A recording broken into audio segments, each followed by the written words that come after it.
Do it. Let's do it live. Yes, I had a loverly sandwich, which may sound a little boring, but trust me, my sandwiches are not boring.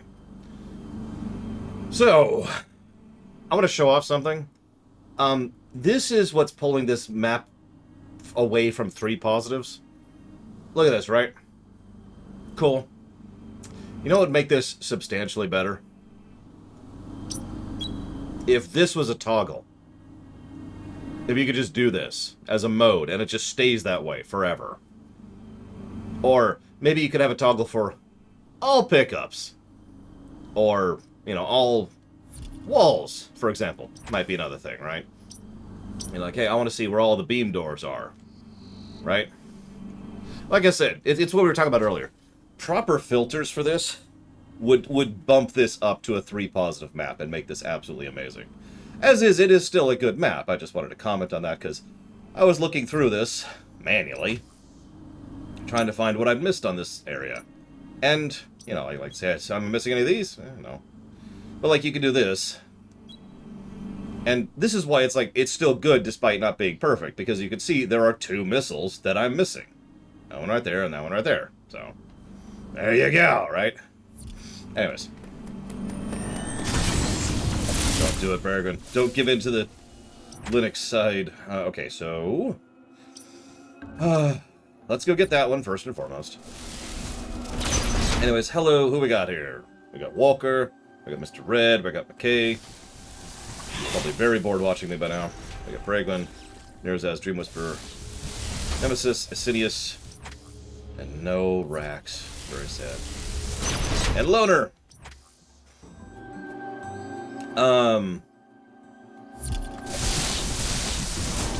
When you say... We've got Vel here, too, who I don't actually recognize that name. Real quick, thank you, Loner. Very much. Which one do you want me to double-check? Listen, dots don't matter! Sorry.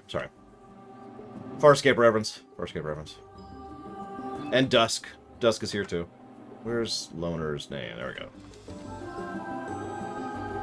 That's going towards Dealer's Choice, but I've been asked a question. Hey, Shadow Machine. Hey, Sajuk. Hey, Robostall. We are, we're on the 100% range. That's what we're doing right now. Hey, Maverick. Hey, Trafin. Yes, it sold well, which is good. Because it should.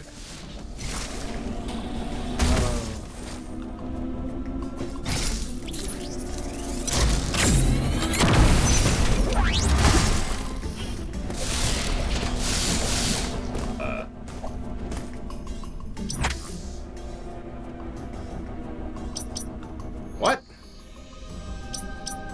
But there's nothing to target for the storm missile.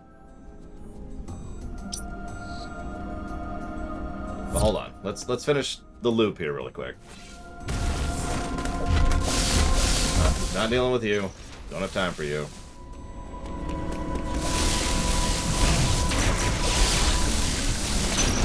Ah.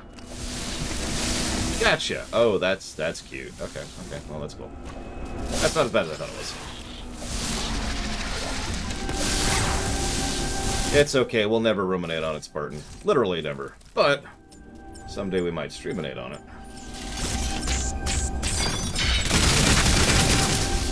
There we go.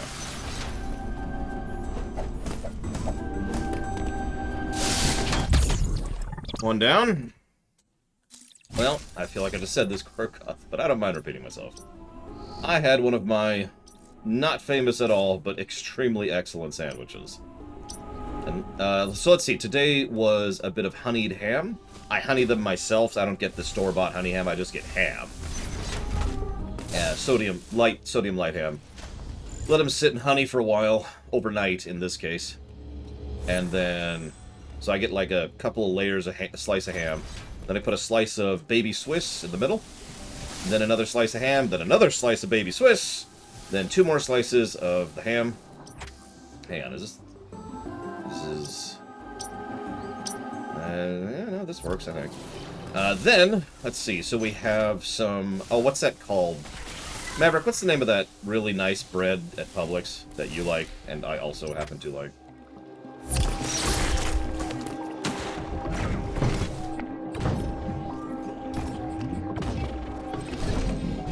Anyways, it's really good. It's really good bread. Yeah, the white mountain bread, that's the one. So I got 2 slices of white mountain bread. And then we butter both sides of the bread, put it on the skillet, let it cook there for a while, let the butter kind of bake into the bread, while we go ahead and, after a few minutes, put the meat on the skillet as well. Then, hang on, we're not done yet.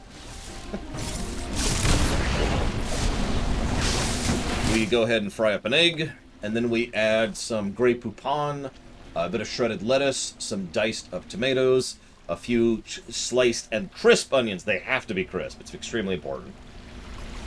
And I think that was everything I did for today's. Double checking. Yep, that was everything for today's. And honestly, that's pretty normal for me. Because my sandwiches are legit. As previously described.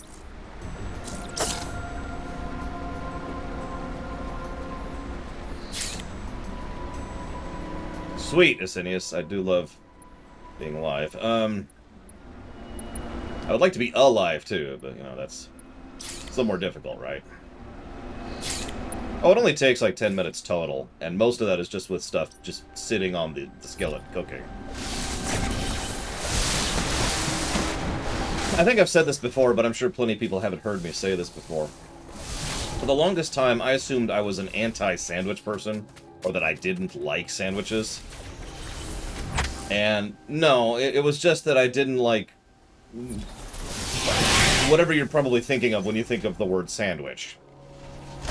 So, you know, you get 2 slices of crap bread, a couple slices of processed meat, some cold cheese, maybe some mustard, and then you're done, right?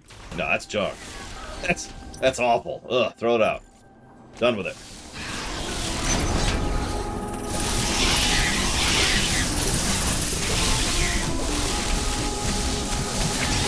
I mean, the funny thing is, I'm not trying to be elitist, it's just, the big key secret, the big thing, was to actually cook the sandwich. When you actually sit down and cook the sandwich, that actually makes it much better. It takes a little bit more time, but it's just so much better. No, Trihexia, although there is plenty of crap bread out there. Go to Walmart, get the value brand 30-cent bread. That's crap bread.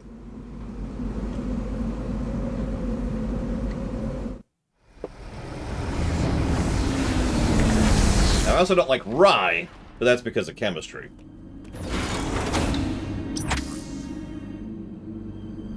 Where's the one item? You. And I need to go there.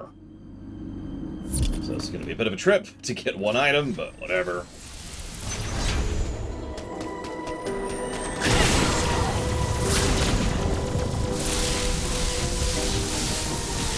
Just checking. Okay. Yeah, I admit the Wonder Bread, or not the Wonder Bread, sorry, the Mountain Bread, which is legitimately good bread, is kind of a rare exception, because generally speaking, yeah, I prefer bakery bread. I mean, I guess that is bakery bread, so whatever. They do actually make that at the local bakery. The catch with the Mountain Bread, or whatever it's called, it goes bad in like 4 days.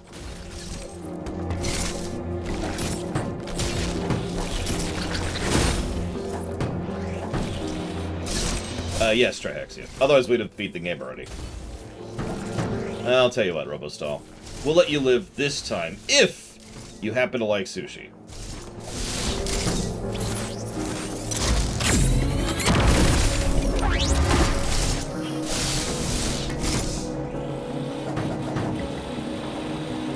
Oh. 100%. Next.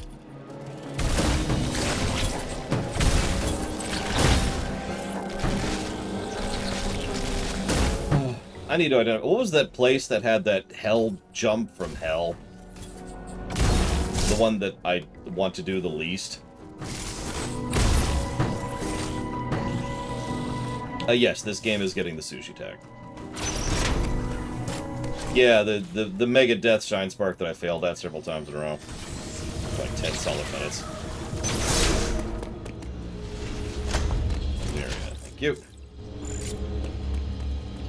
Sushi technically refers to a way of performing rice, but sushi is just a type of dish.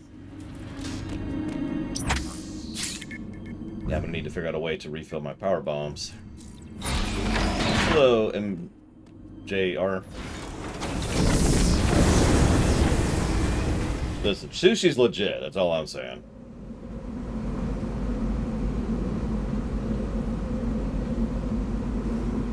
What's my problem with Dr. Doom? I mean, he's popular and that's awesome. I don't think I've ever liked him in anything before. Probably Samus, Venters. Think about the mobility of a fully powered up Samus. Think about X in contrast, in comparison. There is MJR. All you have to do is type in exclamation mark, and then there's like 700,000 commands you could put in. But many of them skip that. Melted him. Alright, so... yeah, score works, review works, current works. Lots of stuff works. Alright, so... this is Burenia. So I have two options here. I can do this first, or I can do this last. So I'm thinking we're going to do it last. So...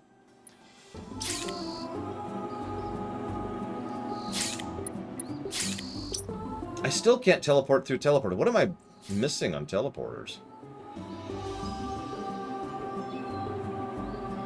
I don't have...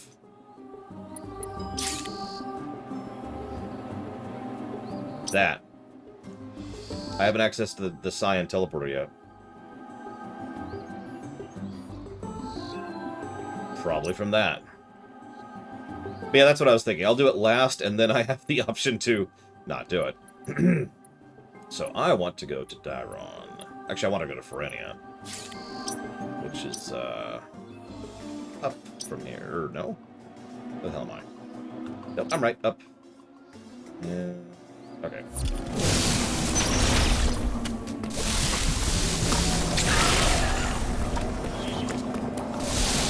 I mean, basically, yes, Mr. Ed. Sorry, I didn't answer you specifically because I figured you got the point. But yes. If you actually cook the meat, even if you freeze it afterward, it's just going to taste better. Bread is so important to sandwich selection. It's kind of silly how important good bread is. Now, I'm not going to tell you what good bread is, because that's kind of up to you. You know, that's your call on that one. Thank you, Jesse Ward, for the subs. Very much, as always. Pretty sure I saw another one in there. As soon as I get to this load screen in just a moment here, I will double check that.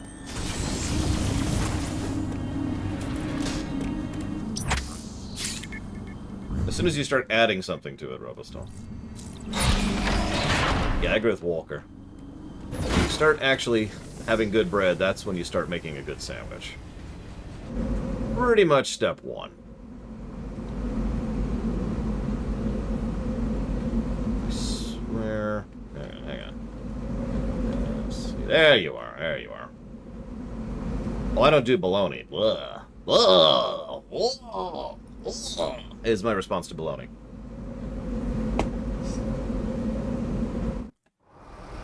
Maybe they should put less frickin' sugar in it then, Ventures. God. I mean, I have plenty of sandwiches that don't even have cheese. I mean, let's be honest with ourselves. Sandwiches, any cooking, is math. So it's all about making sure you have the right things that balance out the right things, right? So, everything plays a part into making a good sandwich. And I'm not saying that facetiously, it's true.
We're at the final boss, Rufustal.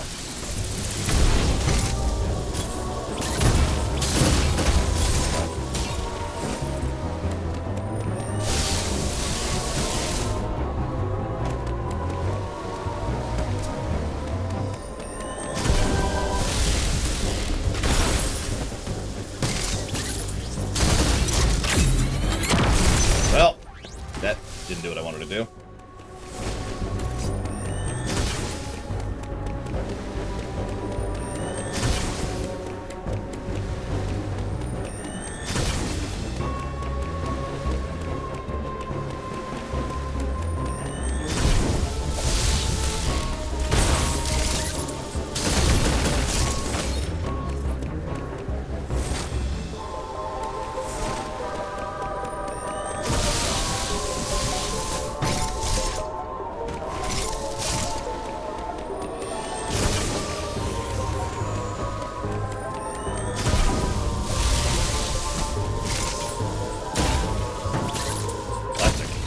Extremely too long.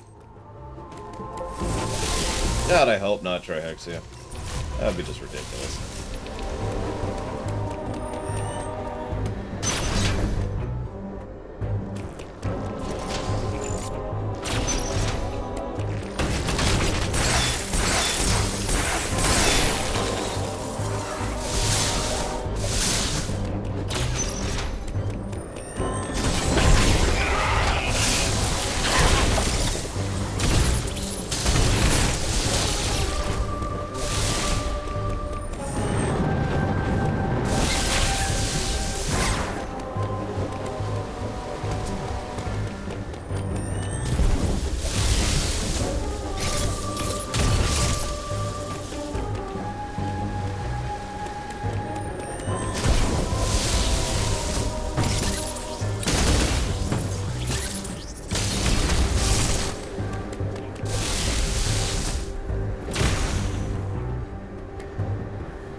Oh, wow, that sounds terrible, Jesse Ward. Oh my god. Oh.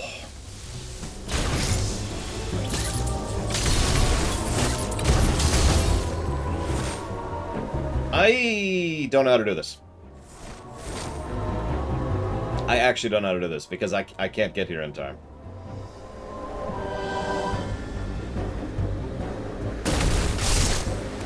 Like, I tried to do this earlier, and that just didn't work. See?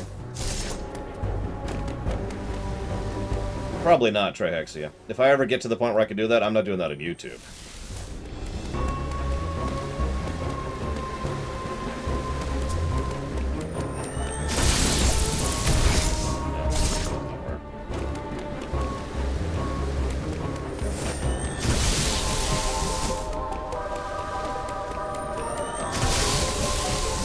Yeah, see, I lose my spark the moment I jump off the wall.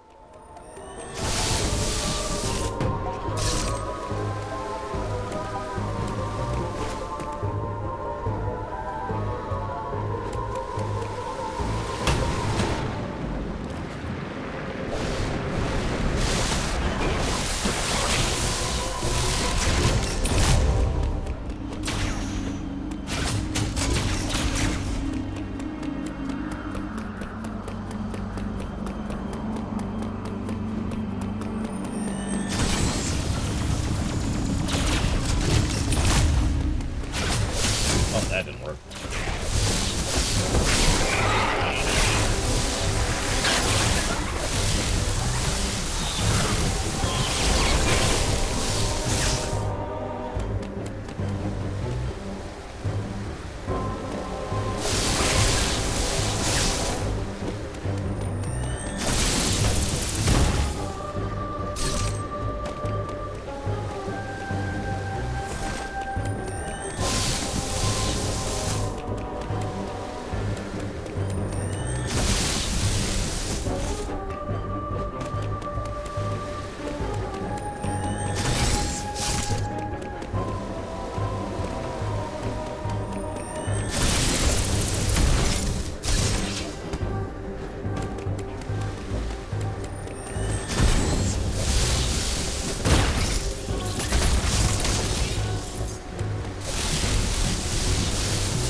Here's what something I don't understand.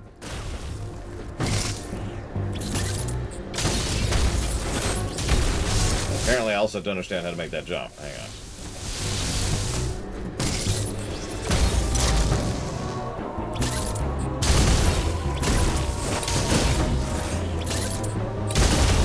Why does this room exist?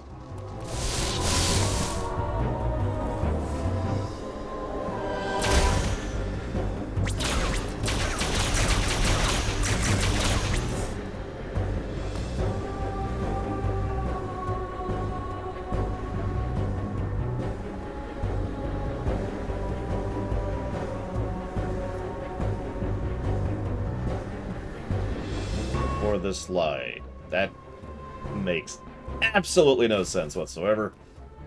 And you know what? I've stopped caring.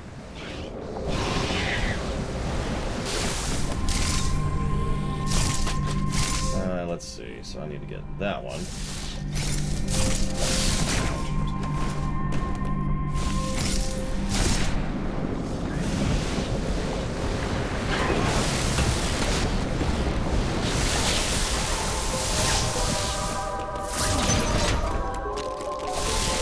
What flavor did you get, Mr. Red?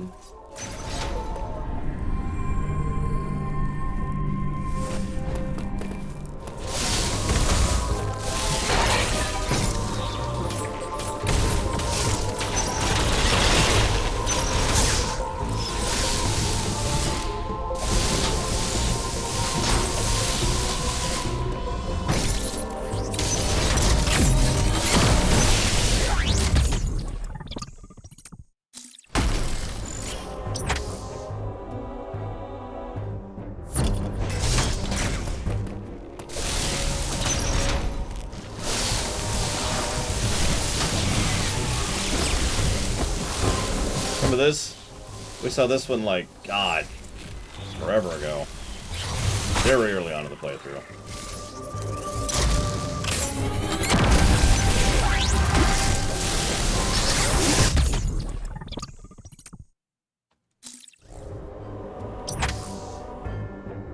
I don't know if I'd call it stupid, but yes, I agree with you. 100%.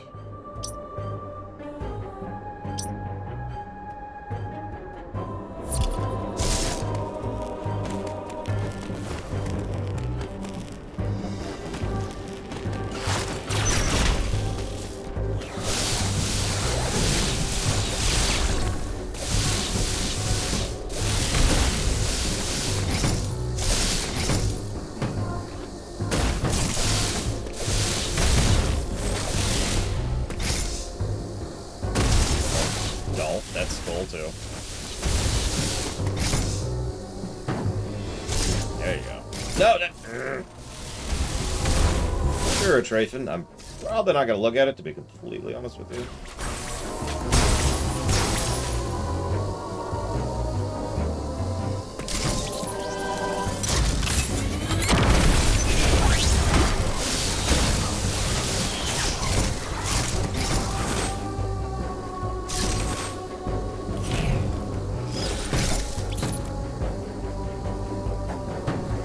Yeah, no, I was thinking about this during the lunch break.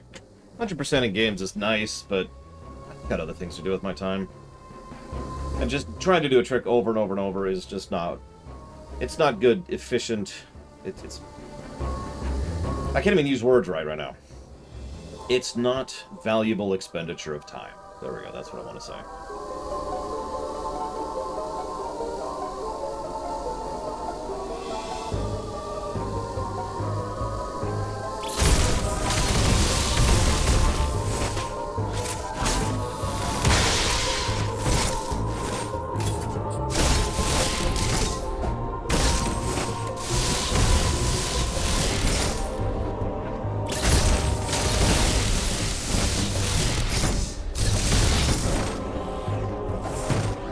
Yeah, it's the old achievement argument. It's only worth doing if you actually enjoy doing it.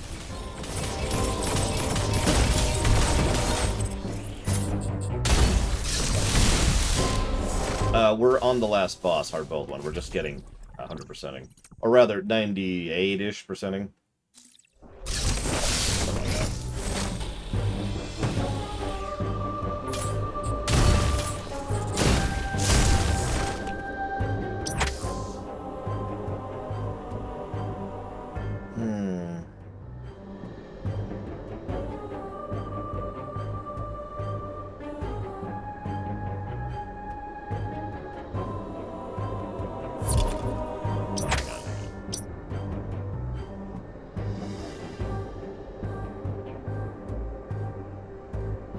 suppose we could do this, just to be really about this.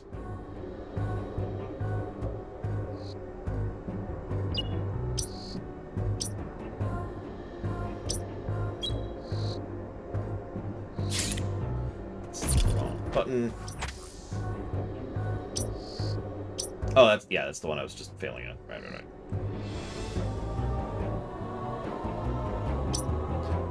Thank you again, Jesse Ward. Please stop giving me subs. Quit it. Already lost your donation bundle. Where is it? No, I'm just gonna move it to the bottom. If you're gonna keep doing that, jeez Louise.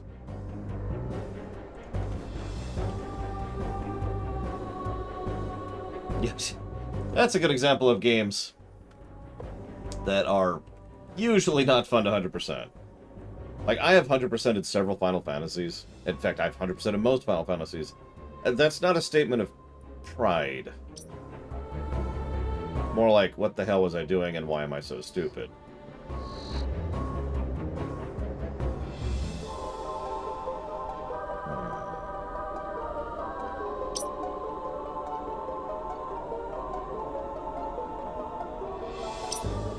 I have killed Penance, and I have 100% at FF10. No, really 100% at FF10. I've shown that save off before, because I still had that save when I started streaming. I mean, I still have it now, too. It's just whatever.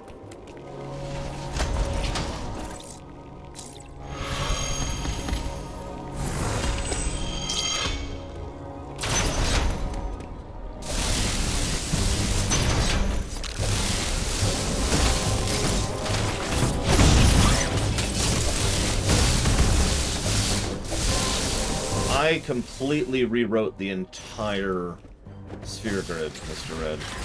Oops.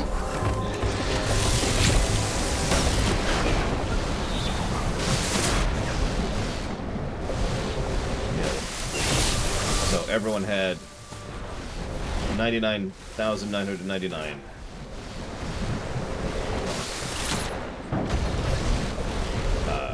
Health, 9,999 mana.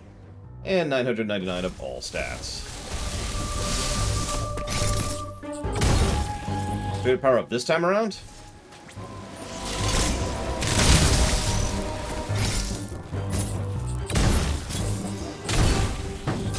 Oh, it was horrible. I'm never doing that again. For pretty obvious reasons.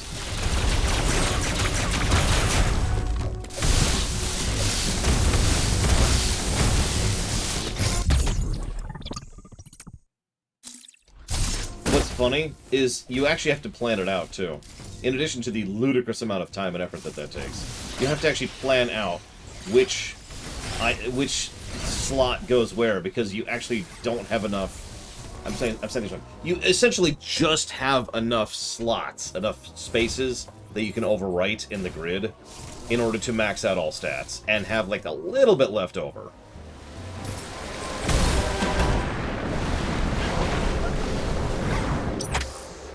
Not a lot.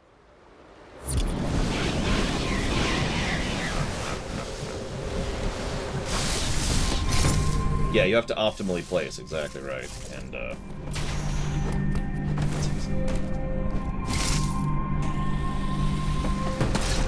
well, this game is garbage, Zach Taft. No, the story negative is for Adam.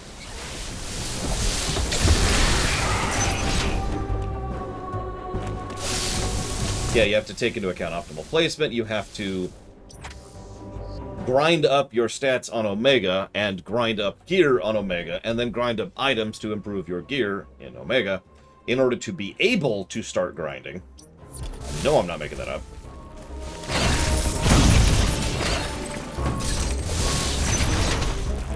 Then you need to grind up a boss who allows you to clear slots, which coincidentally also kind of makes your people weaker as you do it, because they're literally losing stats.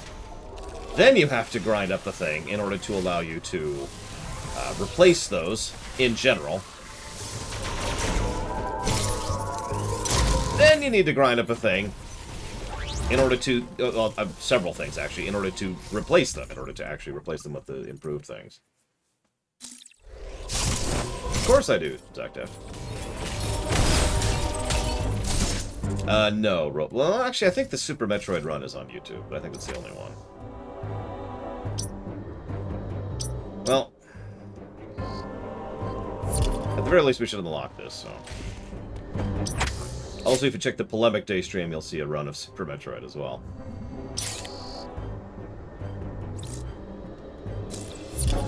Worst 100% I've ever done for a game is Final Fantasy X.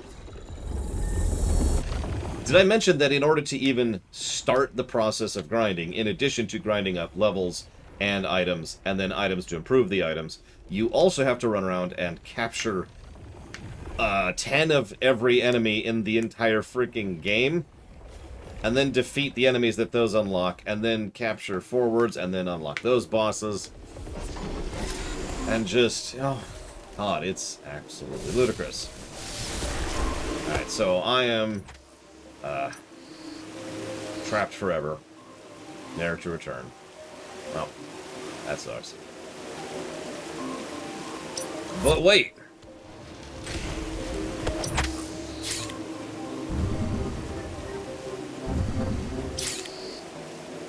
Can I... Still can't portal to a specific thing.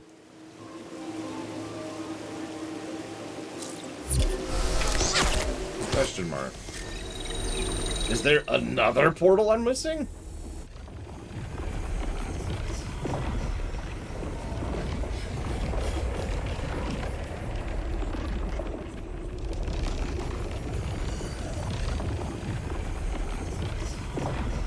Oh, hang on. Hang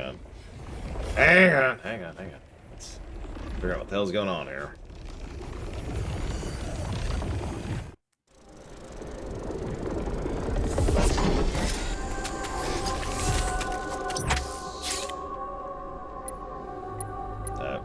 There we go. Now you can see the whole thing.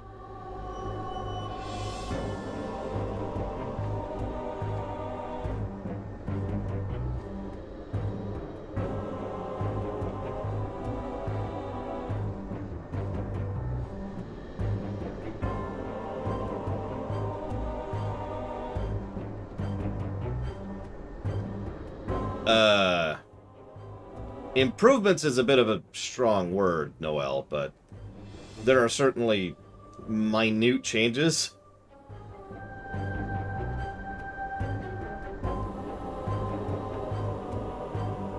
Like, there's a different sphere grid you can unlock, which is just different. And, yeah, I don't know what else to add to that.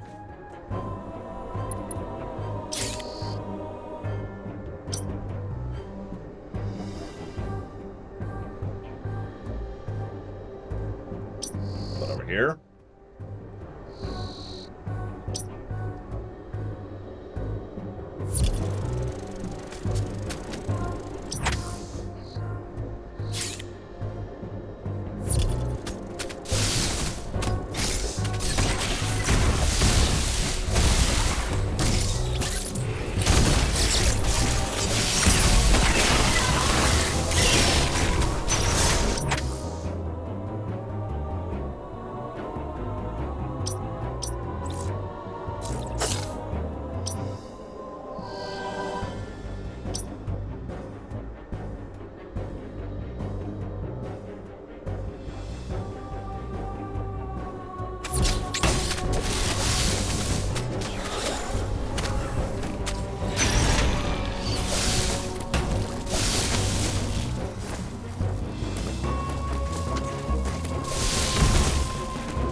Yep, called that.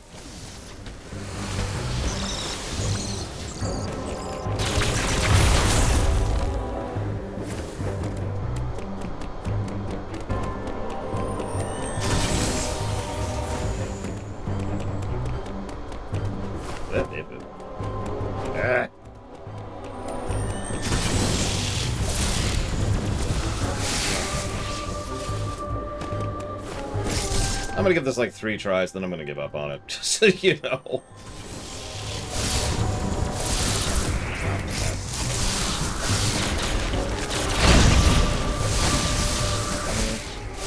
Change my mind. I'm gonna give it 0 tries.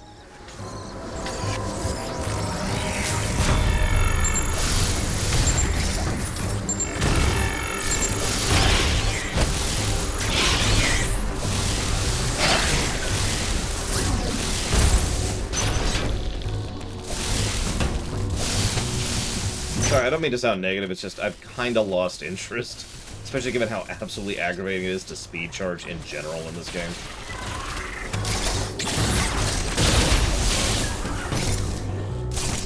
So I've just, you know, patience gone, you know what I mean?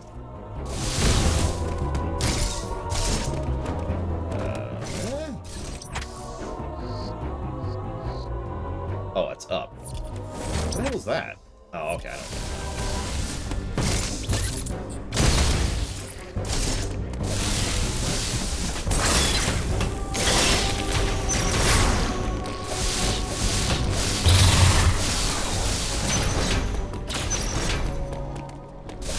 I'm plenty familiar with the mechanics. What I don't like is having to push down L3 in order to be able to shark. That's really frustrating, and I don't think anything's going to fix that because there's no rebinding. I mean, there technically is the ability to rebind, but it's kind of crap. So.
Now you got me thinking.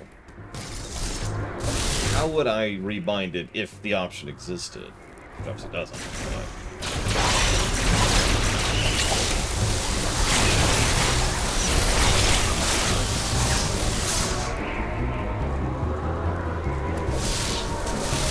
yeah, no, I was thinking the exact same thing, Rex, because I was just thinking, well, my default mental map for dash is this, R1. That's what I hold down without even trying to. And that's, you know, that's the dash button. But then I lose the lock-on. And if I just do a direct swap, then that means the lock-on is L3, which is terrible. Imagine trying to do this. Well, try to... yeah, that's not going to work. So, okay, so what's low priority that could be shuffled over to L3? That isn't already low priority like the stealth. Could do. Actually, now that I'm thinking about that. Could move that. So... move that. Hang on, McCam. I'm thinking... you don't understand. I'm thinking this out because it's not that easy. This is the problem with bad controls. Sorry. This is the problem when developers don't think too well about what they control where.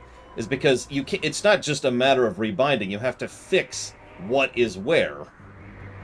Not just change this to this and then live with it, right? So if I move that to that, and then I move that to that. And then I move that to that. That might work? Okay, let's try that out. Let's try that out. That's gonna be a hell of an option. Let's just to be 100% on this. All right. Let's see here.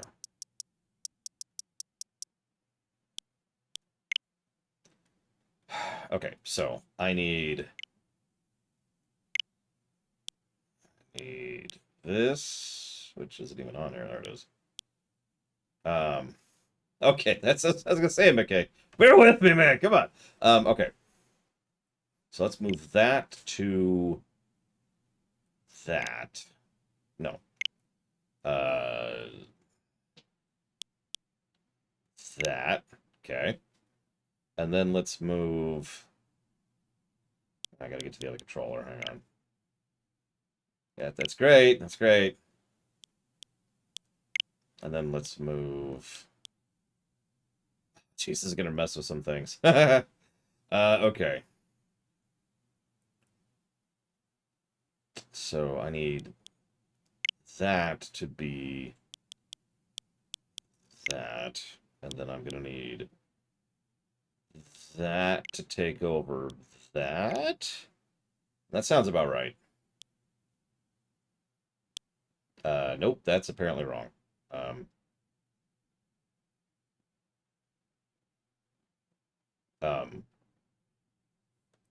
It won't let me. It won't let me. Okay, well, that makes this an even more interesting problem. I have to have A and B mapped on the right controller. Right now, that's not true. A is mapped to L3 on the left controller.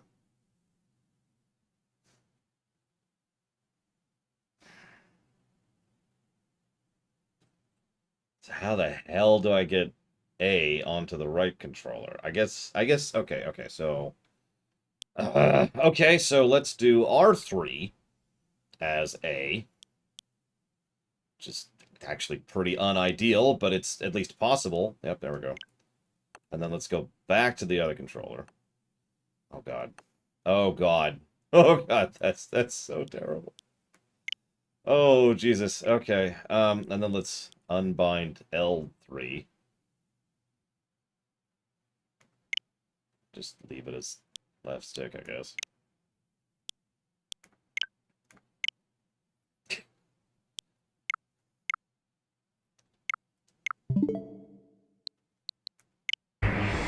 Okay, so hang on. So there's our dash. Hang on, let's pull this back up. This is... You know the best part and why this absolutely is kind of terrible? This rebinds it for the whole console. So I have to push R3 anytime I want to select something just on the Switch in general right now.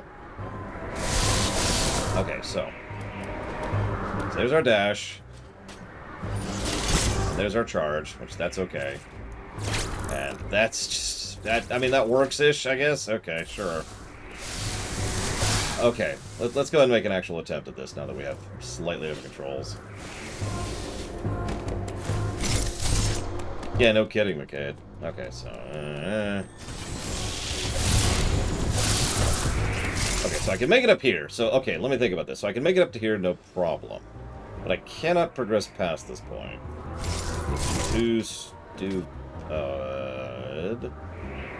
There we go. There it is. So...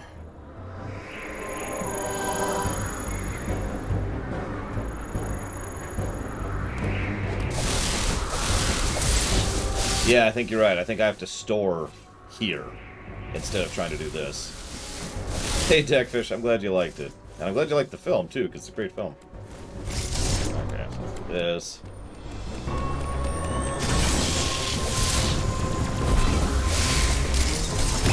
Whoop! Right idea. As an aside, this is so much easier to do the dash. I'm just saying.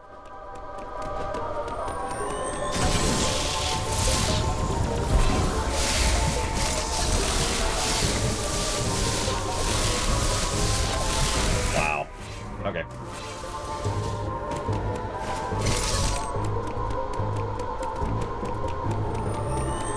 Whoop, whoop, whoop, whoop, whoop, whoop, whoop.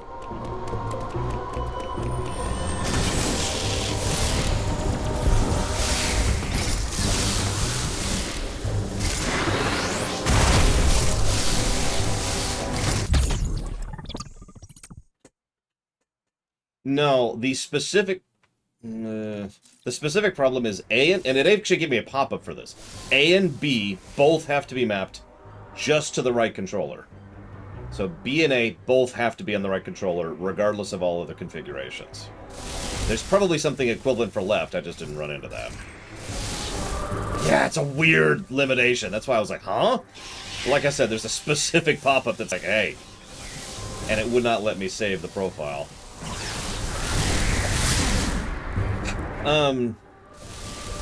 Well, since that's a lot less irritating now, game still doesn't get credit for that, but since that's a lot less irritating, let's go back and try that other one real quick. Yeah, I imagine if I was on the Switch Pro, it wouldn't actually give me that limitation. That was my first thought, is, maybe I should just put in the Switch Pro and go with that, right? But, Bricking mine? Thank you. Okay. Okay.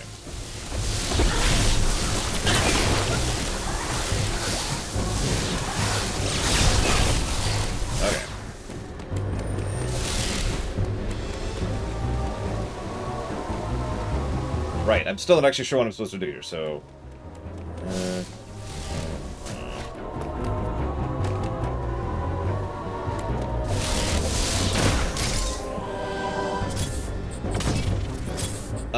what button is that?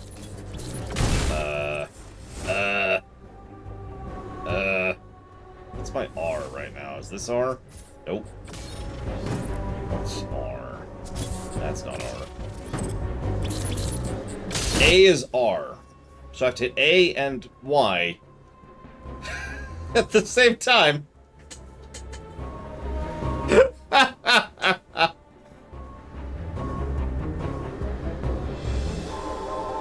Yeah, A and Y. I have to do that with two hands. Let's see if I can do it with one hand. Nope, hang on. Kinda. Okay. Yeah, it's time to play like this. Time to play like this. Yep, nope, that's missiles. Which is also how you do that, which I need to get across this thing.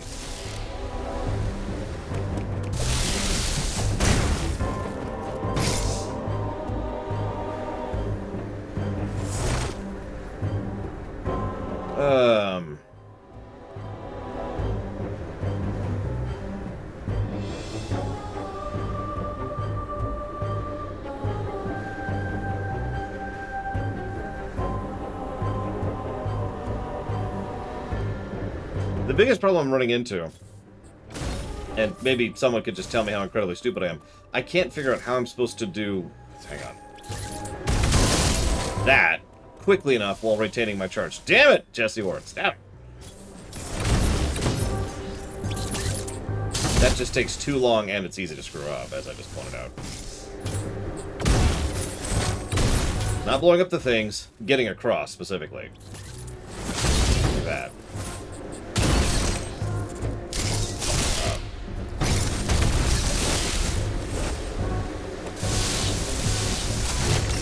Alright, hang on. Let's figure out where our limit is.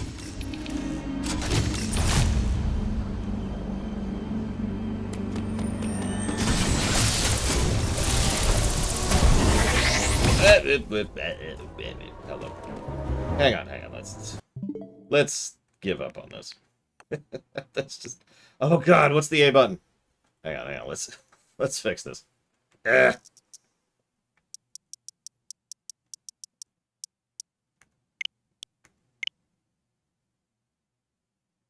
just do that. There we go. Okay. Okay. Back into it. Ham. just gonna go, whoop, that's the wrong window. There we go. Just gonna go with what I'm kind of used to. Sorry.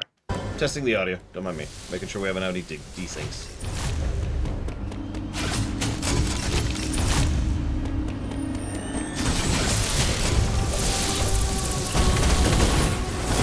Well, lost my charge somewhere in there, but it worked. Kinda.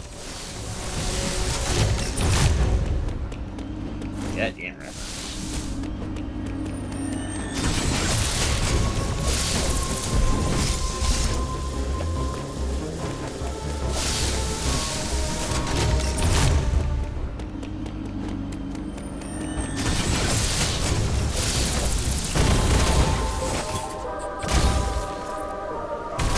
Nowhere, Robostall. Damn it, Jesse Ward. Well, thank you again. Thank you very much.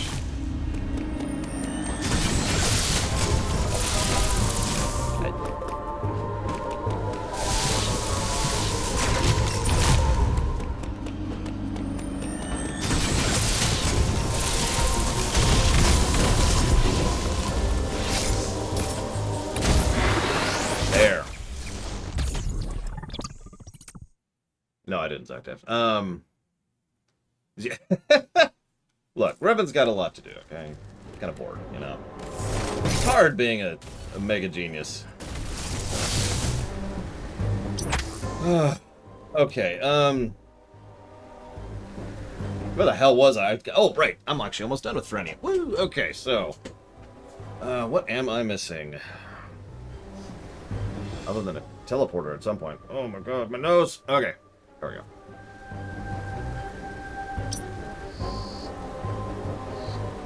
Access that thing. Yeah, let's do this. Missing any missiles? Not that I know of. However, I am missing that. God, is there a faster way down there? No, of course there isn't.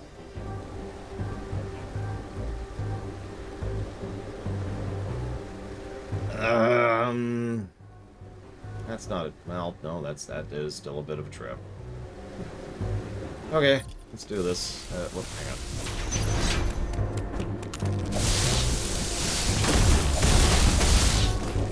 That is actually kind of irritating, Rax. So thank you for telling me that. I didn't know it would do that.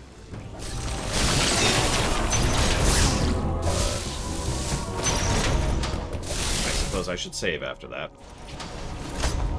Again, it wouldn't be an issue if there was just a filter thing, right? So, okay, missiles, missile pluses.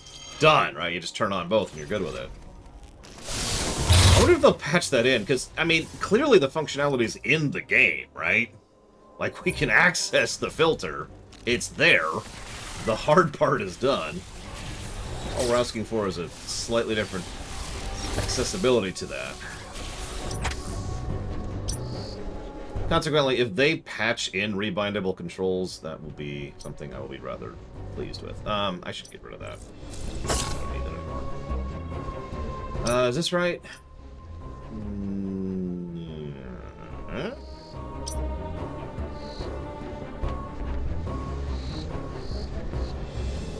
Question mark?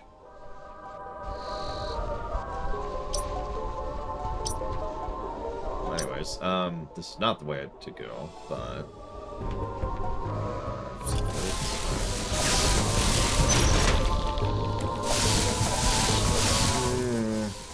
I gotta be honest, even though okay. During the break, I looked up a couple of things, and we've kind of back and forthed a little bit on rebinding, and more to the point, as the log points out, accessibility options, right? And as with all such things, it's always a case-by-case kind of a thing. Like, for example, in Link's Awakening on the Switch, we went ahead and gave that a negative because the game is an octodirectional game. Like, it is... You can only go in the 8 directions, and yet you were forced to use the analog, and that... well, that sucked.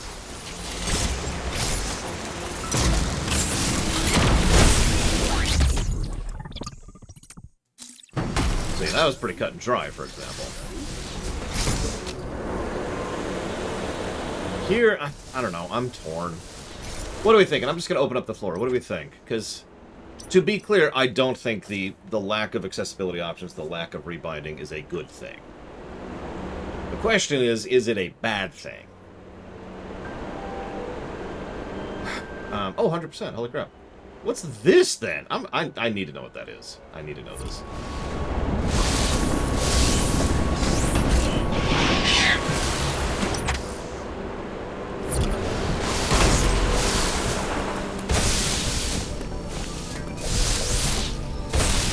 We also almost always give positives for good accessibility options, but we have not given positives for options. Like for just having options that are, you know, default or standardized options. Hey, look, it's the map. We do have such a thing as half a negative. Those are called aggregates. We could give an aggregate negative for it. That's not a bad idea. And there's the map. It's the last item we got was the map. Shut up. Yeah, this game almost has a lack of options. In fact, its options are nothing. It's just a way to show them. Load last checkpoint, load last save point, return to menu. Those are the options. Oh, and I'm sorry. You can also adjust the brightness and the rumble. And yeah, as I've pointed out many, many times, even a SNES game has the ability to rebind controls. And again, I bring that up specifically because of the fact that, you know, tech limitations are things we don't give negatives for if they literally couldn't do that. I actually do have the amiibos. They are right here. Probably not removing them from the case just for an E-tank or whatever, but I do have them.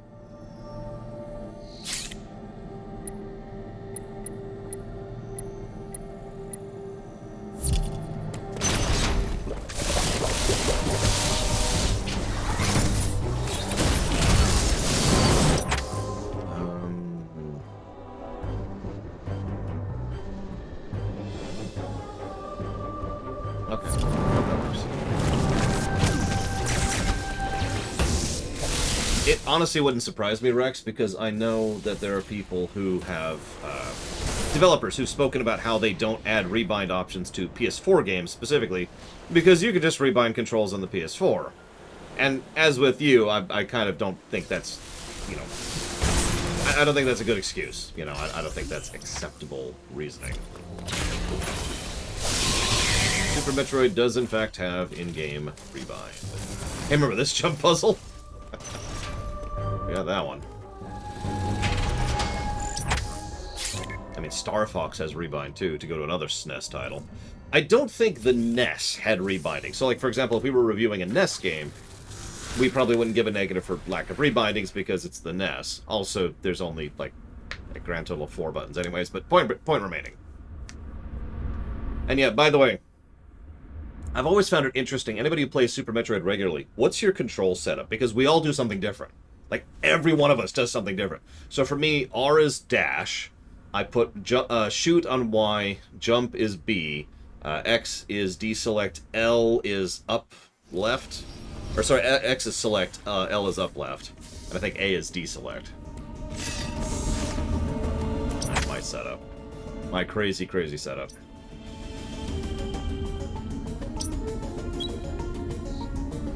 So we got something over here. Oh, I know that one. I remember that one.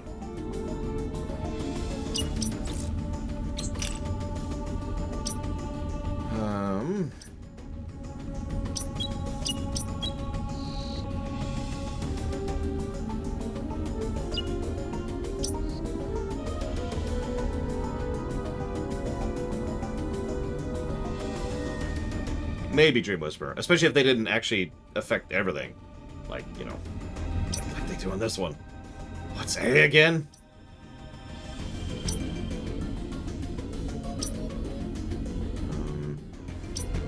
There's one. Okay. Now I need a full E-tank.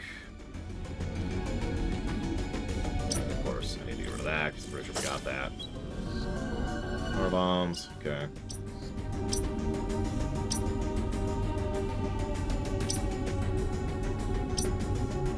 Surely there's an E-tank somewhere. I'm probably just blind and can't see it. What's that?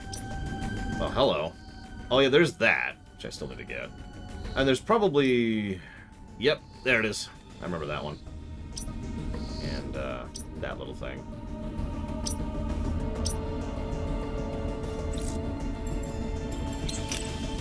We got that. We got that. And we got this over here. Okay. Many directions to go into. It's like straight left to start. Sure wish I could just access the teleport network, but whatever.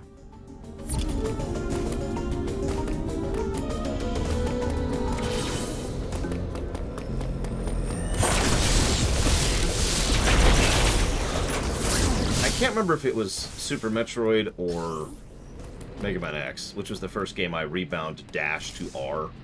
But ever since I did that, that's been my dash, and that just works for me. Henceforth, when I was doing the Mega Man block, I rebounded to R as well for each one of those, because, I don't know, something about holding down R for dash just works so much better for me, or dash jump, you know? That kind of thing.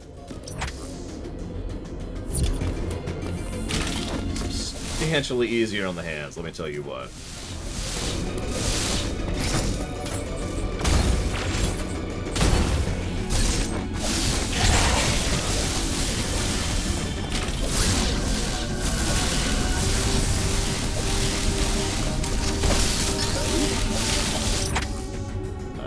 What?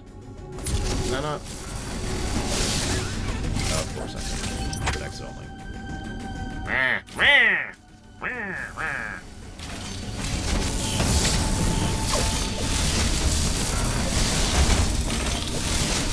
I mean, I don't exactly have hand issues, but I'd kind of like to keep it that way, you know?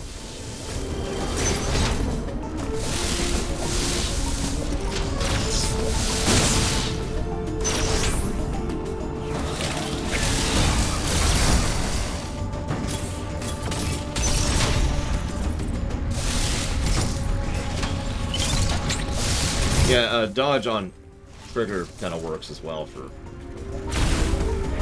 something like a Souls-like or whatever. I mean, I can just do this now. Oh, right, I should probably... Come on. There we go.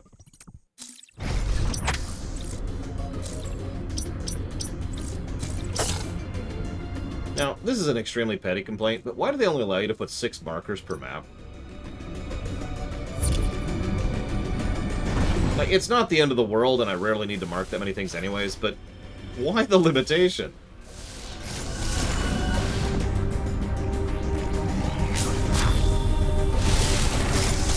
Does anybody who understands programming understand why they limit that in that weird, weird way?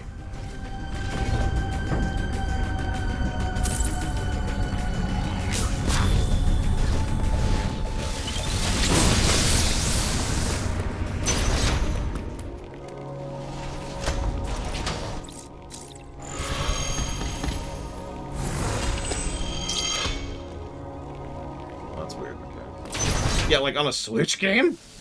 Like, I could kind of see that on a much older game. I mean, much older.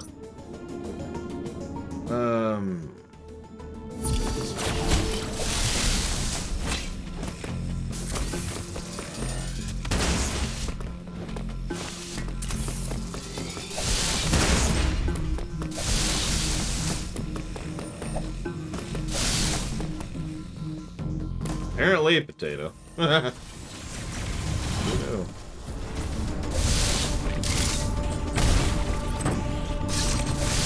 Listen, my day and age, we had markers everywhere.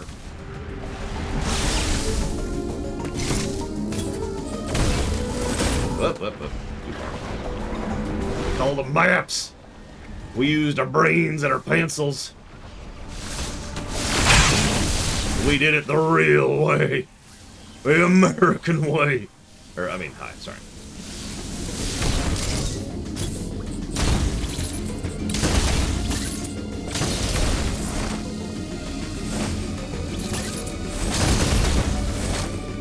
Interesting.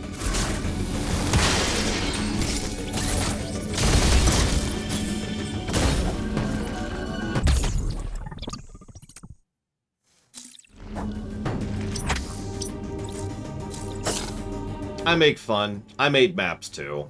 Don't make... I'm not really mocking. I can actually remember... What's the first game you ever made a map for?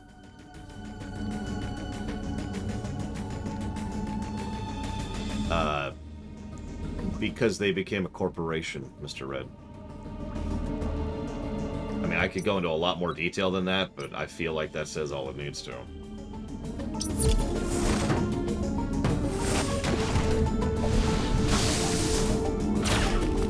Yeah, I mean, power bombs were kind of that way in Super Metroid 2. They opened a couple of doors, and that was kind of it.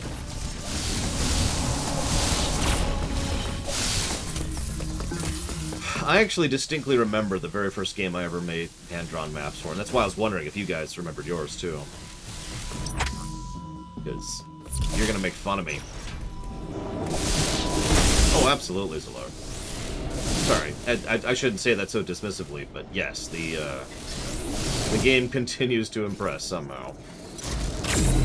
Now, we'll see. We still got the outro to go through, but, you know.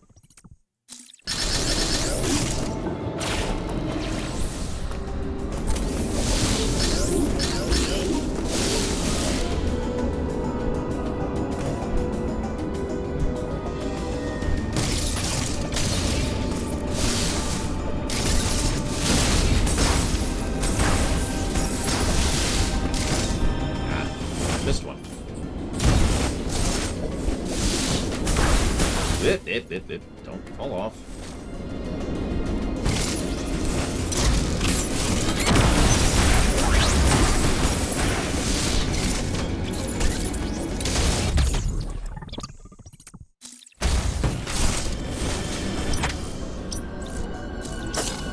So the first game I ever mapped out was Zork.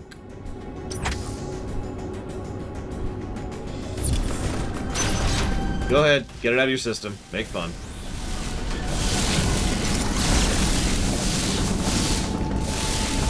Now, for those of you not quite getting the joke, Zork was a text adventure. A text game, right? You know, I'm not sure I did this. And, the problem here is Zork doesn't have a map. Let me explain this a little bit. Let's assume that you're here, right? And you want to go over here. So you would go down, down, left, left, right? But as I'm mapping it out, I'm like, wait, because if you go down, down, left, left, you're over here. The map wasn't contiguous. Rather, there were multiple sections of the game. I'm not even talking about when you get to the dark part. There were multiple sections of the game which had, like, if you go anywhere other than down here, you go over here. And so it was like this labyrinthine mess. And I remember going through that, and I remember feeling so cheated. So cheated that it didn't actually line up. Because I was keeping track and like, okay, I need to go south, and I go left, and I want to go this way. And then, wait, I was just here. But I haven't looped around. Wait a minute! I was so mad.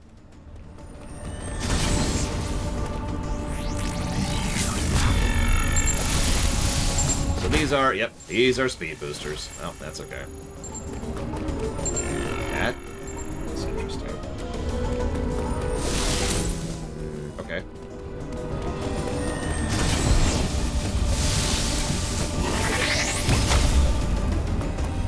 Yeah, exactly. That's a much simpler way to put it. It was a map full of teleports, but nothing indicated. It was just there were maps of teleports. I was like, okay, that's cheating. And it was essentially cheating. They did it because, you know, actually mapping it out would have taken a lot longer and a lot more effort, and a lot more work. So instead, they just put teleports all over the place. Cheaters! Anyway, Zork sucks. Moving on. I don't actually like Zork that much.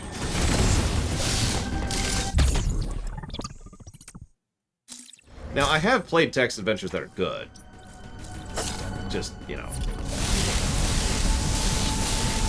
that one. Will, you want to know how I got these scars, Robostal? I would probably say no to Zork. I don't think there's a lot of value in reviewing that, and to be perfectly frank, it'll be like a 1-hour review.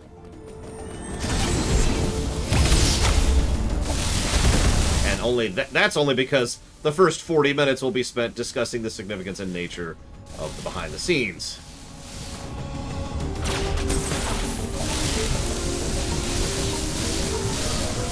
Okay, so let me think about this. Okay. That should work. Nope, that won't work. Oh. Okay, so I have to start. Okay.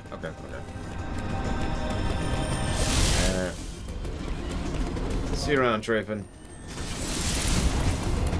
Doesn't make sense, though. Okay, hang on. That doesn't work. Idea doesn't work. Give me a second. Laura was always the Joker. One time I was just driving around with a friend of mine. This is actually relatively recent, after The Dark Knight. And she was like, hey, why don't you give me your best Joker impression? I'm like, I don't think I can do a good one. She's like, no, go ahead and try it. I was like, okay. So I did my Joker impression, which I don't think I could repeat right now, because I did it. No, thank you, Dusk. I did it apparently so well, she asked me to stop because it was terrifying. Her words, not mine.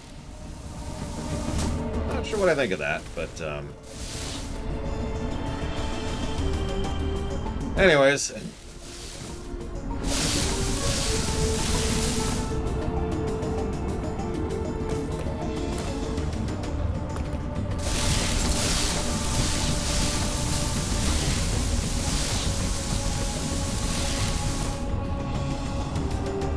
I do legitimately, in real life, have quite a few scars. Physical and others. You can't see most of the scars. They're like under the shirt. Got a bunch there. I got several here. I got a bunch here. I got a massive one there. Yeah, I was to say, I've got a bunch on my leg. On my pants. I'm not taking my pants off for you, RoboStall. I'm sorry. I know you want me to.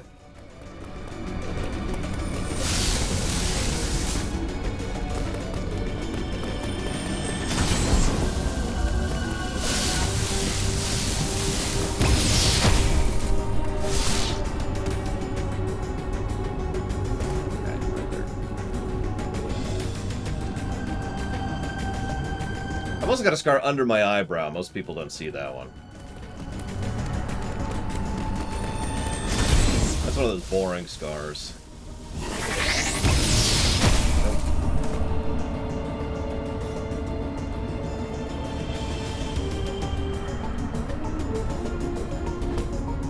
See, I have an arc here,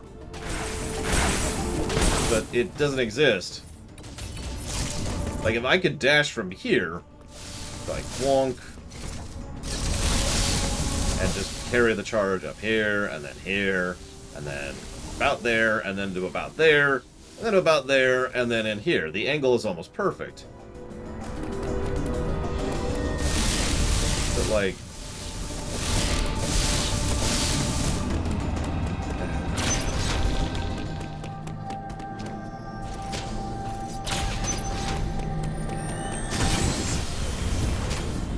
and now I lose it. I can't spark down. I mean, I can, but... I can't dash down is probably a better way to phrase that.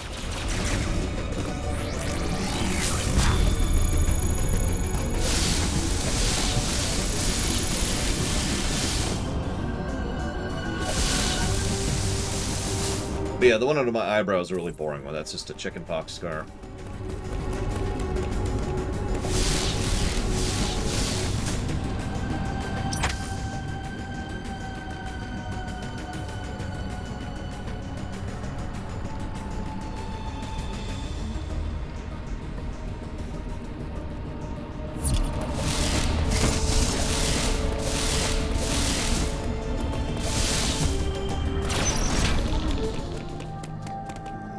Oh yeah, I've also got my palm scars.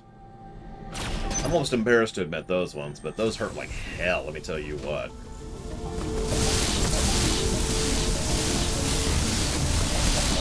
Damn it, I actually thought I had that. But I wouldn't stop spinning. So, I'm on a moped, right? Before I actually got a car, I had a moped. And I hit something and went right over the handlebars and right down onto the asphalt. And my hands slid along that asphalt for probably about 3 or 4 feet, which may not sound all that impressive. It was also rather gravelly asphalt. And yeah, yeah, that hurt. I literally have not been able to ride a motorcycle or bike or moped since then.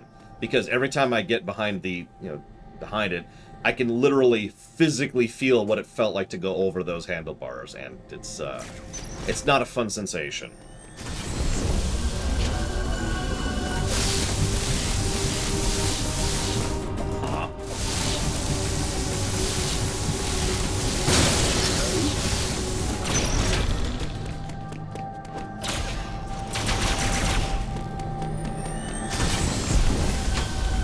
Driving, I don't have any problem with, even though I've been run over by a car.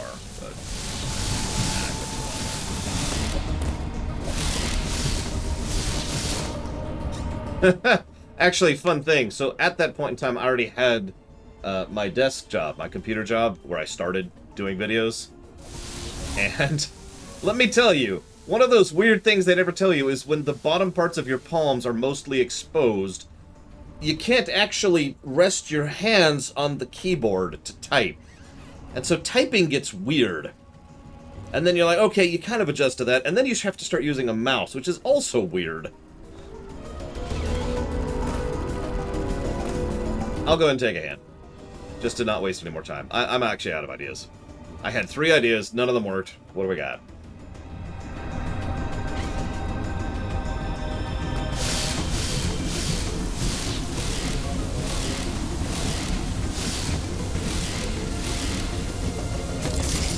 I feel like there's nothing I could do over here, but sure.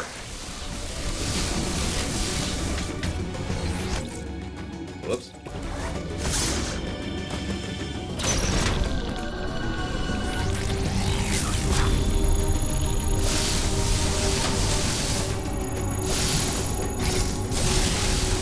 Oh, I get what you're saying. Okay, I get it.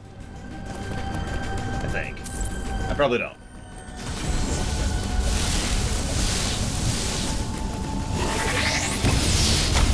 Nope, didn't work. Okay. Still don't know what you're talking about.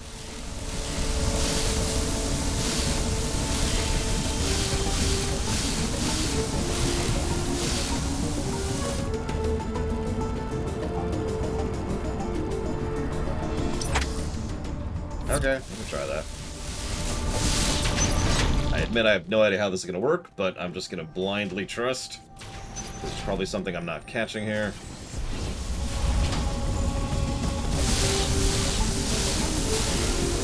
Stop doing... Okay.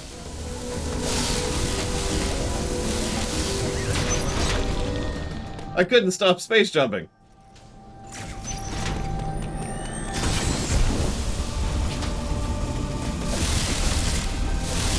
No, stop! Stop!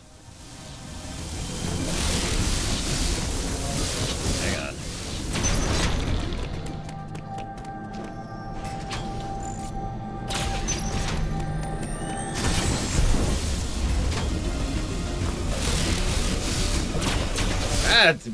Okay.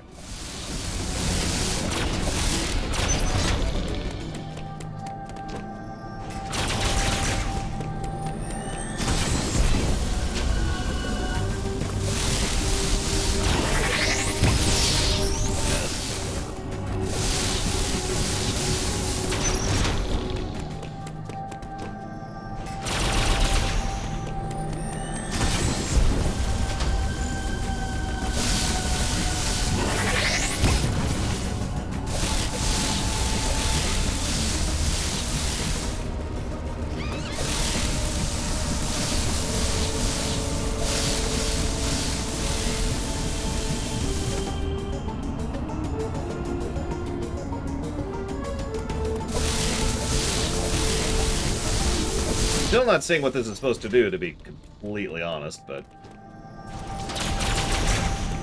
keep trying.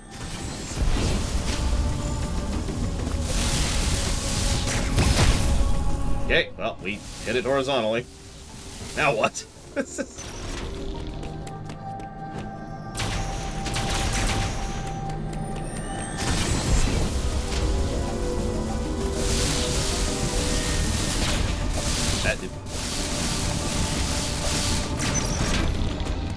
is silly. I just want you to know that. This is actually kind of silly.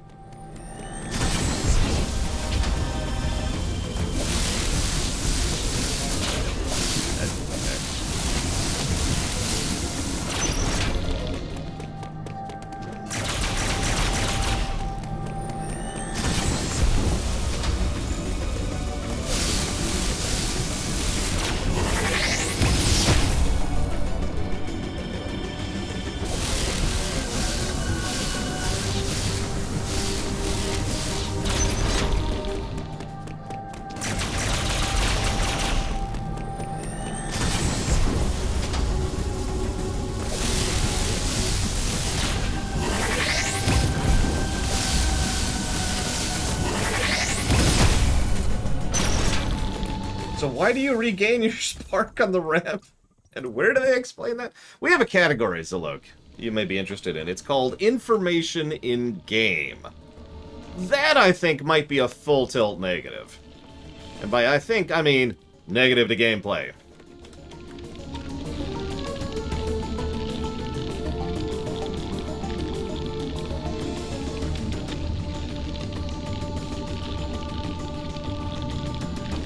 Yeah, they explain it in Metroid Fusion. No, that doesn't work that way. This is not the first mechanic we have had where the game doesn't explain at all that that's how that works.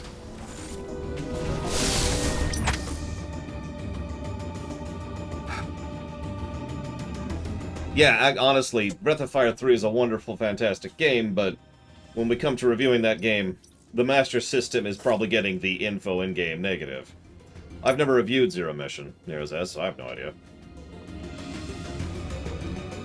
Okay, I'm missing one item, so let's do a little bit of a cursory glance here. We'll do the quick glance first, which reveals nothing. That's not surprising. Alright, well, let's see.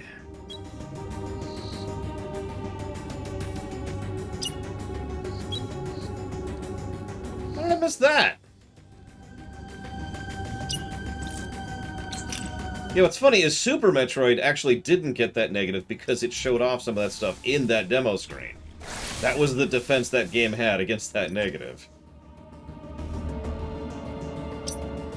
And thus, Super Metroid is infinitely better than... Actually, I really am legitimately curious if this game is going to surpass Super Metroid in score. I really am.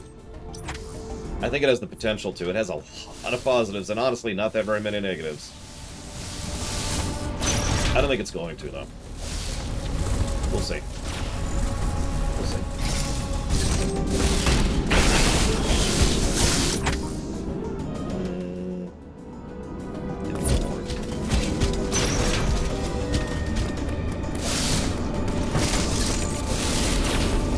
Yeah. It'll be fun reviewing the original Metroid on the NES. That'll be a game that, honestly, is probably not going to score particularly well at all. Real about that. Down.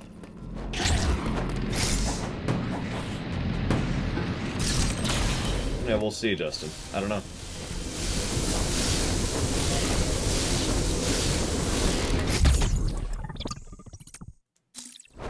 Glad you liked it, Subicon. Yeah, I'll need to pull out the pen and paper to do it the American way. Actually, I want to see something. So... we're done with Dairon. We're done with Ferenia. We're done with Anubia. We're done with Gabaron. We're done with Elune, so we still need some stuff. We need one item in Arteria. And a couple things in Cataris. And thankfully, we're actually kind of close to Cataris. Cataris. Catarigiglu. I don't know how they pronounce it. Yeah, we're actually going to stream the OG NES original to compare and contrast it to Zero Mission.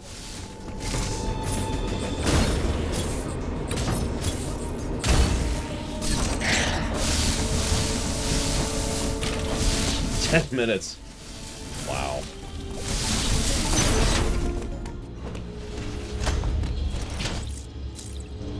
Oh yeah, no, it's going to be a total train wreck. Especially since I don't remember Metroid 1 all that well. So it'll be kind of blind. Like, not fully. Obviously, I have beaten Metroid before, but I'm pretty sure the last time I beat the classic Metroid was in the decades ago range. Do I think original Metroid will end up a net positive? No, I do not. We'll see. We'll see. Yes, we're going to play the original... Well, so, okay, actually, I shouldn't say that, Walker. I'm either going to play the original, and then Zero Mission, and then 2, and then Samus Returns, and then AM2R, or I'm going to play original, and then 2, and then Zero Mission, Samus Returns, AM2R. And I'm not sure which order I like better.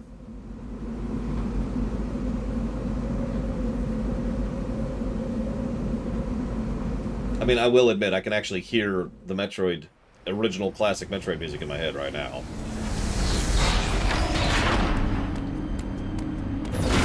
Yeah, most NES games don't hold up that well. There are exceptions, of course. I mean, we're reviewing 2 NES games later, like, probably next week at this rate. Okay, so we got that one. I'm pretty sure I actually know how to get that one. Just need to get over there. Yeah, it's kind of what I was thinking. I don't know if I want the contrast better, or if I want the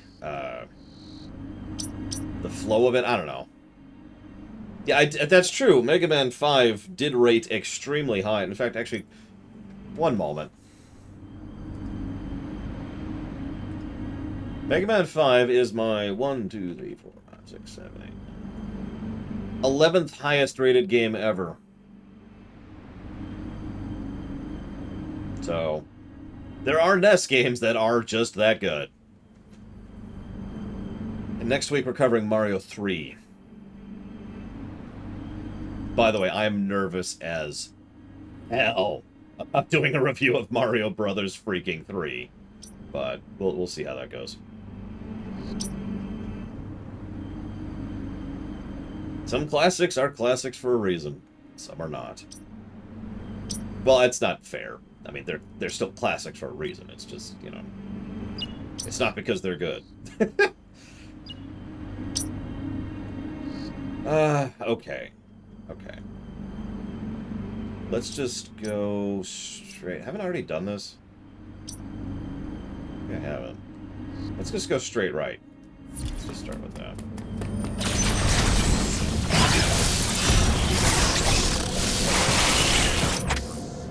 Nice straight right, I mean down. We will also be covering Mario Brothers 2 and Mario World in that particular block. We've got a bit of a platformer block going on before we switch over to the Zeldas.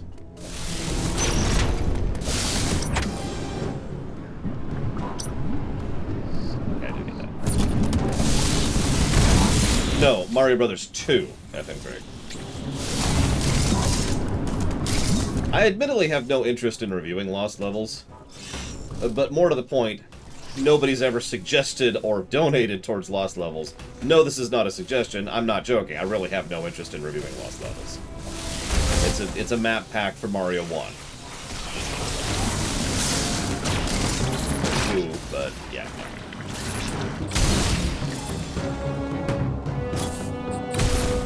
Mario's Missing. I actually played Mario's Missing. We'll probably be playing it on the Switch, which will involve a conversation as soon as we start it.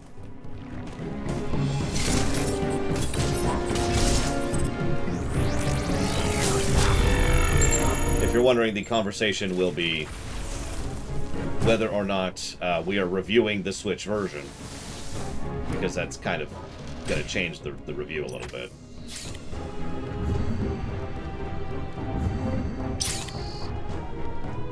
And I know what you're thinking. Of course we're not. Well, it's not what we ended up deciding for the Mega Mans, so we need to decide that. Not right now. We'll decide it then. But if nothing else, I guarantee if we are reviewing the Switch version specifically, then there are 2 positives it will get right out of the gate. One for the rewind feature, and one for the save states. So that is going to change the review.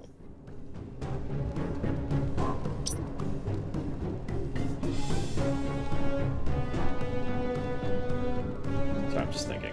So I'm going to go... Yeah, straight down. Alright. Down, down, down. Agreed, Walker. Honestly, rewind and save states are both fantastic features that, in my honest opinion, should be in most games, if available. Not all. There are some games that wouldn't work, but most.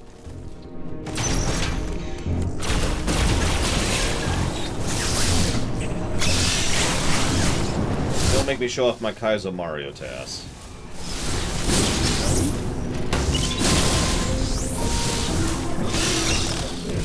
See, the thing is, one of the most common arguments I hear... No, Savicom.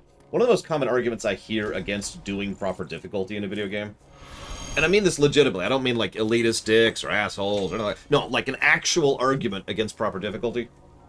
Proper difficulty takes time. Time, resources, work, and effort. It is legitimately hard to implement proper difficulty. So that's time they take away from the rest of the game, right?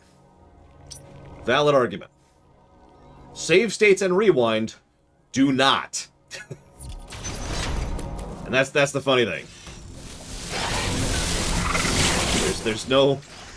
I shouldn't say no. There's much less additional time, work, resources, effort, etc. in implementing those two features. And no, I've never covered any CDI games, whoever asked that, sorry. I've never owned a CDI, and God help me, I hope I never do. Okay, so we got that. Yeah, I was gonna say, we haven't even been down here. Probably because we need that purple thing right there.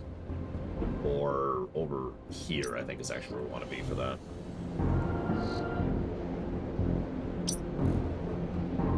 Let's be thorough.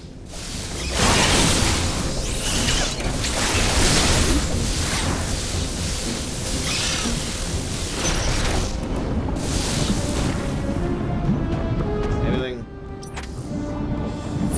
Major.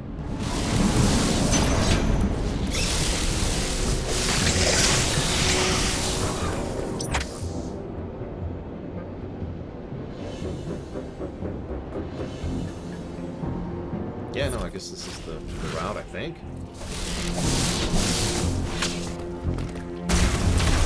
Yeah, it's actually funny. Some people have asked before why Nintendo would make such a weird decision, but those people would forget that Nintendo had a rather recurring trend for a while there of allowing just about anyone to work with their IP. Like, that was a regular thing. It's one of the reasons why Nintendo stuff was farmed out so much back then, and one of the reasons why it isn't anymore. Ha! Okay, okay. You're cute, game.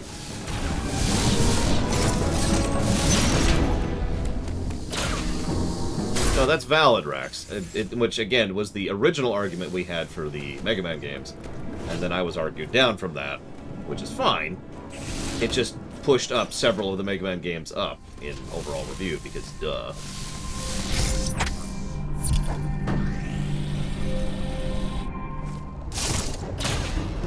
No, lately they've gotten back out of their habit of not farming out their things.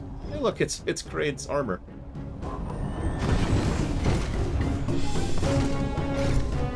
This looks like hell. Let's just do this. There we go.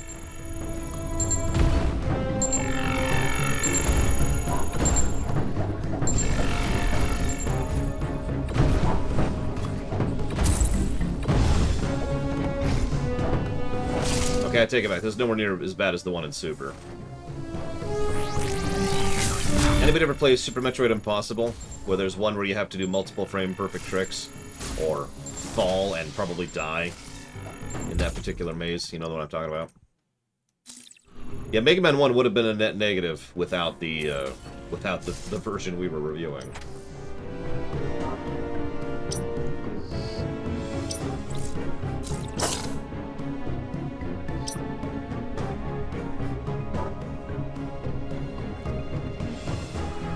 Get over there.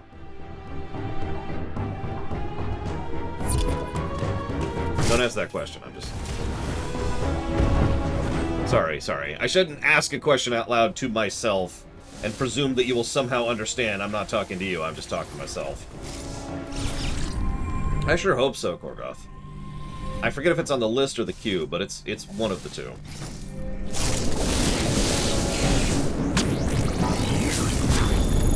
why wouldn't you be Robostall?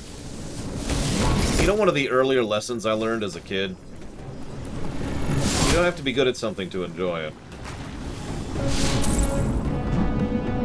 And I know that sounds stupid, but man, it took me a while to really understand that one.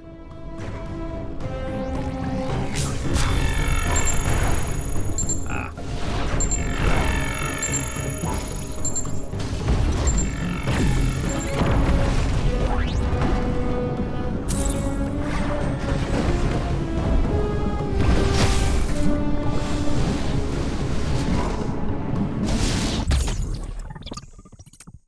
Yeah, MLP covered that too.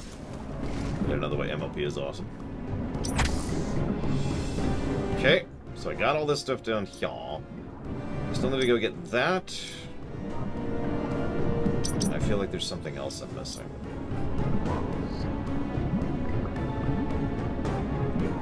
I'm definitely still missing an E-Tank based just on the way the HUD looks. Oh, by the way, we went over 255. Now, I will freely admit, I'm almost a hypocrite for saying that, because I like being good at games. Specifically, I enjoy the act of actually being good at video games. But in my defense, that, you know, that's a little different, right? Still can't select a portal network. Alright, whatever. Alright, so... Still got that up there.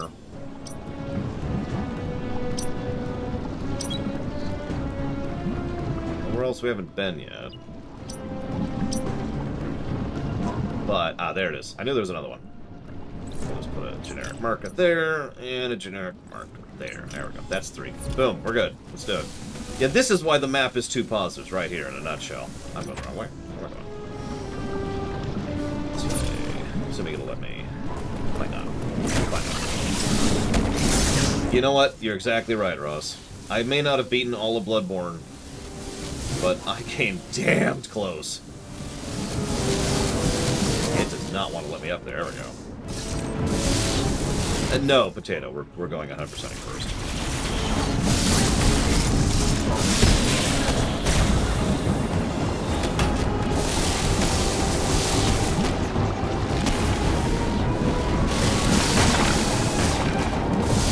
For the curious, for those who weren't there, we didn't manage the, oh god, what's the name of that stupid boss?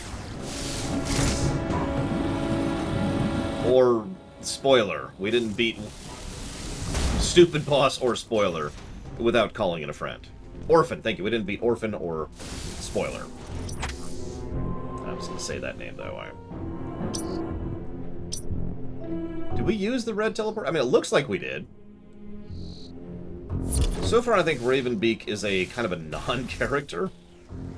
But then again, I'm challenging myself on that, and I feel like the same thing could be said of certain other characters, like, say, Ridley, for example. So it'll depend on how they land it. Right now, I wouldn't call Ravenbeak a positive, let me put it that way. I'm just gonna hit this really quick on the off chance that I haven't done this. Yeah, exactly. Ridley has some cool moments. Zero Mission. Arguably Prime 3. Quiet Robe is a positive. We have given a plus to him. But... yeah, no. Ridley gets moments. He doesn't get character. It's like Bowser in the non-RPG games, you know?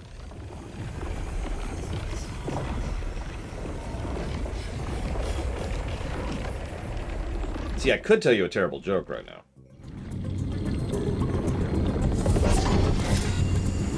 That is my favorite scene, Torchinator. While I'm here, it's just something I've been theorizing about for a while. Since I am literally right here, why not?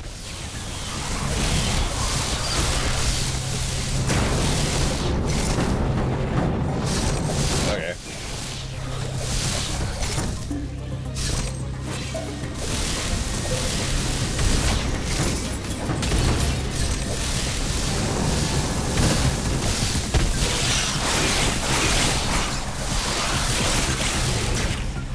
I think you're right, Trey, actually. And it's better for it. How many hours ago was this stupid room? And... okay. Oh, well, there's the E-tank. Ah! Oh, you're cute, game. Oh, you're cute. Oh, you're cute. Okay, okay. This sucks. Alright. Alright. This... oh, God, everything is wrong with this. We've got these guys who infinitely respawn. We've got those who aren't on this side, but are on the left. Then... hang on. Then we got that. Then... oh, okay. Yeah, this one's gonna be mean. I can tell already. This is gonna be fun.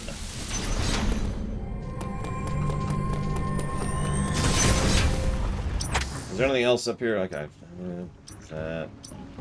Nope, I got that. I got that. I got that. No, I don't got this. This is gonna be awful.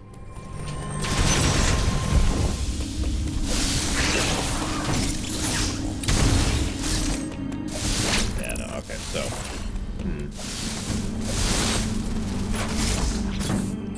I could try a tornado. So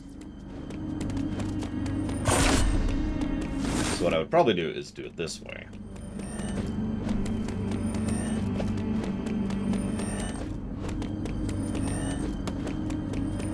It's either the last E-tank or the second to last E-tank. I don't think I can make that happen.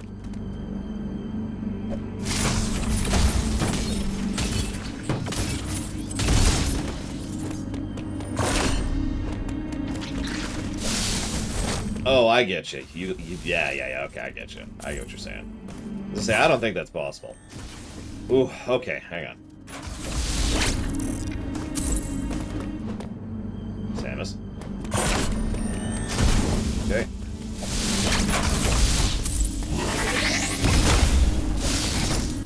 Okay. That's good. Moving on. Thank you for pointing that one out, because holy crap. I was just looking at the rest of this like, how the hell? Alright, I believe nothing, except that I totally got this. Alright, so, now we go back to red. Looks like we're missing one item here? What are we missing here? That. We're missing that right there.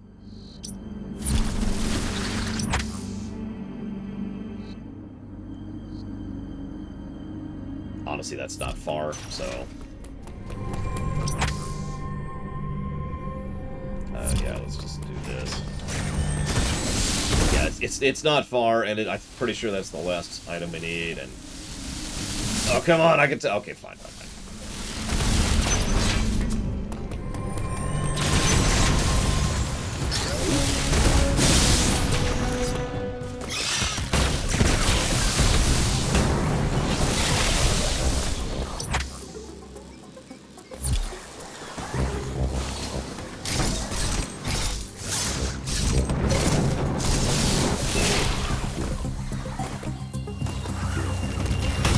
Just to go back to the whole game design thing for just a second, this right here is how Top Man's weapon should work.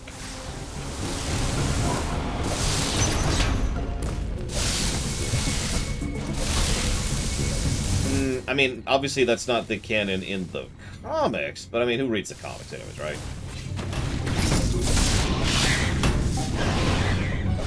So the idea... oh, by the way, I am probably going to give a positive to what you suggested, Sean. So the idea that Ridley is a Chozo experiment or a Chozo rogue or whatever actually makes a weirdly large amount of sense to me. It explains why he's so unique amongst the rest of the pirates, because he doesn't even seem to share the same, species as the rest of them.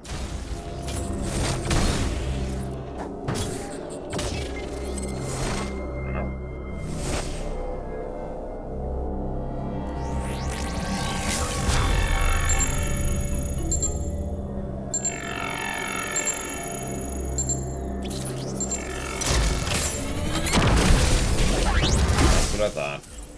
Scheiße. Okay. Okay, no, that's not as bad as it looks. It's just terrible. We're still not at the worst one. I'm saving that for last for a reason. Because that's the one I'm most likely to just give up on.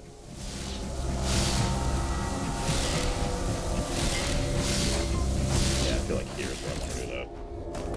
And I am correct.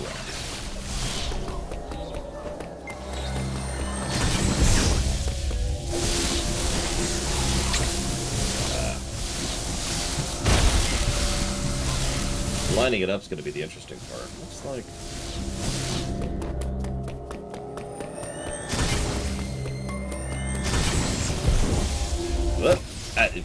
Whoops. Hang on, hang on.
Stand by my roll my eyes on that.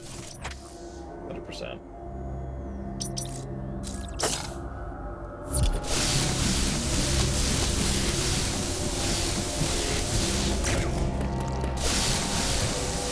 Back up here. This.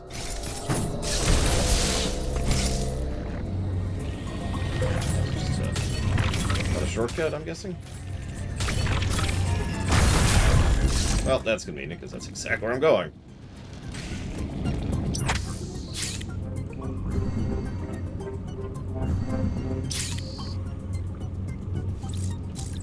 We'll be right back. I'm gonna grab a drink, because I don't have one, because I'm a moron.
One hand, some of you may remember, talked about dark chocolate Reese's, right? Remember that? Well, they just arrived. And the problem is, the box is this big. So I'm gonna need your help. No, it's It's gonna last me months. Okay.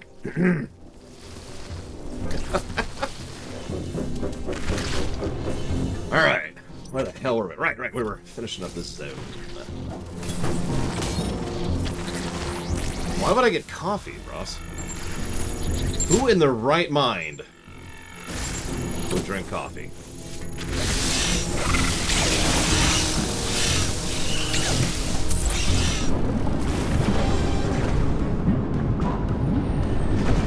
Oh. Okay. Ah!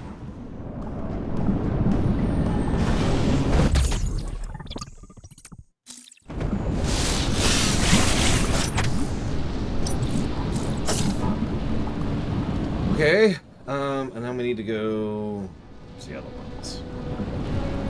We got that one, and sorry, right, so let's, can I...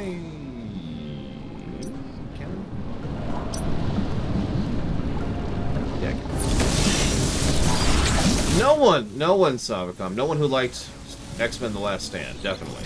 I mean, no one would actually like X-Men The Last Stand. You could see how much of a jocular, joking kind of a thing this is, because, I mean, honestly, right?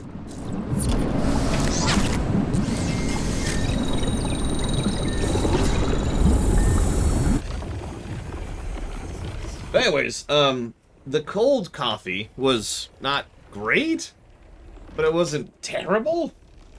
I still need to try hot coffee, and then at some point I need to try flavored coffee. And then I need to try decaf.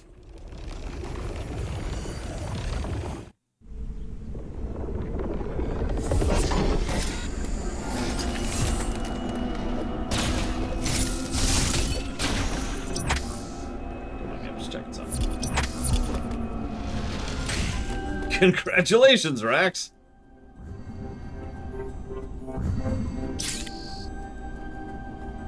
Do I like vanilla? I mean, kinda, I guess. Like, vanilla pudding's okay. I guess. I don't know.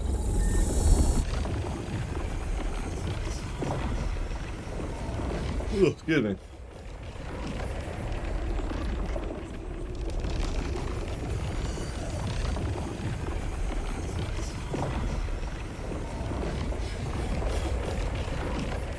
I did, actually. I did, in fact, add lemon flavoring to the chocolate pudding. I haven't tried it yet. I haven't had time, really. I usually have sweet kind of stuff in the morning. Or right before I exercise, one of the two.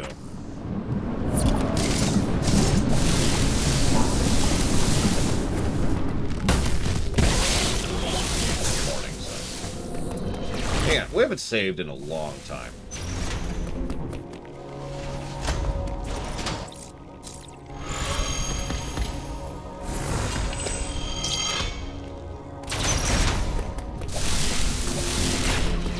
Lemon shavings and extract, Dream Whisperer. I actually just bought a lemon and went, because I got a grater for it. I did that with some lime stuff recently too. Whoops. Right, there's something here. What could it be? It's right here. It's a speed boost. Oh, okay, it's not. That's good. I was actually gonna be a little bit pissed if that was a speed boost. Just a little, you know, just a little bit.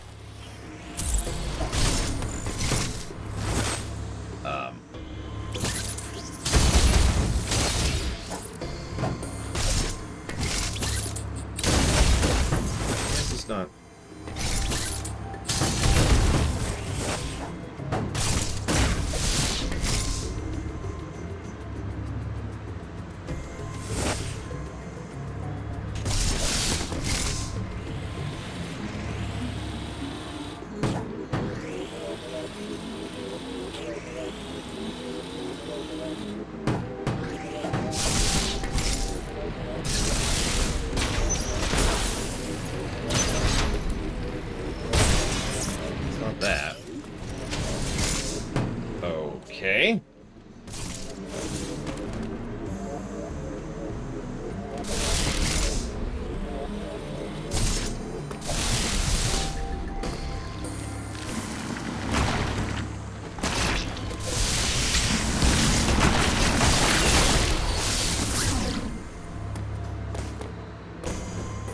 Okay, the further I get away, the less likely this is getting, so...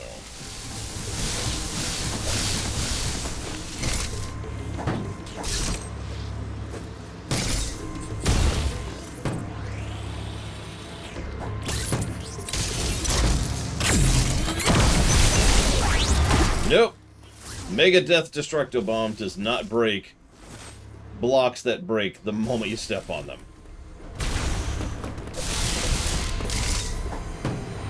Yeah, I thought that was kind of cool, too. Yeah, it looks like this is the only stretch where we could possibly, you know, do this. Oh, come on!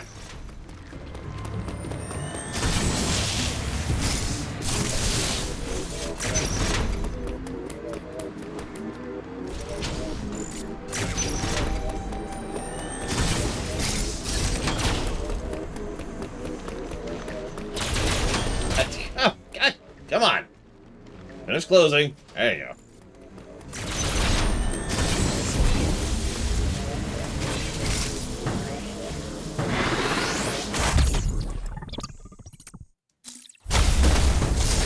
Didn't want to close.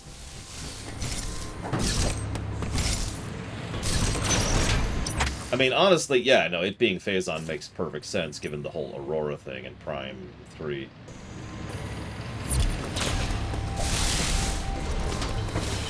Save. God, that outfit looks cool. I wish I looked like a fifth, a tenth as cool as she does. Ugh, anyways. I confess envy, or jealousy, whichever one it is. I never remember which is which.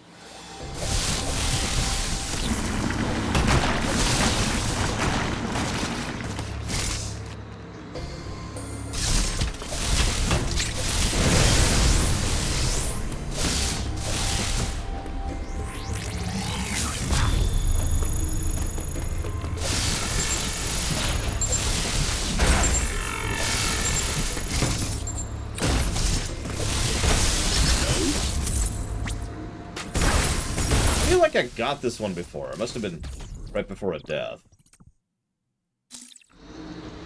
Yeah. In fact, I know I've gotten this one before. Weird.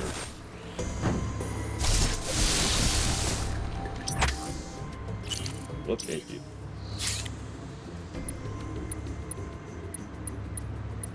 Well. One area left. Yeah, no, I'm too upper chesty. I'm a big bulk.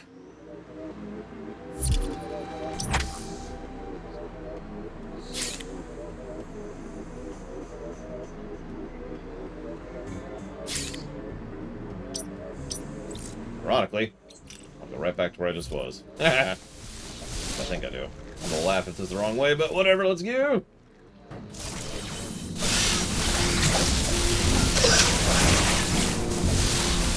It's okay, no squall or cloud shall hinder us.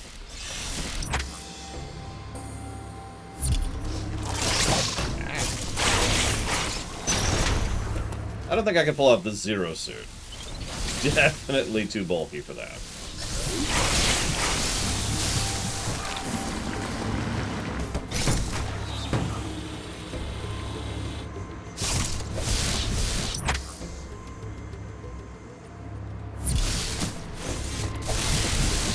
Yeah, no, that's a real thing, Ross. Now, the real question is, what does it taste like? And don't say curly fries, because those do not taste like curly fries, I guarantee it. Because they're vodka.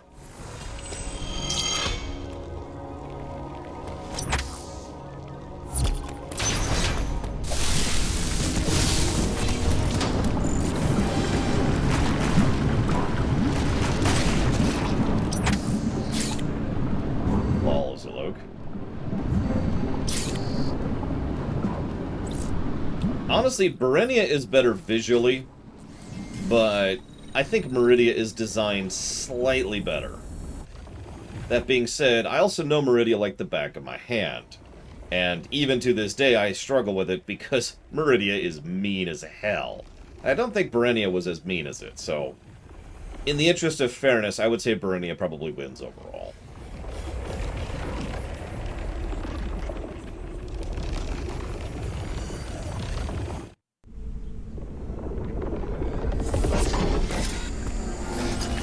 Don't worry, we'll both watch it later, Rex, because, I mean, it's Joe Cat, he's hilarious. Okay, so, I need to go there. $60 for, well, I mean, it's branded vodka. Licensed vodka, whatever you want to call that. It's like going to a hotel that's themed after Kingdom Hearts, to name a random example.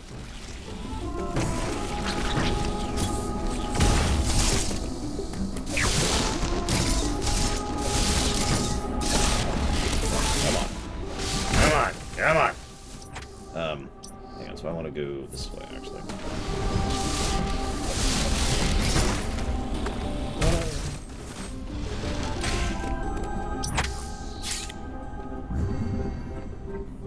I know, right, Rax? Just, yeah. Do not understand. Like, familiarity effect is a real thing, and I myself am totally impacted by it. But limits, you know? Going to a hotel that happens to have a couple of Kingdom Hearts-themed things, no. Now, that Star Wars experience, if that's as legit as it sounds, that actually sounds like it's fun. Way overpriced, but at least interesting, right? Calling Malik a bit stupid is like saying that Berenia is a bit wet, Zach Taft. Yeah, the one at Disneyland.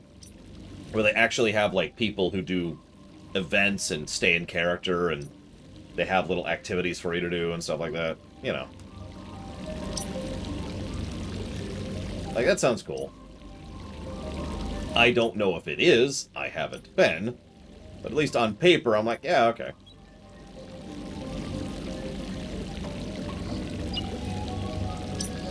So we've got that nonsense.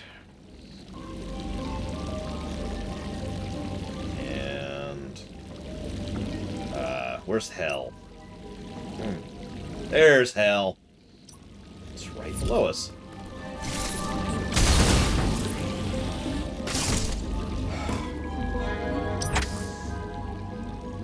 I mean, as much as I want to do this last, it's right here.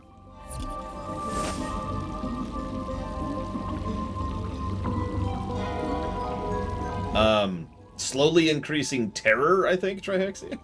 And there's nothing they can do about it.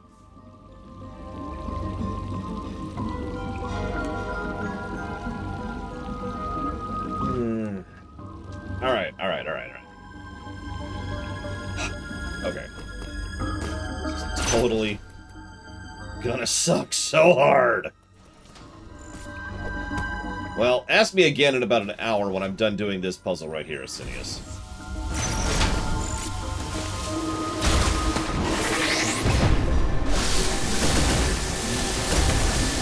When I was much younger, my mother happened to get a, like, free forever pass to Disney. Disneyland, specifically. So I've actually been to Disneyland a lot.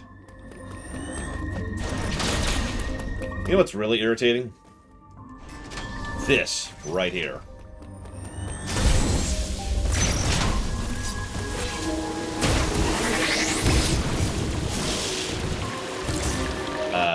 Okay. Well, I got further than I ever have, and I don't know what to do at this point, apparently.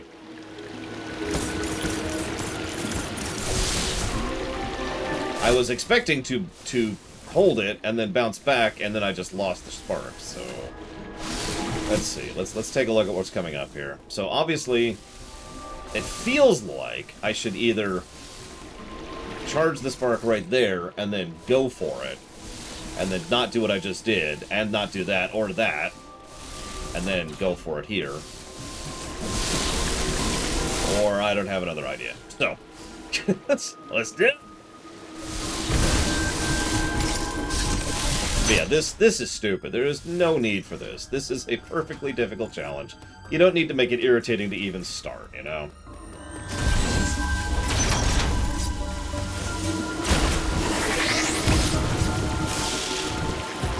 Nope, nope, nope.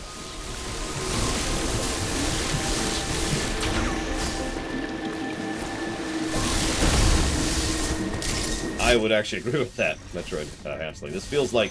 What I would say this feels like is a lot of the Mario Maker stuff we've been getting, which we know Nintendo's been paying attention to a lot of the Mario Maker stuff, so... Shrug.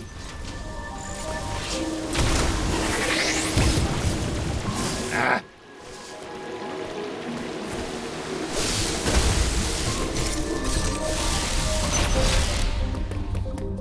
I say Mario Maker, but you know what I mean. The Mario Maker style stuff.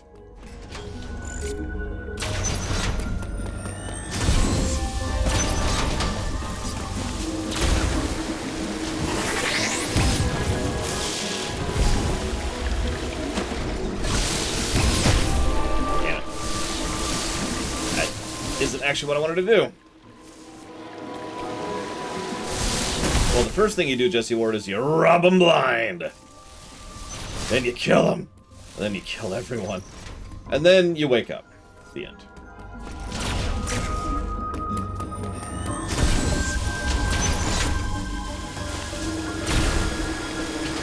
Ah. This is going to sound so petty, but this one jump is probably the biggest reason why I wish I could use the D-pad. Part of the problem I'm running into, and it's probably not obvious, is I'm having trouble shooting down. Instead, I'm shooting down at an angle, or down to the left, or whatever, right? And I need to not shoot down to the left. I need to shoot directly under me, because I need to fall straight down.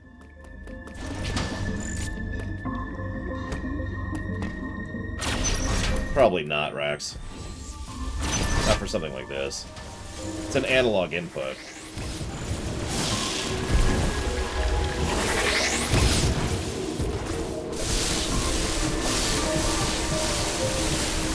Like, it's a fully... It's not like Link's Awakening. It's a fully analog input. That's not going to go on the D-pad, you know?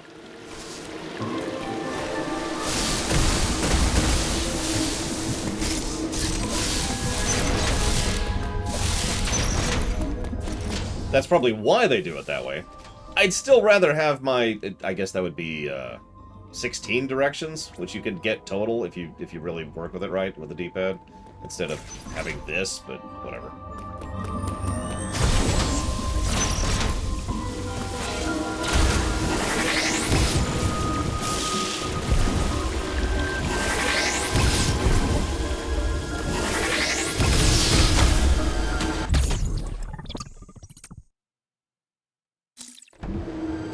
I'll take a flex on that. I will. Ooh, wow. That is one hell of a trick.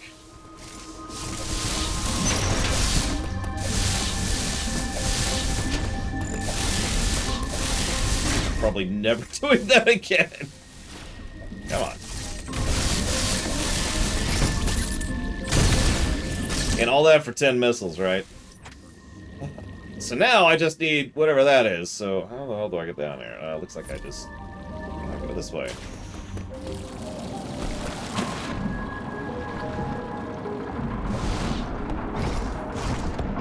I was say, yeah, it looks like I have either have a power bomb or an E-tank, but I think that's not an E-tank. I think that last slot for the E-tank is actually for the Amiibo one, which I'm not using because it's dumb.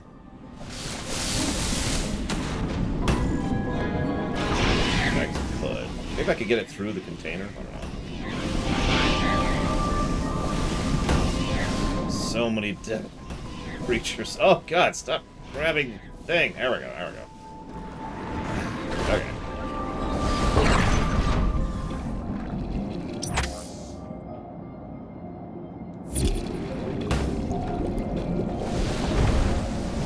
Excuse me.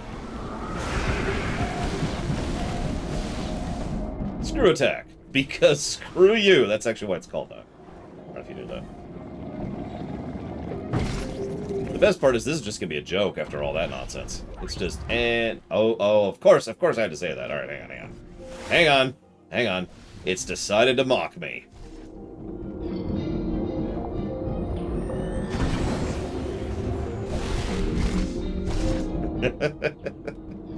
Hang on.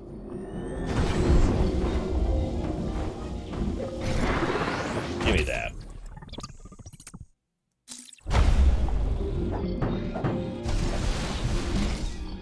The game was like, wait!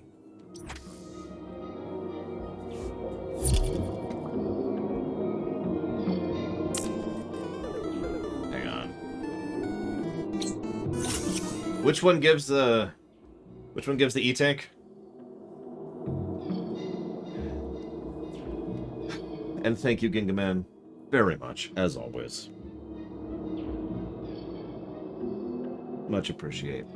Samus, okay, let's see if I can get it through there. Probably not, but I'm gonna try it.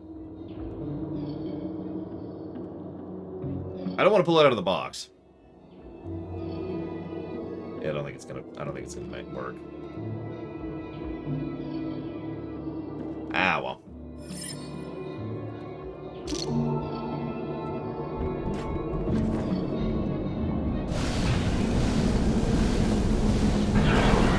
Yeah, let's hang on. Let's double check. 100%, 100%, 100%, 100%, 100%, 100%, 100%. Good. Oh, right. I actually know what you're talking about, Computer Kid, because I have pulled some of these out of the box, and yeah, I had to pull that out while I was doing it. That's a shame.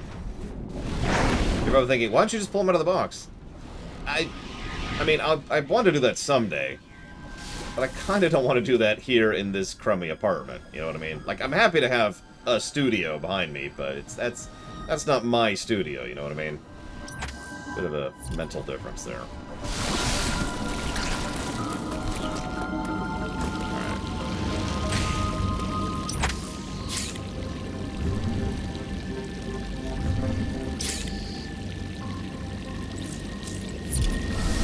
This. Let's see what that donation does. No, that's not true, Sean. I already pulled out some of them. Like this one, for example. Just random example.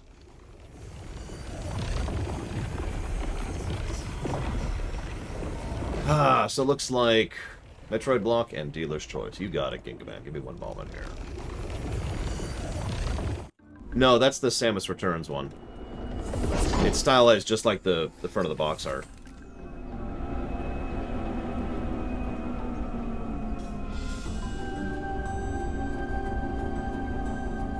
No, the Smash one I have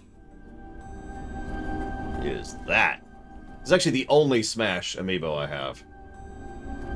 But I probably don't have to explain why I have it. Can you even see this? I can't see it. Yeah, no, not you. There you go. I don't notice. It's funny. Obviously, the webcam doesn't get that across. This is stupidly detailed. I mean, they all are, but Rock looks really good here. No, I'm not going to get the Sephiroth one. Who likes Sephiroth, anyways? No, I think we all know the best amiibo ever. No, hang on. The actual best amiibo ever. Yoshi! I know it's probably not obvious on the camera. This is the Yarn Yoshi, specifically. See? Yoshi!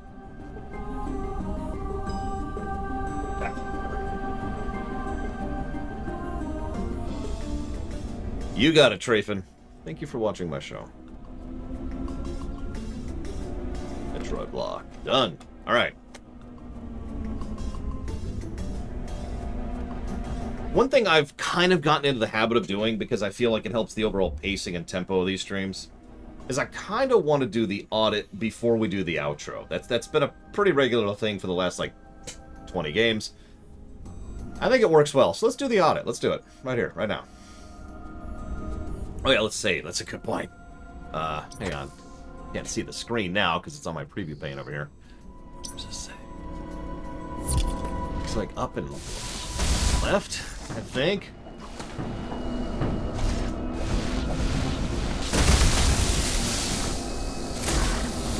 Well, no, the outro usually is kind of a self-isolated thing. That's actually specifically why we do it right before the outro. The outro is the outro pluses and negatives.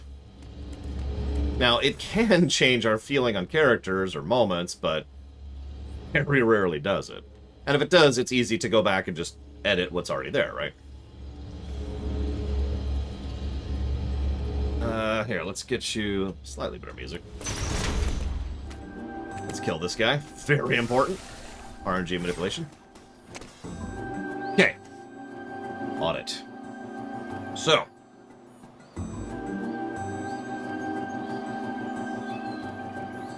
I mean, that's a valid point, Rax, but...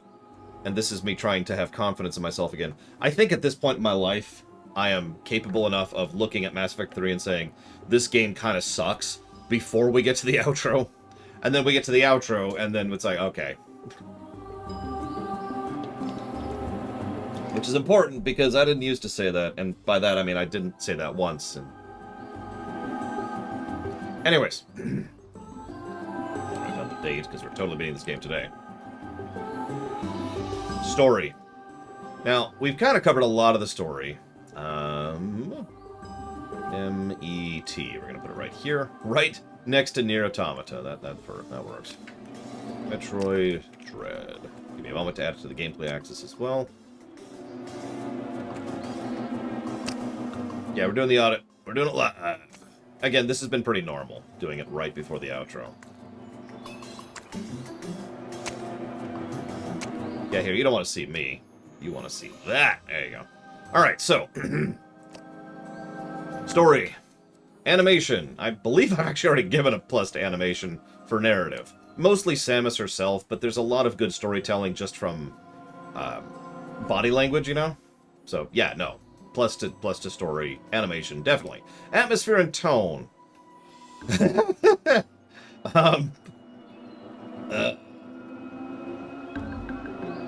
Looks like I gave 2 pluses to that, which I stand behind. But hang on, let's check Super. Let's compare and contrast here. So Super we also gave 2. Let's see, is there anything we've given 3 to? Scroll, scroll, scroll, scroll, scroll. Wow. There are 2 games we've given 3 pluses to atmosphere and tone. Resident Evil 2 Remake and The Outer Worlds. What do we think? Does this challenge that? Does this sit in the same category? Because the atmosphere is definitely this kind of horrifying... Just, it's what we were talking about earlier. It's the horror thing, but good horror. Tension, suspense, whatever we called that. I think suspense was the word we settled on. I'm totally cool with adding a 3 here. What am I listening to? Stop it. Stop it. Stop being alive. Stop being alive. Stop it. Stop it.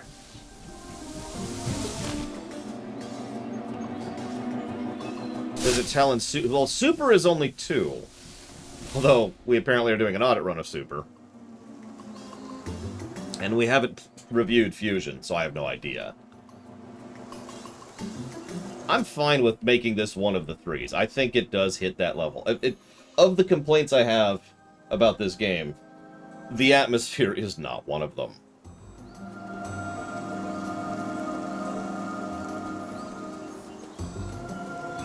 So, moving on. Babylon 5 effect, no. Background lore, no. Banter, no. Branching narrative, no. Camera work. So this is about how they use the camera in cutscenes. Frankly, I'm just going to skip over that because I don't think there's enough cutscenes to justify that. That's usually more for, like, long cutscene games like RPGs and the like. Characters. I think we put that under something else, so I'm going to call it a wash right now. Cutscenes. Yeah, we're doing the audit right now, Walker. No, I don't think the cinematics get a separate positive. There are 2 cinematics that got positives for their existence, but I don't think the cinematics in general deserve one. But I could be argued down from that, because there's usually that little... the boss intros, for lack of a better way to put it. What are we thinking?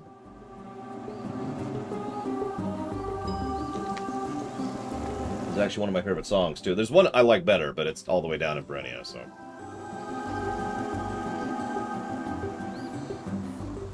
Remember, this is entirely on the narrative axis, although that fits because it kind of helps to sell the nature of what we're fighting and how we're fighting it, blah, blah, blah, blah, so... Like, I could easily be talked into a plus for cinematic design, so let's specifically put it for the boss intros and for the Samus moments.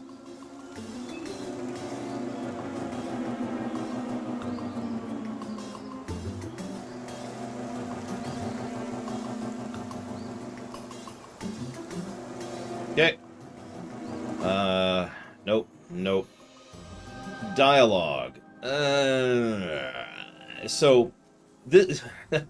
This is not a plus. Let me just go ahead and say that right now. But I don't think it's a negative. I don't think the dialogue is bad. It's just, for dialogue to be a plus, we're actually pretty strict about that. It has to be very well-written dialogue to actually qualify as a plus. And I don't think this qualifies. So yeah, I think that's a wash. I agree. I need to make a wash emote. I keep meaning to do that. I keep not having time to. Doodads! Hang on. What do we have that has 3 pluses for doodads? We have Hitman 2. We have Grand Theft Auto 5. Assassin's Creed Origins. Hang on. Red Dead Redemption 2. The Witcher 3. No, Korgoth. I feel like I've explained 3 times in a row why we do this right before the outro. I need to add that to, like, the website. This is why we do this, right? It works better for flow and just the general audit itself of doing everything while everything's nice and fresh before we hit the outro. And then we finish up the outro, and then, you know, the outro is a pretty quick and easy bam, bam, bam. And we move on, right? So yeah, so here's the thing. I have already given 2 pluses to Doodads. I'm not sure it deserves 3. Like, line this up with Red Dead Redemption 2, or GTA 5, or The Witcher 3, and really think about that for a second. Think about the sheer level and quality and quantity of doodads in those games. I don't think it actually deserves 3. It absolutely deserves 2. Mega Man X1, we gave... one moment. 1. We gave Mega Man 11 2. Yes, but that would be on the gameplay axis, which we're not at right now.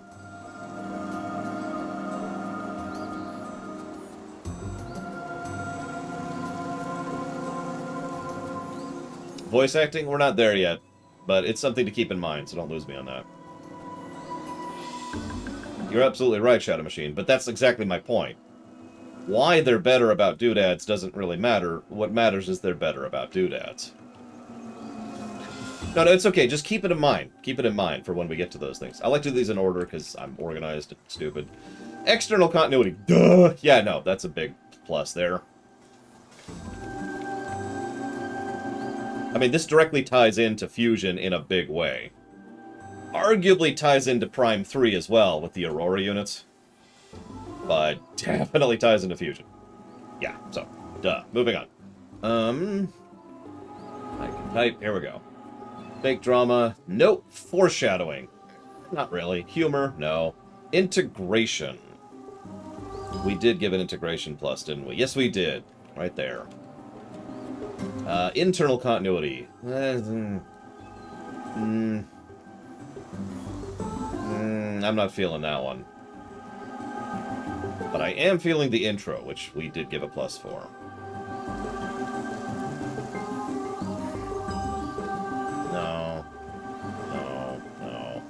No. I think we have...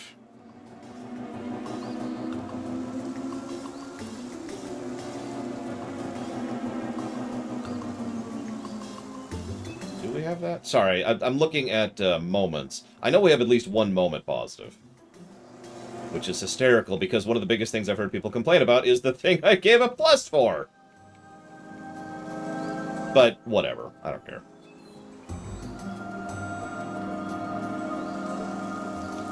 None of that. There's... Do we have any Lindblom effect going on?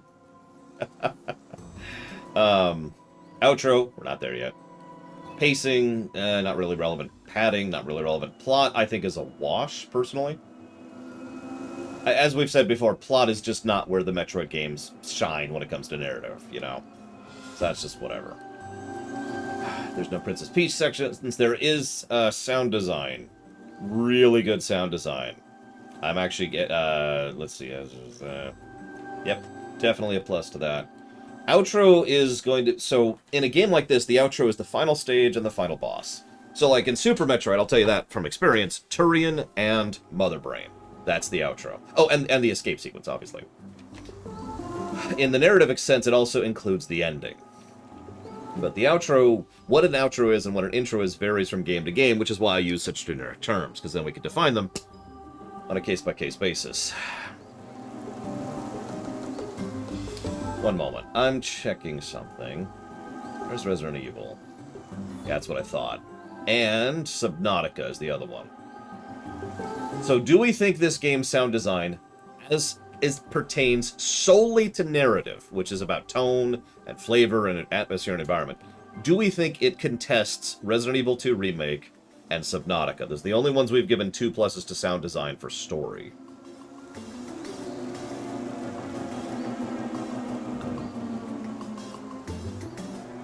I'm leaning towards no as well, but as always, I do want to hear people's opinions. Because that's how that works. Oh, I already did give that one. Okay.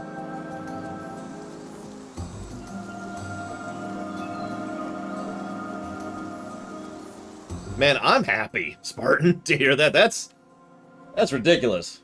Nobody should be listening to me at a professional level. I'm pathetic. I wish, you know. Okay. God, I hope not Trihexia. Not really. Visual continuity. Yeah. I think we're just gonna give 1 for that. Well, hang on. I'm challenging myself on that. What do we feel about the visual continuity?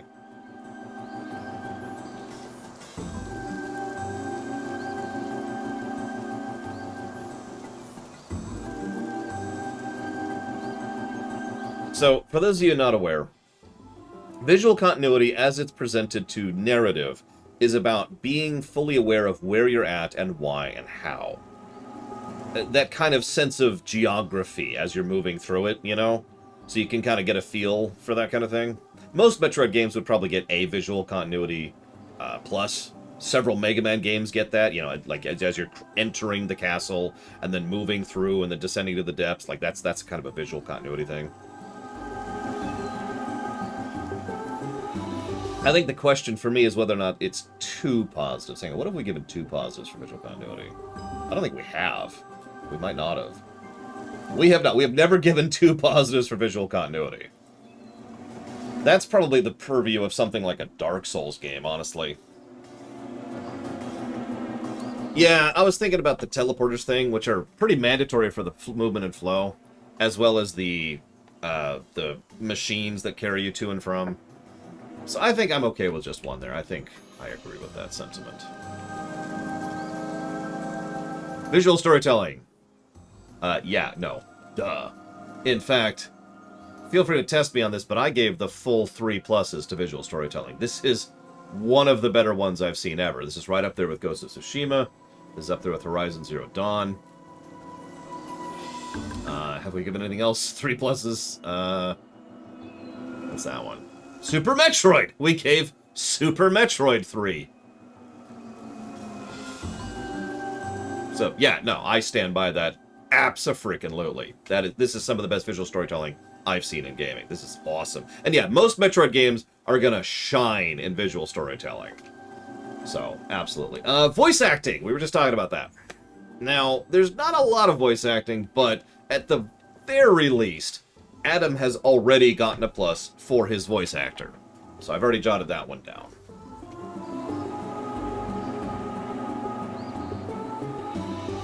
I just realized I should put that down over here.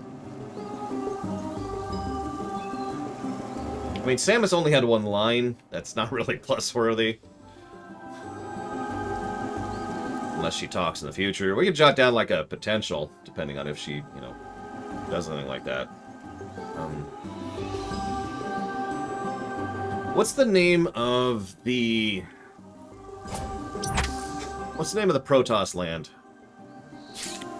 Is it this one? Is Ferenia it? No. It's like a loon, isn't it? It's Spartan! It is a great line. It's a great moment, too. Hearing her speak in Chozo, that was actually legit.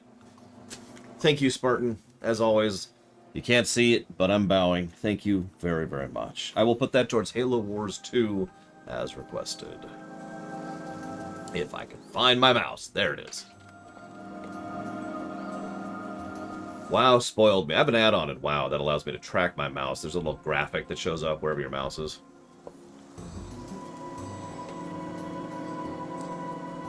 But no, I think you're right. I think Ferenia is is the place I was thinking of. Cool. I just need to write that down because it's getting a boss.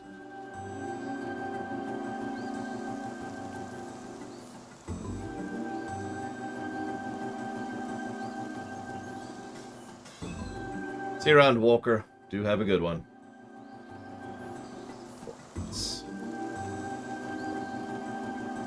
Okay. I think that's actually it. And that's because it is. Alright. Now, we're not done yet, so we're not tabulating that yet. That's a lot of freaking positives. Gameplay! So this is the big one for a Metroid game. Let's really go through this. Yeah, I agree, Zalok. Alright, so give me a moment to tabulate what we already have. Because there are many. Just give me a minute, give me a minute.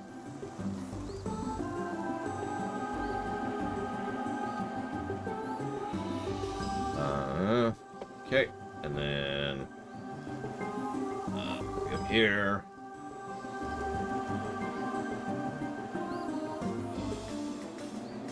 And then this one.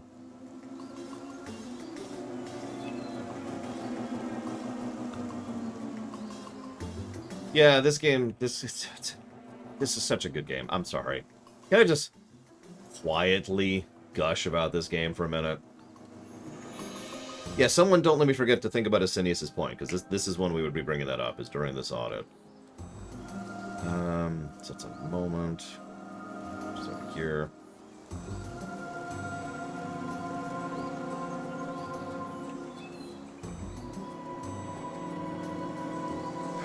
Boss. Sorry, just give me a second. And by a second, I mean a minute. Yeah, no, this might actually qualify as Game of the Year material. It certainly has its flaws, but...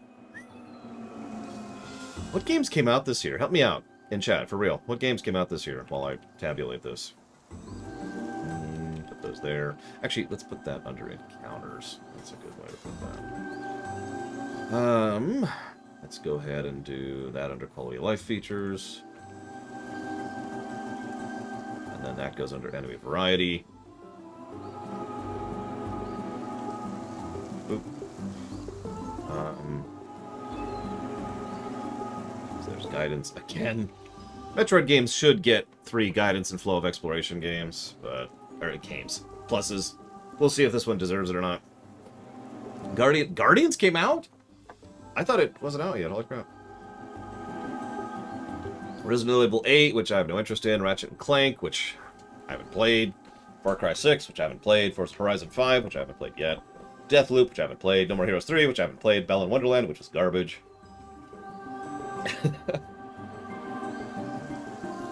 That's not a great list. I'm going to be real. Visual indicators. That's over here. Pokemon Diamond Pearl remake in like a week. Probably not going to surpass this one. Let's just be honest about that. There it is. Pacing.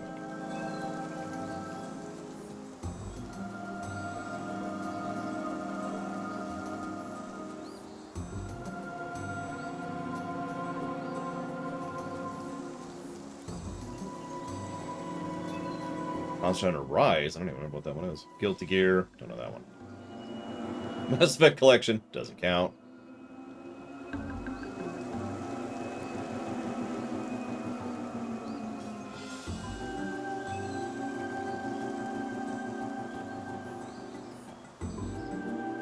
Did Snap come out? Yeah, I know what games I've played this year. It's a fun list. I don't think any of the games I played this year, except for this one, came out this year. It's not really on purpose, that's just how it lined up. Terrain got 2.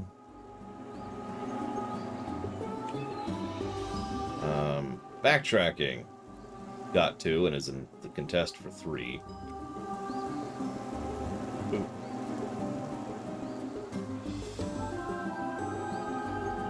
Well, yeah, Dream Whisperer. I took 4 months off to do the audit, and to finish the FF9 theater, and to do the World of Lorecraft series. So yeah, no, I've had a bit of a gap this year to do that whole YouTube thing. Let's see. Traversal got 1+. We'll have to think about that one too.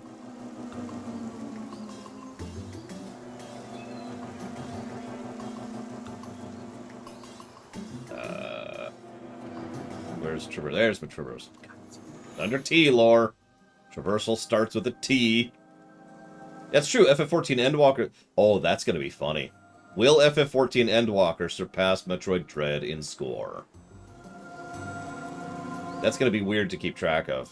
In fact, I'm not even sure I can keep track of that. It'll be fine, Jesse Ward. I'm sure YouTube will continue to be the stellar, amazing pinnacle of supporting tiny small business people like me, and how much we are barely holding on by a thread to solvency. Yeah, exactly, Rex. I even calculating that would be aggravating, because I'd have to like rip apart points, and some pluses wouldn't count and some negatives wouldn't count. It would just be a mess. I'm sure FF14 will surpass Metroid Dread, but there's a reason I put all the MMOs on a completely separate page, you know? And honestly, I only compare those golden numbers to each other.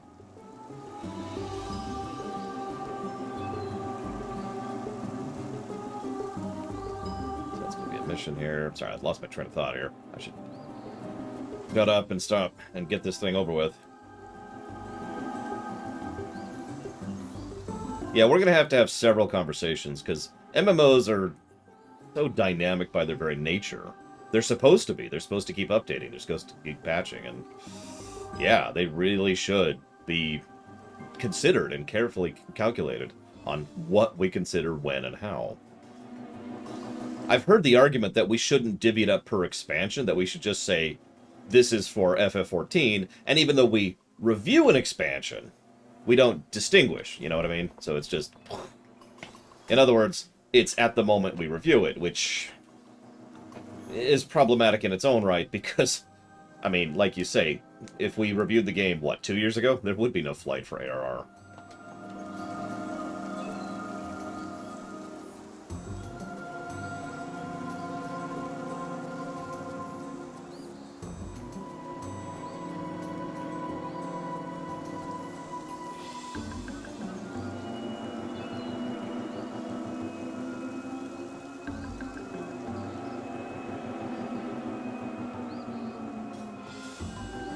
See you around, Jesse Ward. Do have a good one. We're losing all the people. Nobody wants to see the end. That's okay. I understand.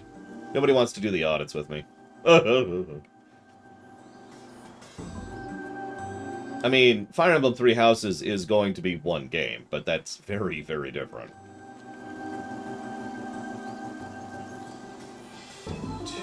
Okay. Okay. I'm caught up. Took me a minute, but we're there. Alright. So, I don't know if AI design applies here, because almost all of the enemies in this game are what we call pattern enemies. It's the same reason like why Mega Man enemies generally don't count for this kind of thing. AI design is usually about things like Final Fantasy or Dragon Age, where the enemies have a specific routing and style, or like a Dark Souls game or something like that. So yeah, I don't think AI even applies in this case. So there's no quests. Yeah, the EMMIs are patterned, but that really is kind of a separate thing, so we're going to move on. We gave 2 pluses to animations. Any objections to that? Have we given anything 3 pluses?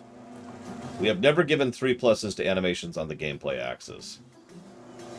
Which is interesting, because as I'm saying that out loud, I feel like Sekiro might be the only one we have that qualifies. Because remember, animations, the first plus is for the animations being good, but the second and third plus is there has to be the animations being in service of gameplay.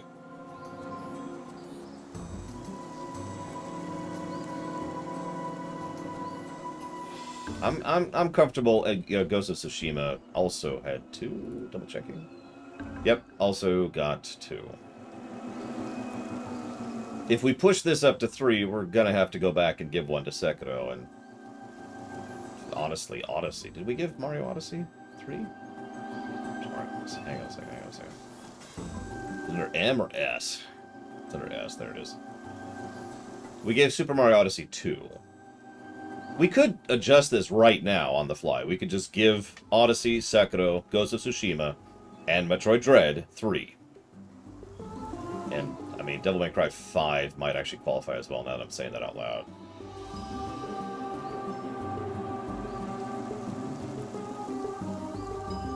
Yeah, no, I think I agree with that. So let me jot that down, because I'll have to go back and change some golden numbers a little bit, but that's okay.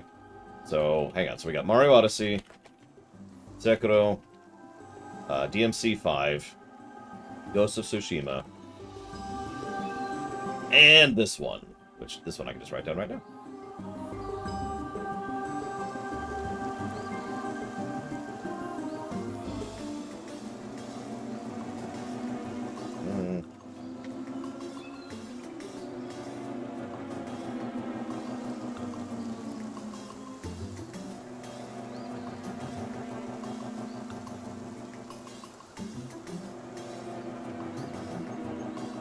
Okay, next. Audio spam, no issues there. Auto battle doesn't exist. Alternate leveling doesn't exist. Backtracking! What are we thinking? Now, obviously, this game has good backtracking. I think it legitimately does good shortcutting. It changes how you move through it as you're going back through it, blah, blah, blah, blah, blah, blah. So, it definitely has good backtracking. The question is, how good at backtracking does it have?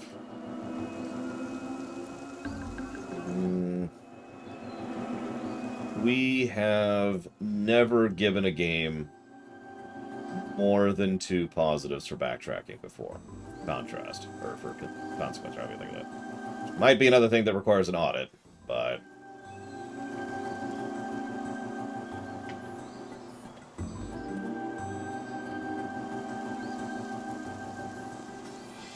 yeah, see, that's what I was wondering, Action Man.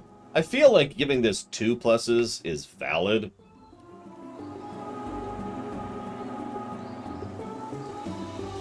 Because not only is the backtracking, good, as a Metroid game should be, but they do several things to make backtracking interesting later on. Changing the layout, or changing the enemies, or giving you different tech, which changes how you move through it, and blah, blah, blah. Good backtracking. We've talked about this before.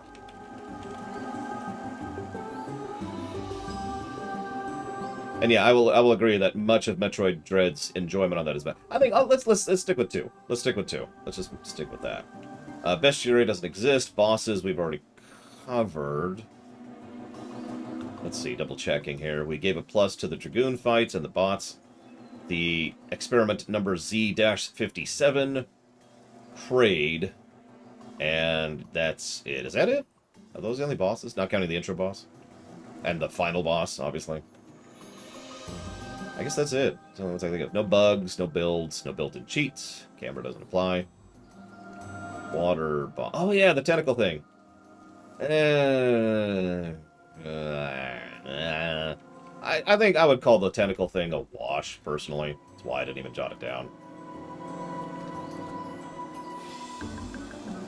Hey Evo, welcome back. Zalok would like to argue for a aggregate for the Aurora Brains being the same damn fight every time. Which, I can absolutely see that. What are we thinking? Dude, Metroid should have a bestiary. Are you kidding me? No, it's good to track me, Charlie. That's the whole point of the audits, is to make sure we don't miss anything. Yeah, I mean, they are one of the less interesting part of the ME fights. That's something I have jotted down, Rax, which we'll get to in a minute. It's true, Prime does have the best year. I forgot about that.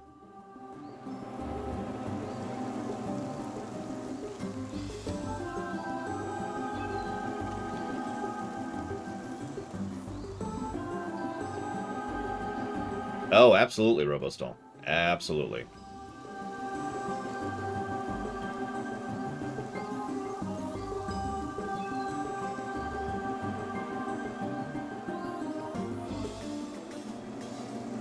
Let's do that. Let's do that. I think I agree with Zilok. I don't believe so, Cashel, no. Unlike, say, Super Metroid, where it's kind of possible to soft-lock yourself. And I know what you're thinking. Lore, no it isn't. I want you to imagine being young and not knowing how to do wall jumps in Super Metroid and falling into that pit, which absolutely 100% mandates doing wall jumps to get out, or a very, very, very, very long bomb jump. And that's all I got to say about that. I actually turned off my SNES at one point when I was stuck down there. No joke. Cosmetics, don't apply. Crashes, nope. Difficulty curve. I gave 1+ for Kira White Noise for dumping way too much money on my face. Listen, my face does not need more money. It's okay. Listen, that's gonna be a tough argument, Kira White Noise. I gotta be real. That's a rough one. I don't know. Yeah, I don't think Dread gets crashes. I mean, ignoring the fact that we haven't had any. Time for my money facial. Every now and again, I wonder what it would be like to go to a spa. Just to actually be pampered for a bit, be taken care of for a bit.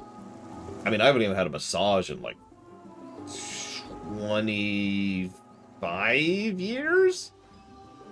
Something like that. I haven't given a massage in about a week. Alright, so. Why is that there?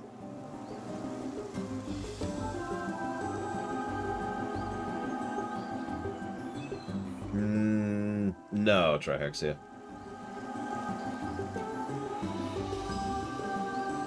Interesting, Shadow Machine. That sounds like fun.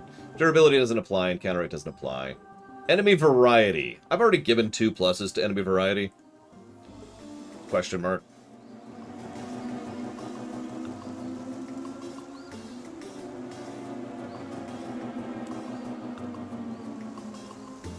There is no fast travel. Did I give? I didn't. Fascinating.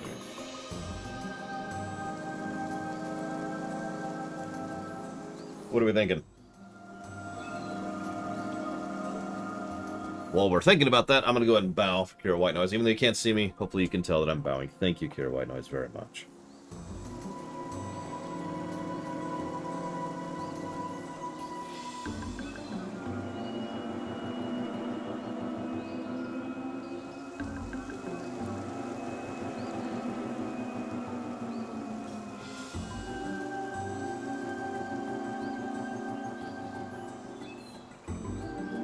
Always appreciate. Very, very much so. Thank you. And I have put that towards the deserts of Karak.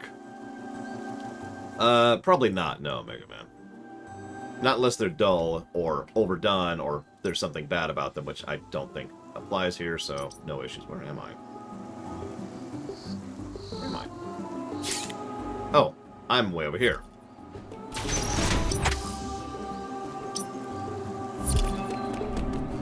Yeah, this is where I want to go. Yeah, I don't think that approaches negative territory, personally. Yeah, that's what I was thinking. I mean, hang on, let's use some comparisons. What have we given enemy variety 3s to? Shovel Knight, which I stand behind, but that's because of all the expansions. And that's it. So yeah, no, I think 2 is plenty. Whoops, I went a little too far. It went. Hard to see. Alright. Graphics. Just straight up graphic quality, fidelity, and brickwork. I haven't given any positives for this yet.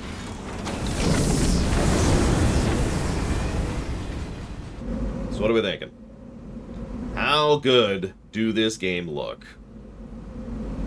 Oh, and to clarify, for those of you not familiar with my terminology, sprite work is the stuff in the front, brickwork is the stuff in the back. So, you know, the backgrounds and the sets, you know, the level design. This train we're on, that's brickwork. Samus, enemies, power-ups, interactables, that's sprite work. And yeah, I think both are pretty damn good.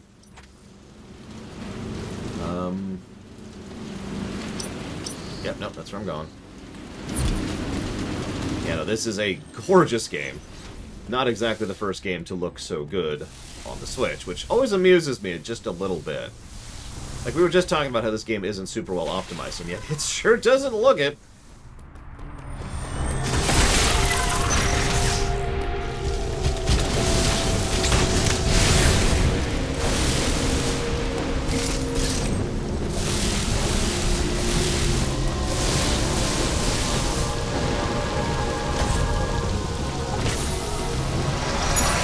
So the question here is, how good is it? 1, 2, or 3? Now, I don't think this is a 3, and I'll explain why. Because 3 requires something like, you know, GTA 5 or RDR2, or FF7R1. And I think those are the only ones we've given 3, and I'm correct. So, yeah, I don't think this hits 3. I would be comfortable giving 2.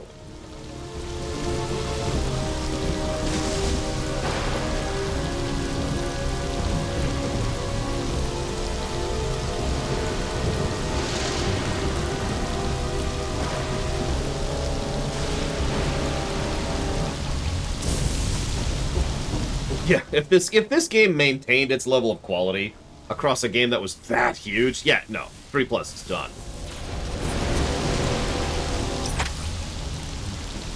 Is there a save point up ahead?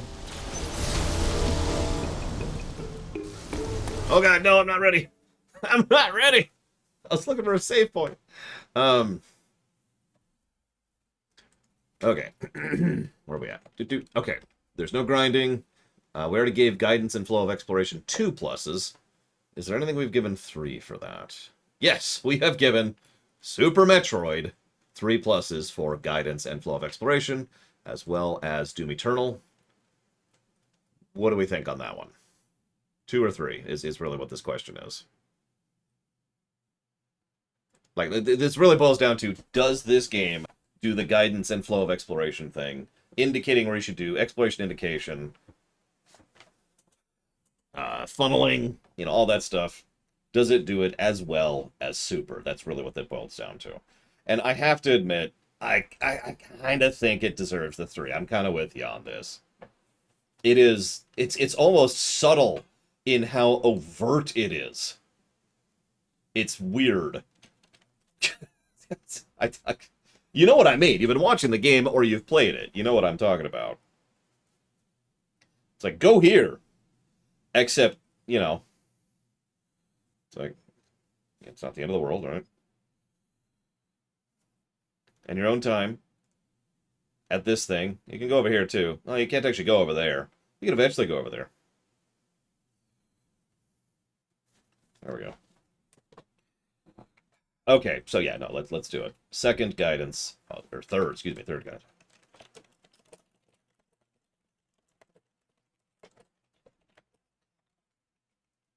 So guidance and flow of exploration up to a full 3. Moving on. HUD. You know, I barely even noticed the HUD, which is actually a good thing. What are we thinking about the HUD design? Here, let's show it off for a second. Whoops. Because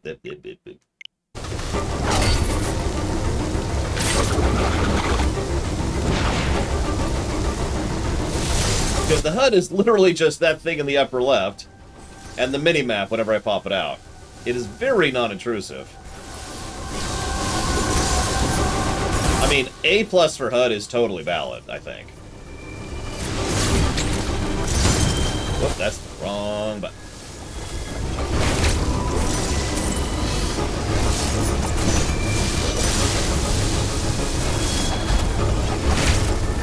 Now, like, something like Metroid Prime might get multiple positives for HUD. But I don't think this one would get multiple, for example. Oh, you're cute. You're cute.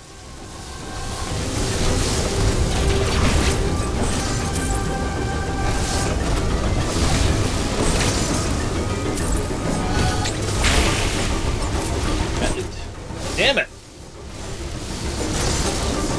Yeah, he hits kind of hard. Damn it, it's always the Russian judge, Loke. Oh wow, I literally can't hit damage in this one.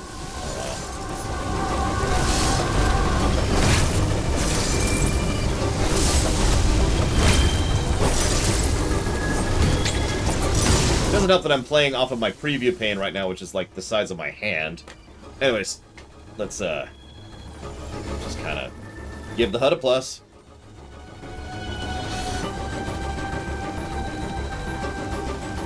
One plus to HUD. What do we got here? Info in-game. Negative. Definitely a negative on info in-game. We already talked about that one. That one's just, yeah. Write this one down while I'm thinking about it.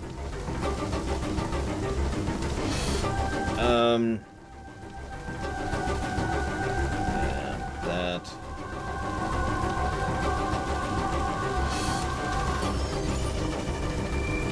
No, I can't narrow that. Not until I'm done. Here, man. Boop. There.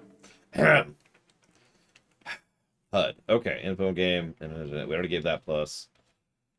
Interface is... what do we think of the interface? Because this is the interface, and no, it's not a... I don't even know why I'm saying this. But this isn't terrible, but like this isn't much. I don't think this is plus worthy.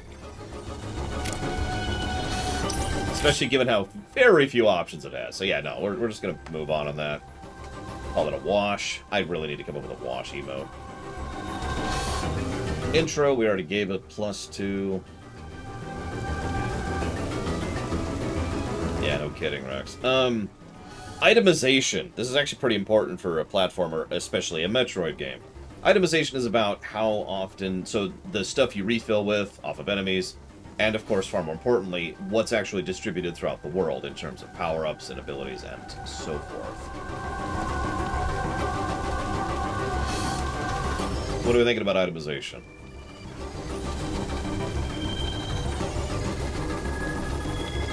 For a bit of perspective, we've only given 3 itemization pluses to one game ever, Final Fantasy VI.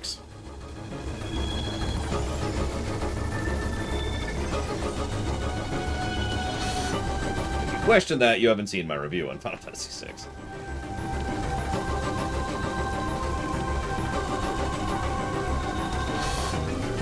It's not a bad idea, Mr. Red. It's not what I was going to do, but it's not a bad idea. I'll use that as the backup if my idea is terrible. It probably is. Alright. We can give 2. So we've got...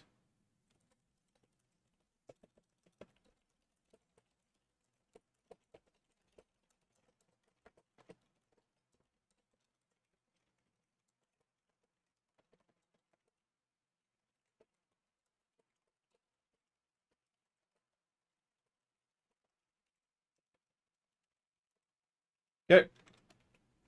Now, here's the big one. Kit. Kit is exactly what it sounds like. It's all about what you have to play the game. We've given lots of positives for Kit before, because it's something that games tend to do very well. We've given tons of positives to Hitman 2, to Halo Reach, to many of the Mega Man games. Mario Odyssey, for obvious reasons. Twilight Princess. Most Zelda games are probably going to get lots of Kit pluses.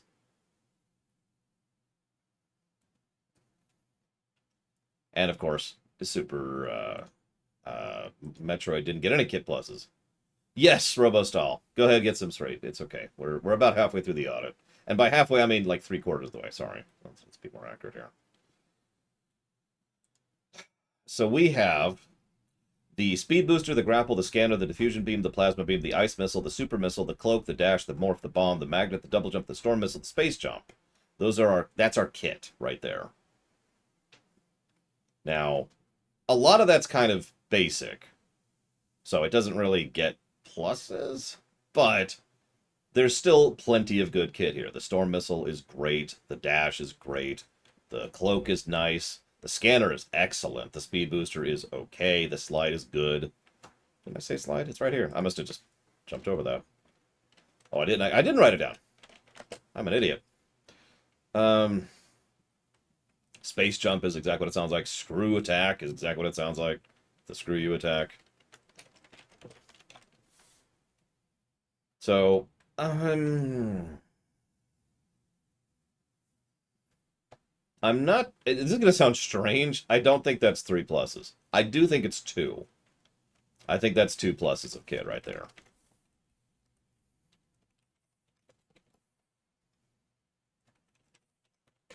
There we go.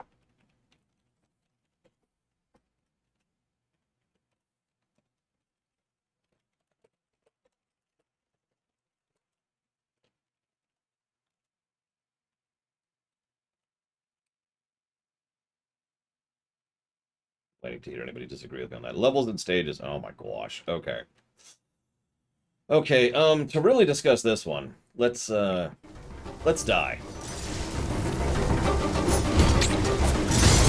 Oh, okay. Kill me! Hopefully it won't jump me right back into the fight, because I don't want to be right back in the fight.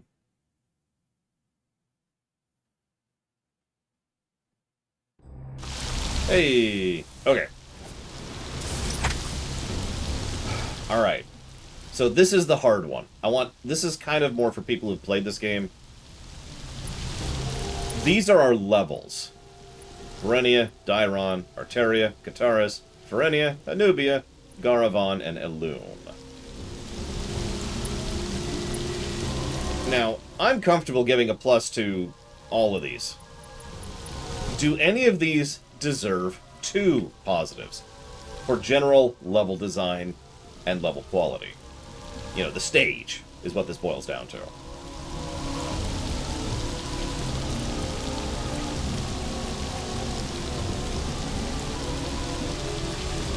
What am I missing? Nope. Anubia, I've got that. Verenia, I've got that. Elune, I've got that. Garavant, it's a V, lore. Gavaran is actually how it's pronounced. God, I'm stupid. Verenia. Oh, Arteria. I already gave a plus to that. Okay. I was actually leaning towards 2 for Berenia as well. This is probably one of the better designed stages, put into that terminology. Like, most especially this lower section down here. This was awesome, right here. Whoop. Of the others, I mean, Dairon was okay. You know, no complaints there. Arteria was nice. This had some fun sequences, but for the most part, like, I mean, over half of this level was 2 Emmy sections, for God's sakes. Gavaron, I want to like more than I do. Sierra Mike is hopefully going to be doing okay. Hopefully.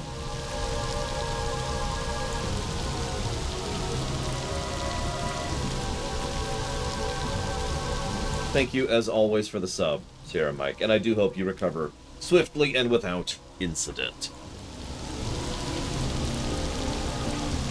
Yeah, no, like, this area right here kinda sucks until you have all the kit to go through it.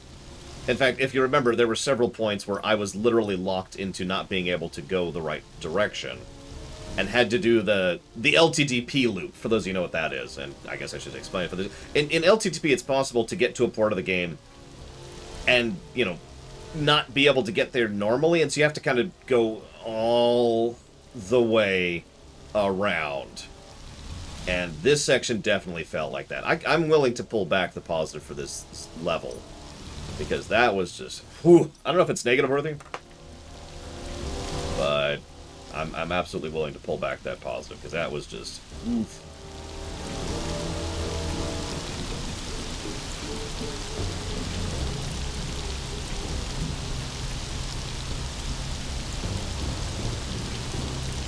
I actually agree with Berenia getting 2. This is getting so many positives. Oh my god, this freaking game.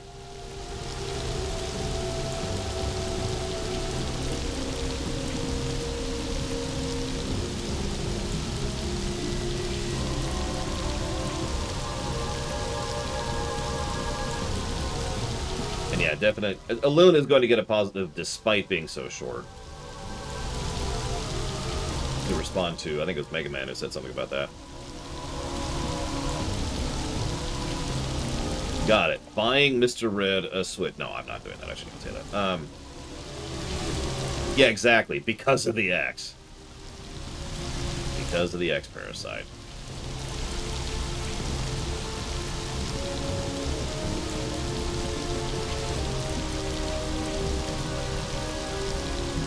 You wouldn't, Mr. Red. I didn't know you hated joy. Alright, there is no level scaling. Yes, actually. I put that under gameplay and story integration, specifically. And I put it to both story and gameplay axes. Okay, so... lighting... okay, hang on. I don't want to give this game more negatives, but in the interest of fairness, I think the lighting in this game might deserve a negative. There are several sections where it's just kind of, but the most important thing is the EMI sections. The grain filter. I know that's not quite under lighting, but that's what that would sit under. Visibility is probably a better way to put that.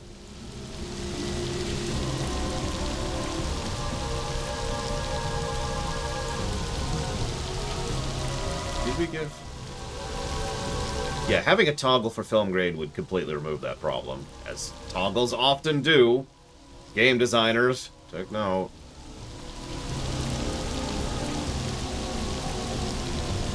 Just saying. Now, I will say, I am actually giving this game a plus. Shadow Machine got there before me. I am giving this game a plus for light design, because most of the lighting design is excellent. And yes, I am absolutely playing on an OLED. I'm playing on my TV, my monitor, which is an OLED. So it's kind of obvious to notice some of the stuff, which pops.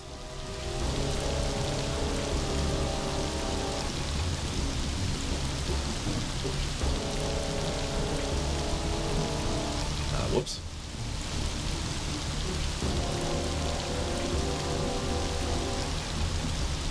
I didn't hear anybody agree with me or disagree with me, though. Well, that would be under the narrative, though, McKay, not the gameplay. In gameplay terms, all it does is make it harder to see.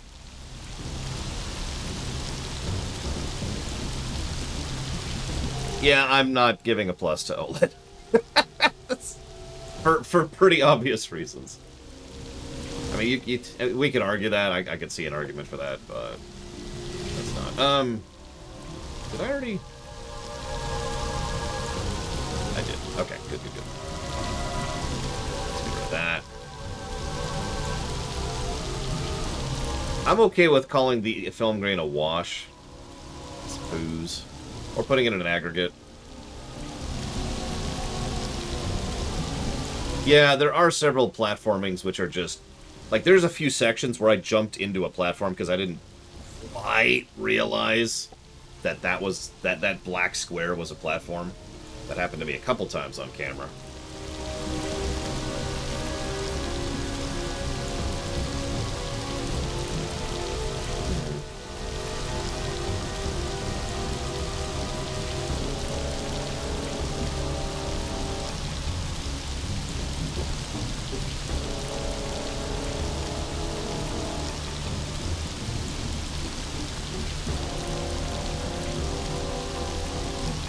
I'm going to give a negative. I'm going to do it. I think that between those two things, it deserves a negative.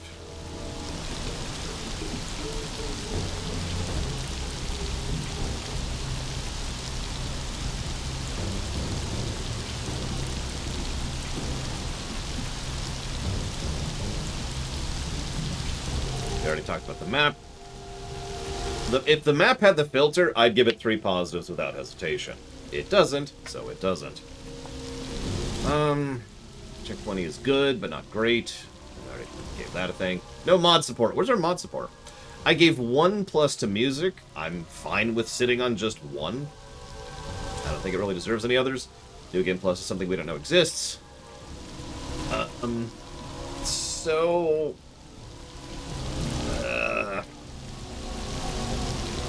I've been bouncing back and forth between this the entire game. Do we think the incredible level of options is a negative or a neutral? A wash or a minus?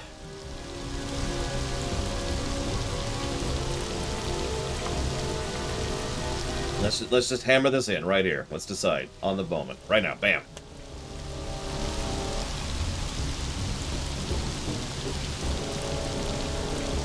I mean, it is absolutely not a positive, but that's not even on the board right now.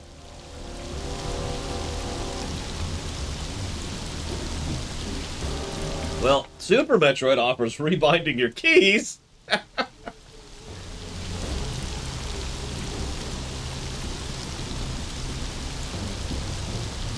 But I don't remember what other ones have.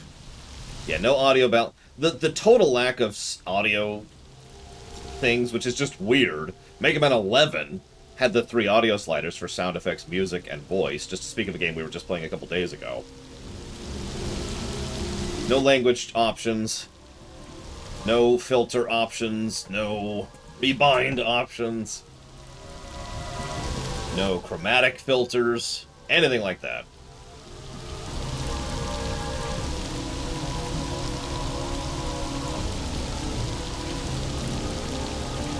Yeah, no. Negative. Negative.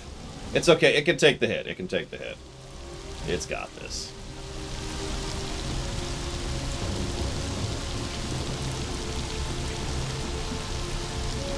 To my knowledge, no, Nero's has. Unfortunately, the only real way I could test is to... Oh, okay. Let's be thorough. Let's do our due diligence here. Hang on. Excuse me.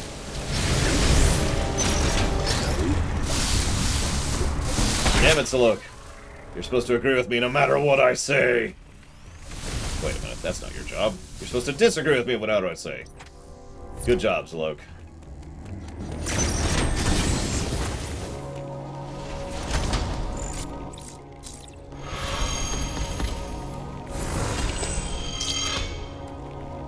Okay, so we're gonna do this, or no, we're gonna do this. We're going to the main menu.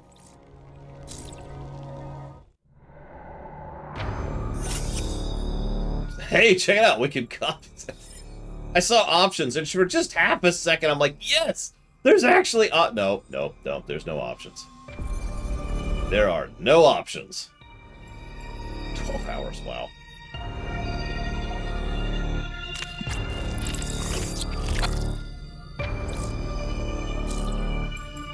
We need to look at this anyways. That's just that.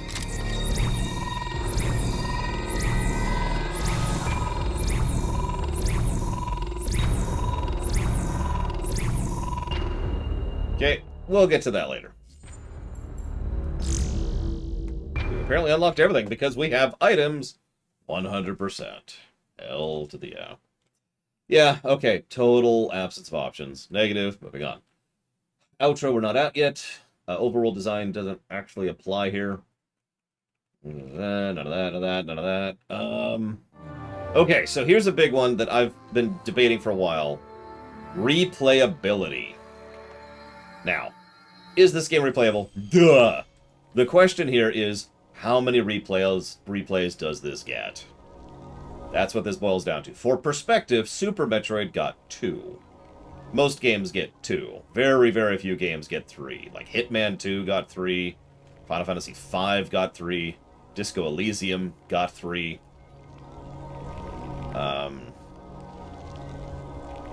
RimWorld got 3. So, just saying that out loud, this is not a 3. But a 2, well, I feel leaning towards 2. Between the built-in sequence breaking that they took into account, this is where that sequence breaking thing comes into effect, by the way.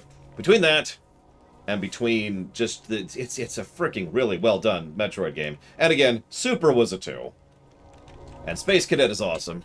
Sorry I didn't say hi. Sorry, we're doing the audit. I'm trying to get through it. I apologize. Thank you for the sub. Very much. Wing Commander 1?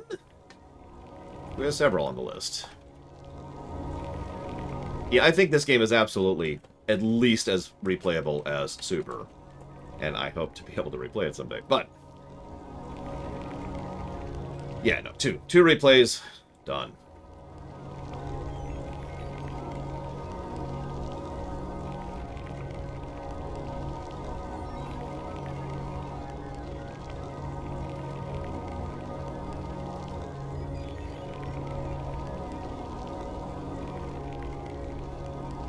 This is also where Sean's comment about multiple solutions for puzzles and encounters comes in. That's where that second positive really comes into play right there. So, that just leads... Where are we at? I know, Von Falkenstein. God, where the hell is this year gone? So ironically, this game is kinda railroaded. But not in a bad way, so I think we're just going to skip over that. There's no raspberry jam or leaps. They completely skip that negative. just smash that out the window. Respec, save systems, wash, sound design, we already talked. Yeah, no, sound design, we already gave +2, double checking something. That's what I thought. Moving on. Alright. There is no strategic layer. It doesn't apply. No, I caught you, Traven. That's a interesting idea. Terrain design got 2 pluses. There is no trash. Tutorialization. Yep. Unintentional skipping. Nope. Skipping cutscenes. Yep. Variety. Yep. Visual continuity. Okay.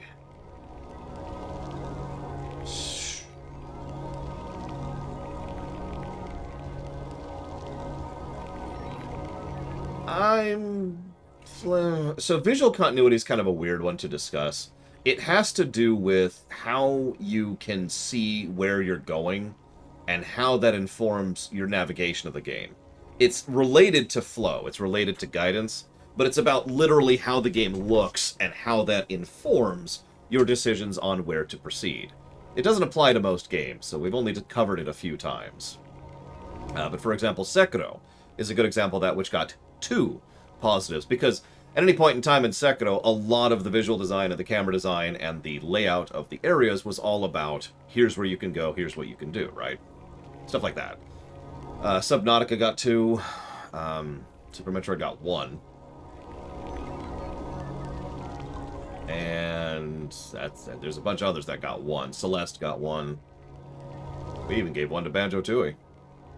What are we thinking?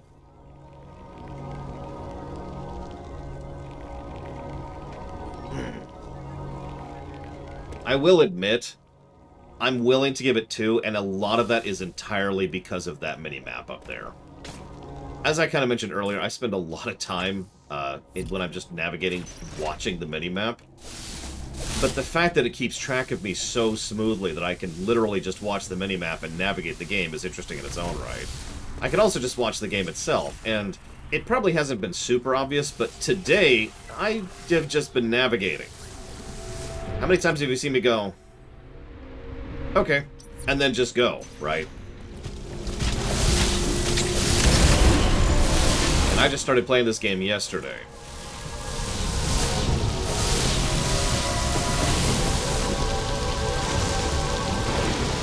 God, I love those visuals. I'll let that sit there for a moment. Fall asleep to that.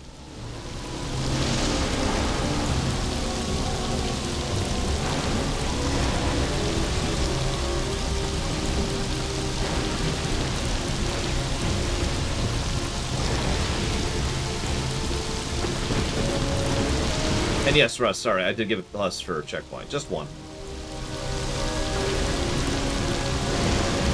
In real life, Trihexia? I mean, I can survive a while. The question is what I want to. Like, I don't know if I want to live in that world. Or that setting.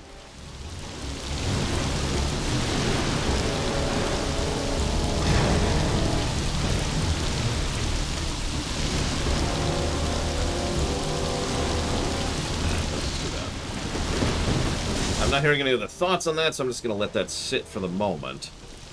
There's one last thing I want to debate, and then we're going to go do the outro. I had to go through 53 pluses, Ross. What do you want from me? Actually, I had to go through more than that. What do we think about the spark puzzles? You know the ones. There's very clearly spark puzzles in this game.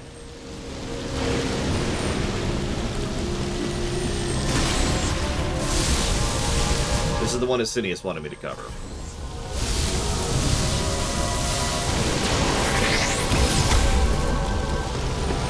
Asinius is back! Wait! I mean, I've decided not to cover spark puzzles.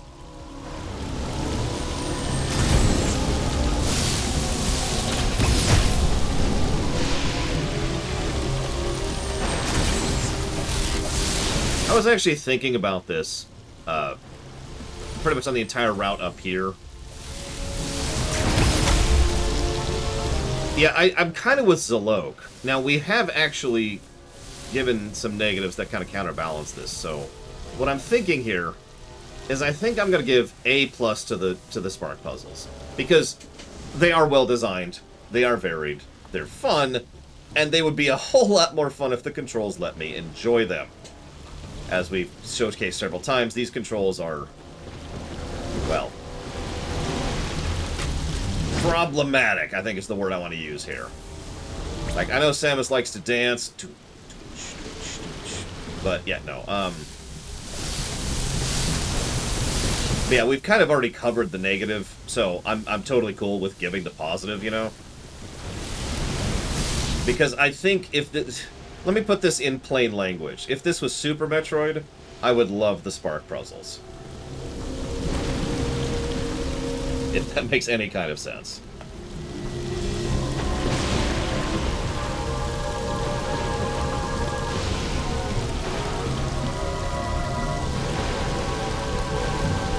Well, I just heard 2 other people in chat who had difficulties, Nero's has, so I'd like to think I'm not completely alone, but... It wouldn't be the first time I've accused of being the only one who has problems with the game. Red Dead Redemption 2, excuse me. Hey, Valerian, you ready for the outro?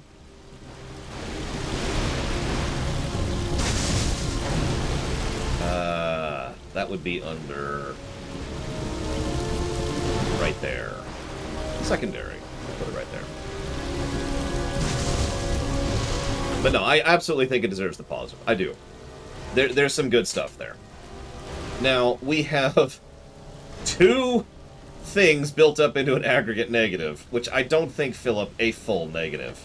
We'll see if anything else fleshes that out. If anybody else has any other things they think are minor concerns or minor irritants, this would be a good time to bring them up. Otherwise, I'm going to readjust everything back to the main window here. Because I've got, like, whoa. I've got, like, the audit window and all that stuff up here. So give me a second to move all this stuff back over to the second monitor. So I can see the actual game for once.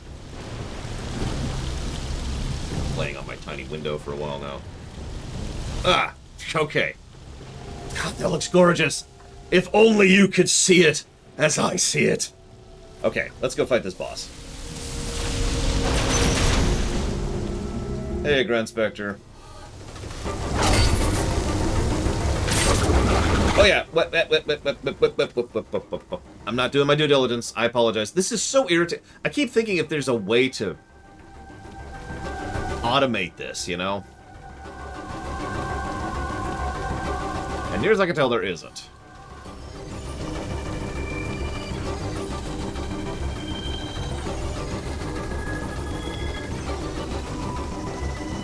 There's that aggregate we're kind of building. Then we have... Christ. There. That is now our current score on the HUD. I don't think it's possible, Zalok. I don't think there's a level of integration that exists to do that.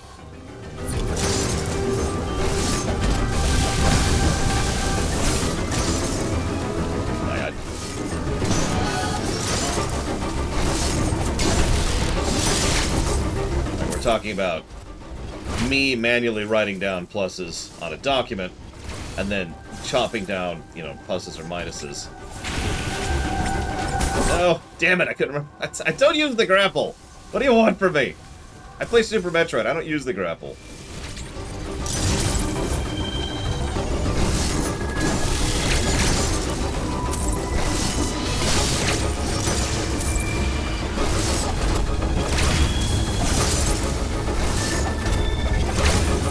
There's a giant box of Reese's kind of covering part of the screen here. I'm just gonna move that out of the way. There we go.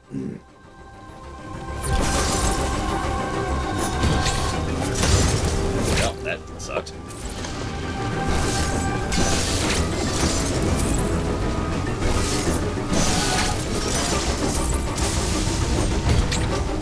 God damn it.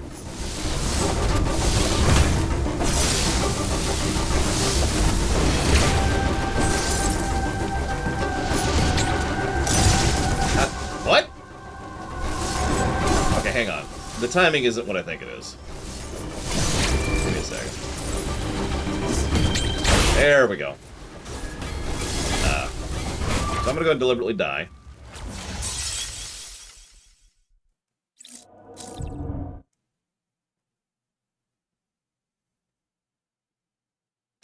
To answer your question, Fulzaloke, something to count the number on the actual on the document, and then add that many, pluses to the thing there to equate to that. It'd probably be easier to do a literal number rather than XX 55555 or whatever. You get the point. I don't think there's a way to automate that, and that's okay.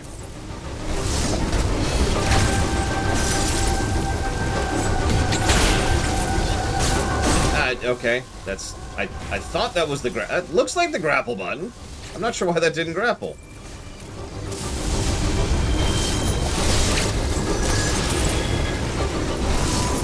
I know I'm out of practice, but what the hell?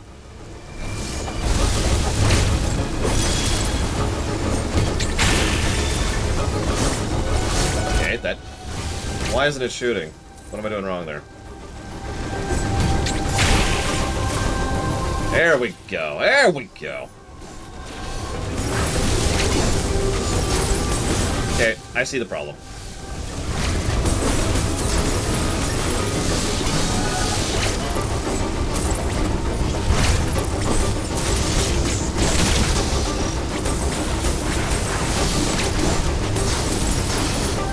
No, the problem was I actually was grappling him and didn't realize it. The visual indicator didn't seem to indicate to me that I had actually successfully grabbed it. Because, again, don't have a lot of experience with the grapple.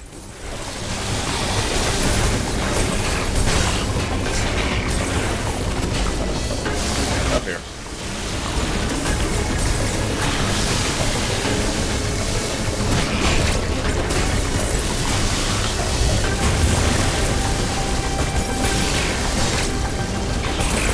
I realized, I think the only fight I actually use that dash on is on these guys.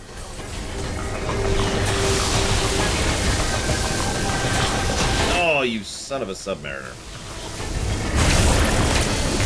Oh, this is death.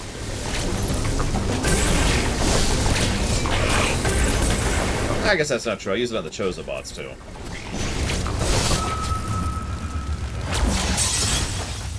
Yeah, great, Hillian.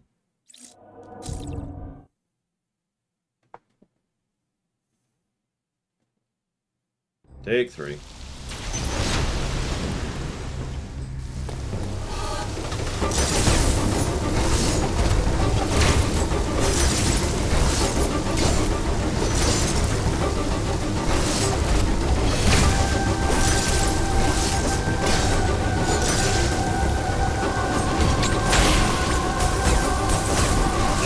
Damn it! Yes, Space Cadet. X-Oil, you might even say.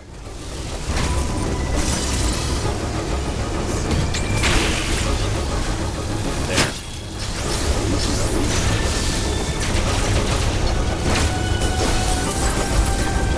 Does anybody know, what's the speedrunner strat for doing as much damage as possible to these guys?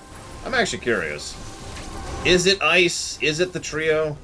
It's probably a combo. Beams? How could that be faster than anything else? I mean, I believe you. I believe you. I'm just weirded out by it.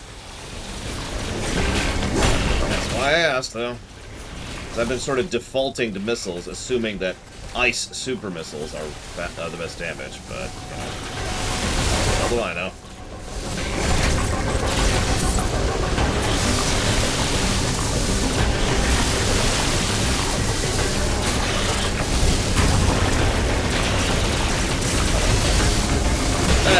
Okay.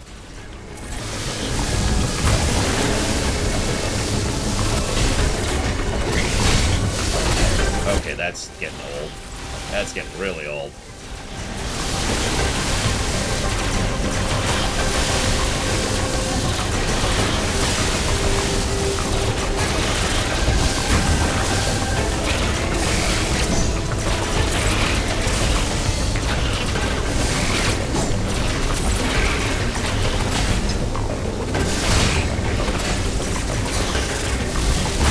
Well, that's death.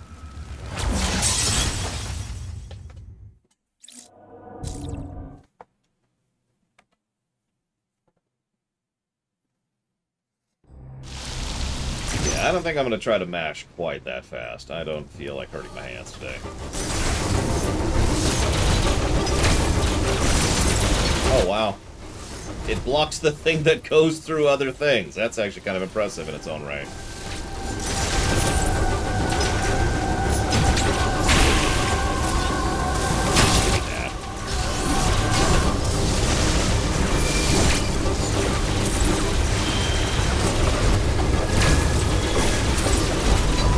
No, he just hits really hard.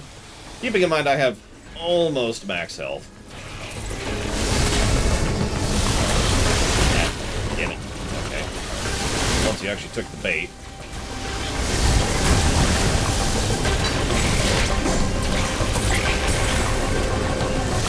Whoa! That was strange, but that's okay. We recovered, kind of.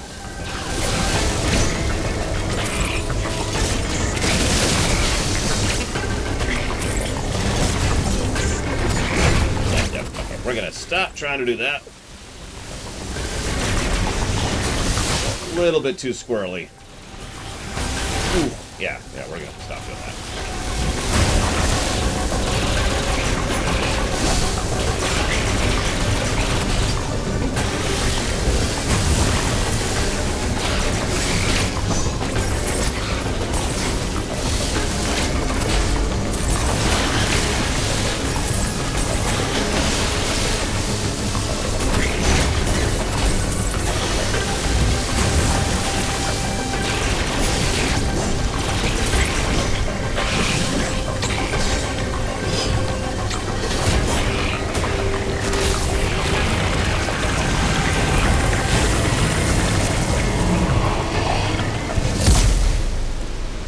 Okay.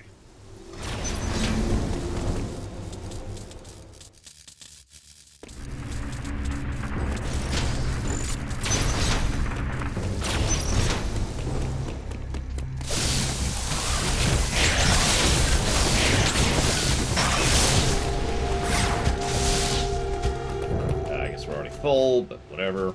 Still gonna go do this. Yeah, I'm actually pretty nervous about the outro of this game, because it would be so easy for them to screw this up. So easy. I think that's down to opinion, Grand Spectre. Personally, I prefer having a health bar. It actually drives me batty, personally, not having a health bar. But I also think there's pragmatic, objective reasons for having a health bar. If you are fighting a boss to the best of your ability, and then you die, and you have no health bar, you have no idea how well you were doing. You could have been 2 or 200 health away from beating that boss, right? And you don't know. There's no health bar.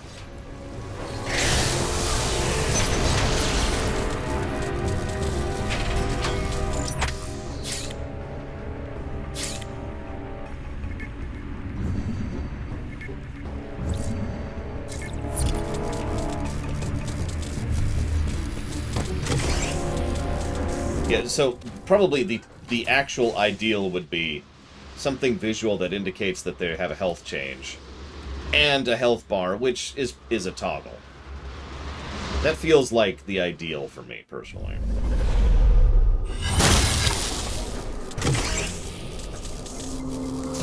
So, we are officially in the outro here.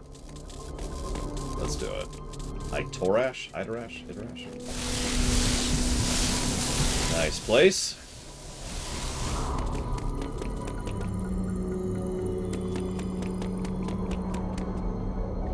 Turian.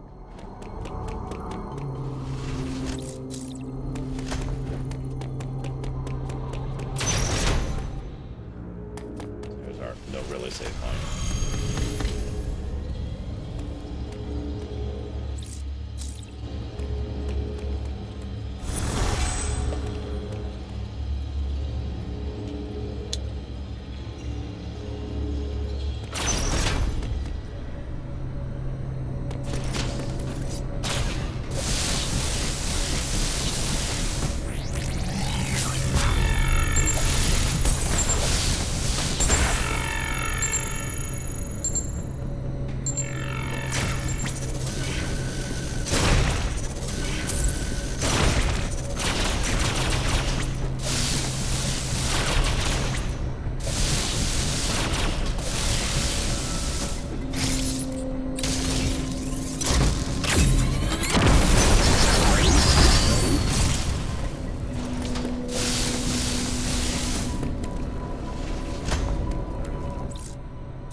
Hey, Sisyphus happy.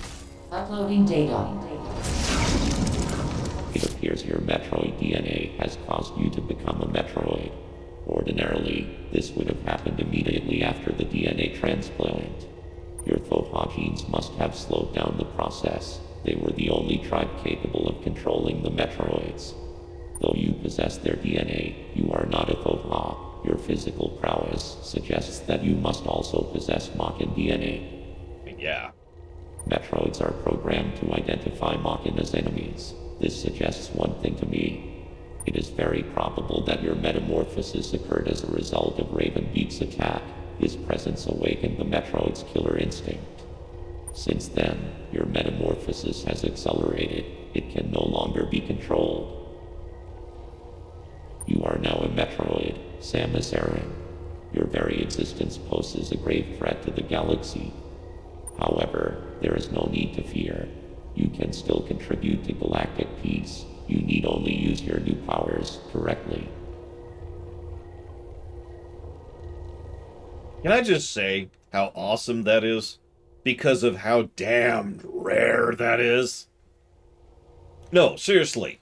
How rare is it that someone has tremendous power and someone's like, so as long as you use that power properly, it's cool. No, it's usually, you're going to be a threat, or you need to lock yourself away and become sealed away because you have the power of the sorceress, or the power of the Q, or the power of frickin' whatever. It's always the frickin' power. You'll always be correct. No, I like that. As long as you use your powers correctly, we good. And let's be honest, I trust Samus with that. Instructions faithfully so far. Continue to do so. It's that simple. I consider your performance here on ZDR highly satisfactory. As I hoped, it has even awakened your Metroid powers. I was right to let you live during our first encounter. Yeah, I caught that too. You showed, told me everything. Submit and offer up your power. My plan is the only way to bring order to the galaxy. Fulfill your destiny, Samus. This is an order. Disobedience will not be tolerated. Unfortunately, this kind of ruins the previous thing, but...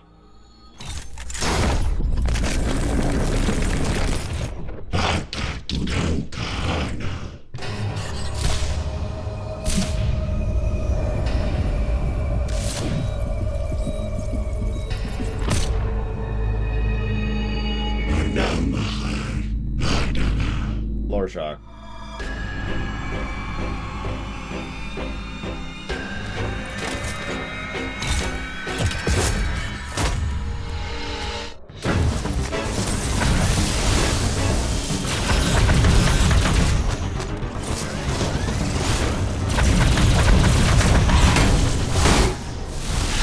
Okay, that makes sense.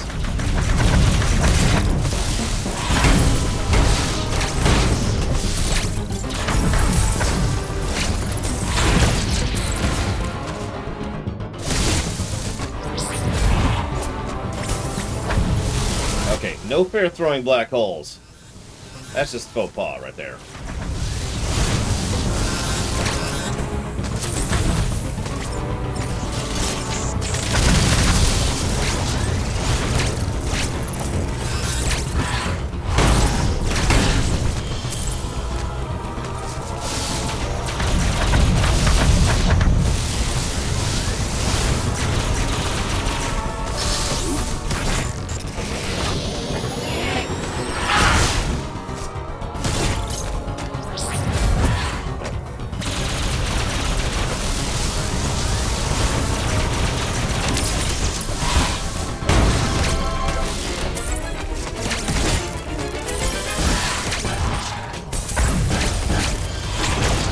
Oh, bullcrap, I had the timing on that.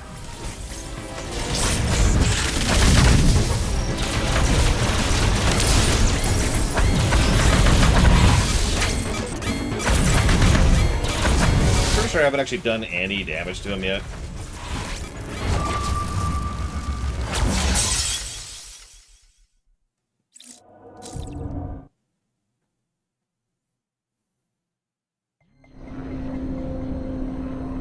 I'm debating Mega Man, but you're right.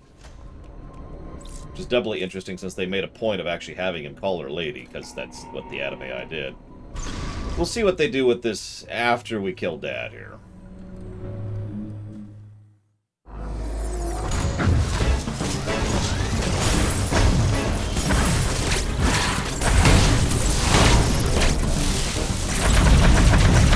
Straight up Dark Soul boss. I mean, look at that reach.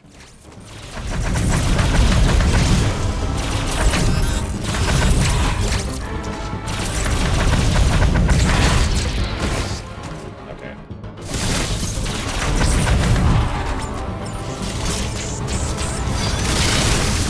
Well, that worked.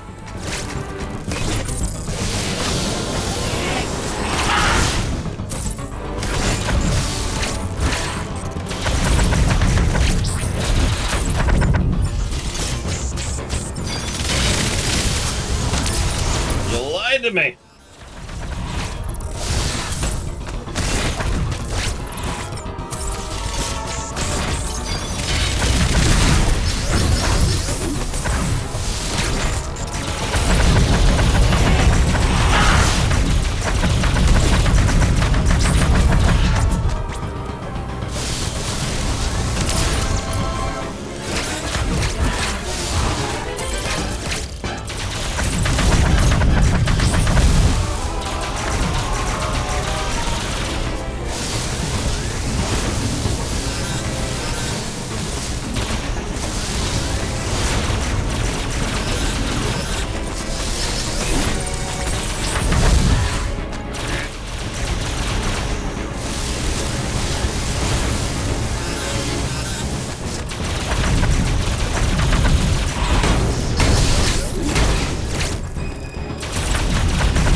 He's using different attacks. That's a good sign.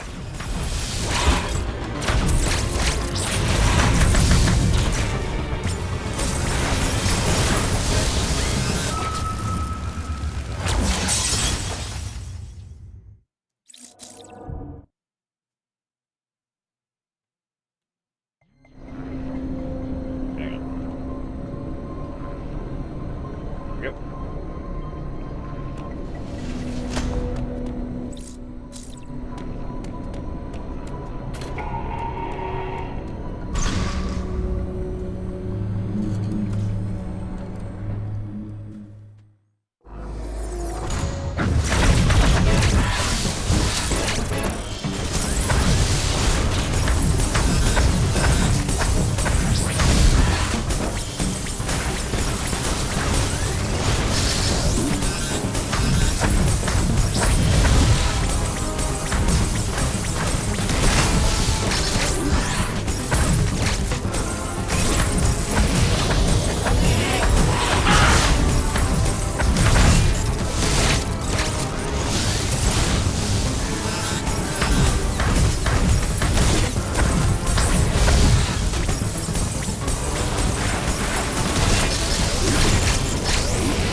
I can't even imagine an any percent attempt at this fight. I gotta be real.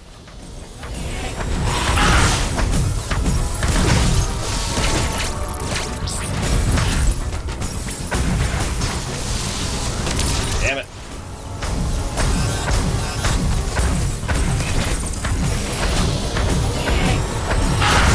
I'm not sure. That's the only attack I'm not sure how to dodge.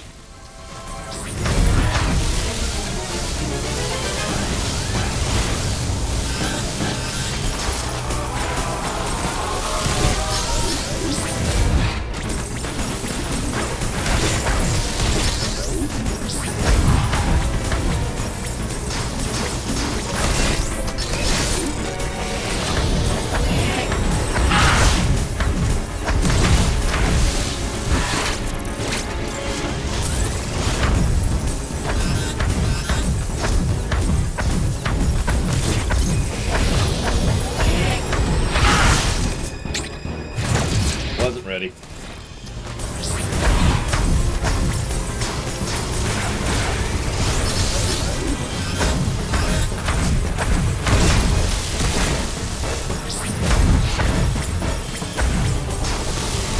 Aim today? Or yesterday or any day, really. I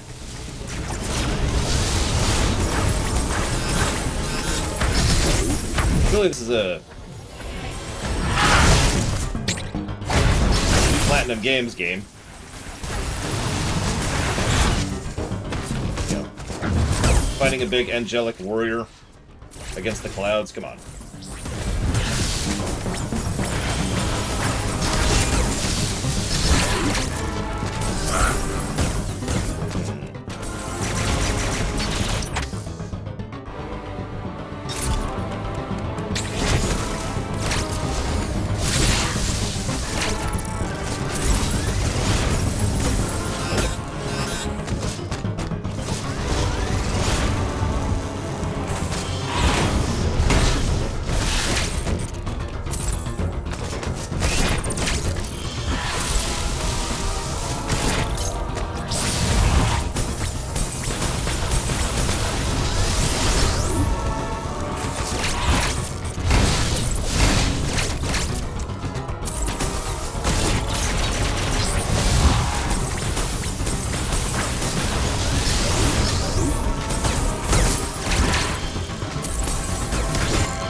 Okay.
Didn't know there was going to be a second one. That's on me.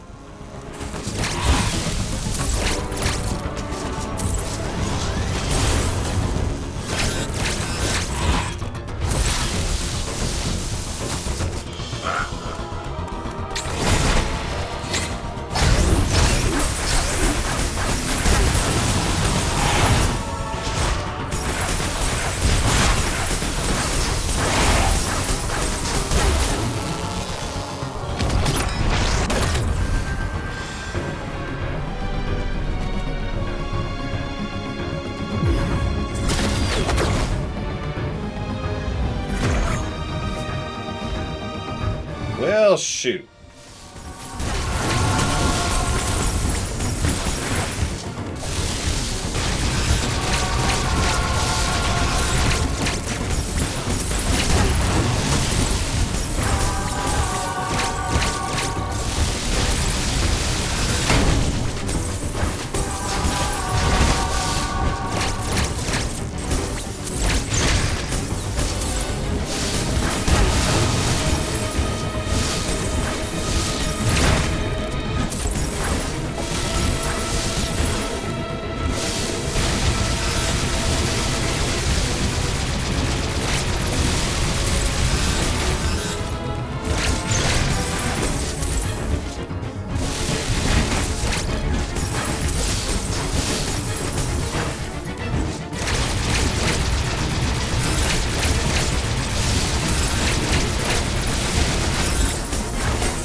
Right here.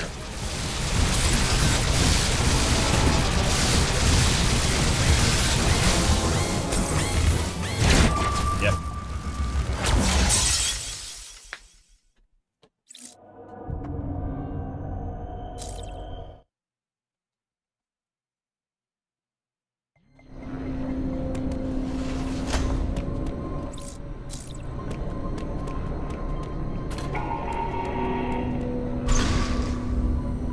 This guy's a little bit too much health.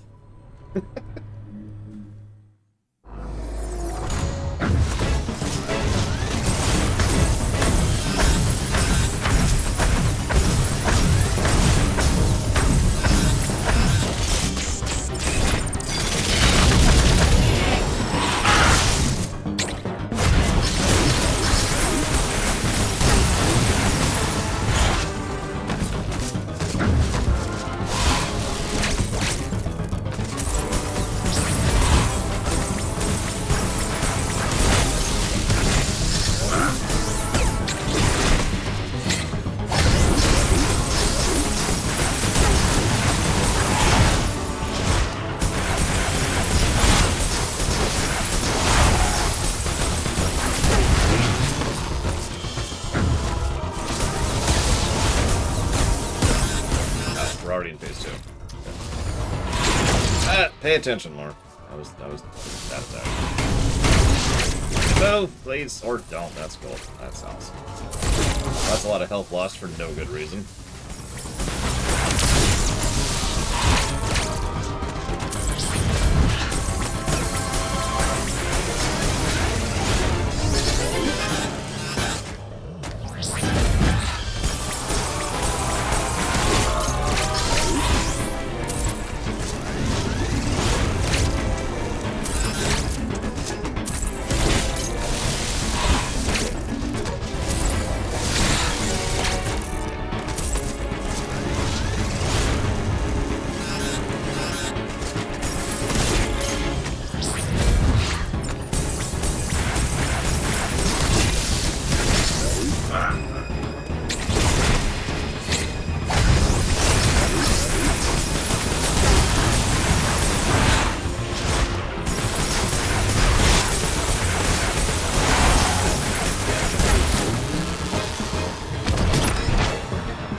Why is that not working? Does he interrupt my jump or something?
Never doing that again.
I'm giving this guy a negative for health. I'm just gonna say that up front. I'm not sure about the positive side of thing, but he is definitely getting a negative for health.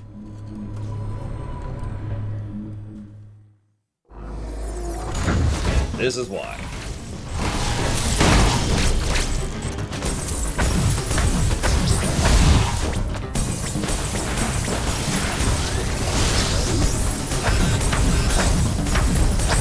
Yeah, the fact that he has huge chunks of just being invincible until he does a certain action, which he can randomly do.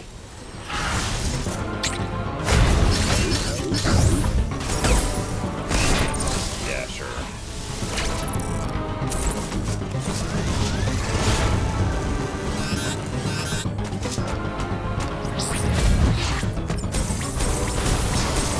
Okay on health, but thanks for that. But yeah, the first one is right, but you get my point. Like, this is just... Come on.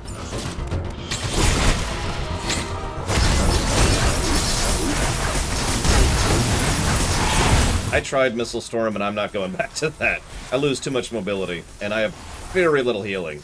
In fact, I have no healing in Phase 2, or 3, or whatever it is.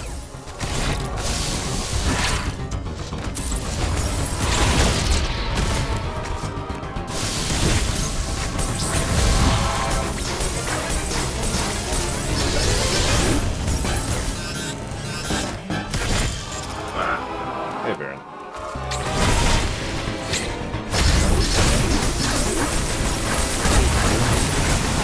I mean, it's a cool cutscene attack, it's just the same one each time, you know?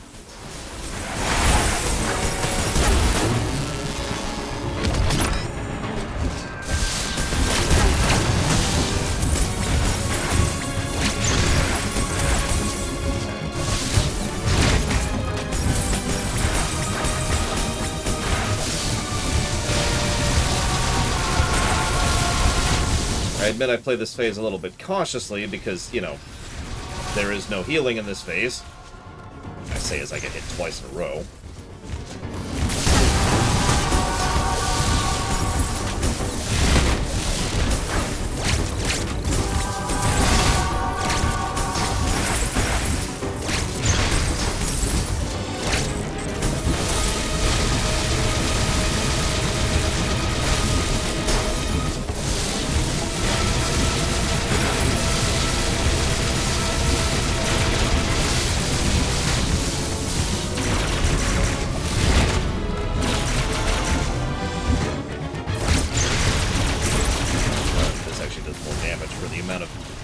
to get in, so we're just going to switch to that, I think.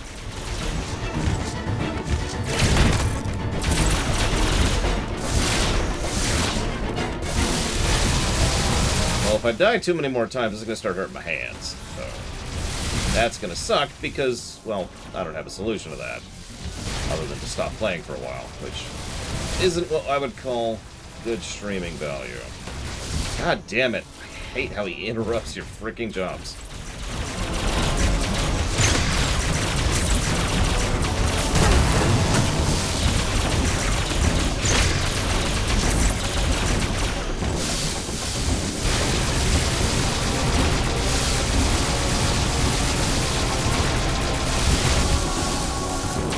I should probably mention I'm completely ignoring chat right now. Nothing personal, just I'm kind of concentrating, you know.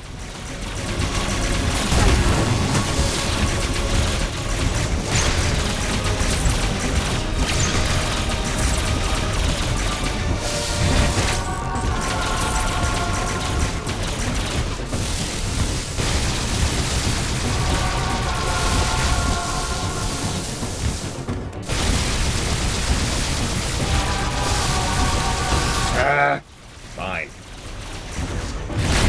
I accept that.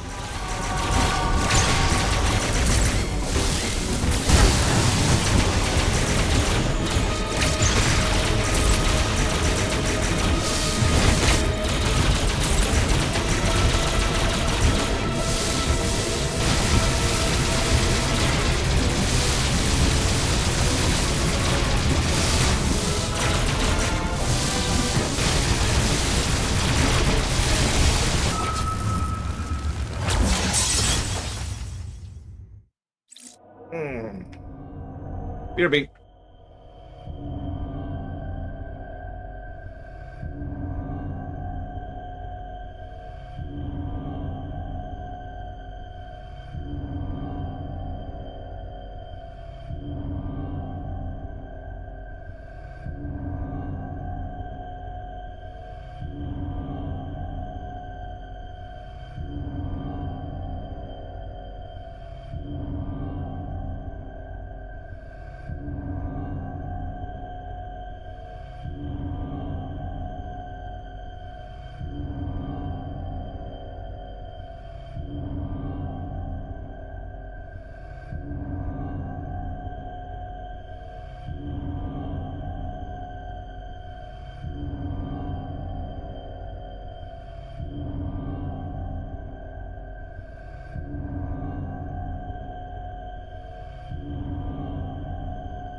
I went to go brush my teeth. Anyone else have that problem? You know, you haven't. Like if you've drank soda or you've eaten anything sweet, and it just kind of leaves this bleh feeling. In my case, it actually hurts my throat.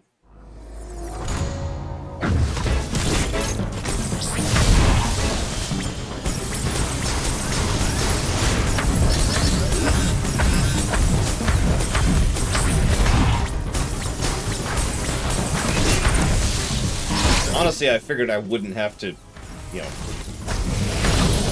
I guess the way to phrase this is I figured I would have time.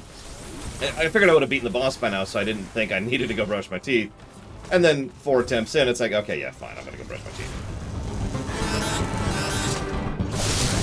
I think it sucks, Space Cadet, but I'm not sure if it's completely negative-worthy. Especially not for just one boss. We can debate it.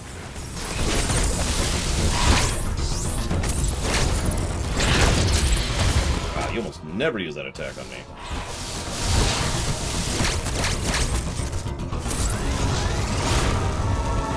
Hey, Sisyphus happy. Oh my gosh. for the sub. Forgive me for not bowing right now. Okay, now I can bow. Thank you very much for the sub. If you happen to know what you'd like to put that towards, please let me know.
Completely not ready for that. Should have been. No excuse.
Of course.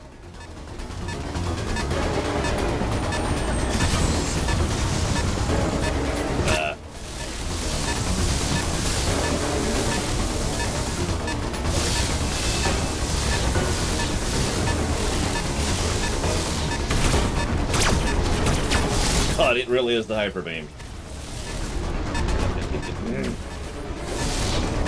This is weirdly hard to aim.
If you look carefully, you can see the animals escaping.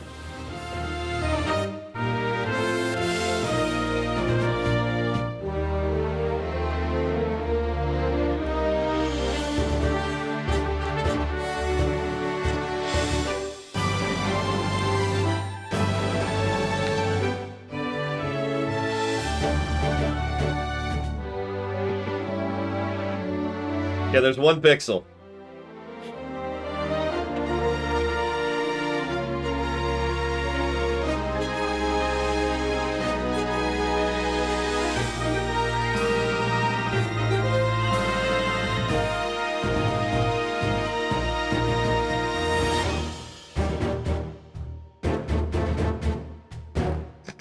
No, Korgoth.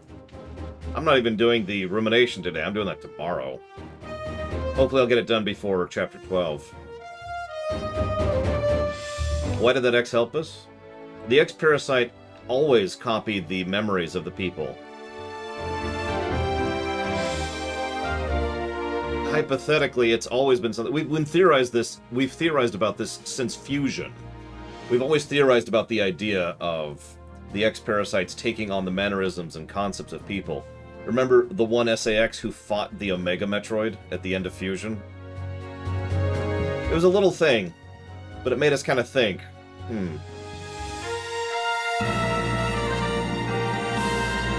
We did see that the X-Parasite that took over Jackass, Raven, well, he just turned into a monster intent on killing us at any cost. The one that took over Quiet Robe quietly ensured that we could leave and purified us with the specific, let's call it what it is, magical DNA necessary in order to control the Metroid that we are. That's why I held up this, Sierra Mike. That's 5 now.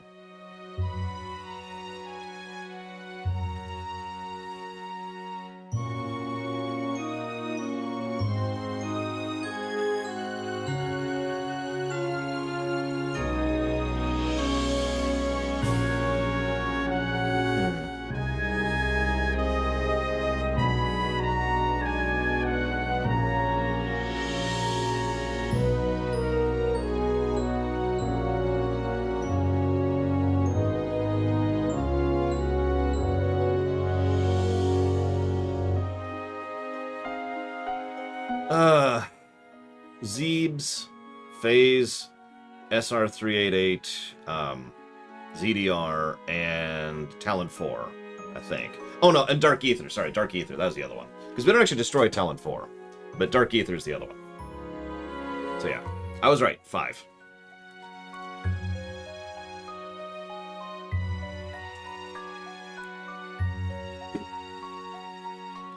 Please tell me Prime 4 is going to either be a sequel to this or reference this. I know it's been in production for a while, but so has this. So that's not out of bounds. That's not impossible.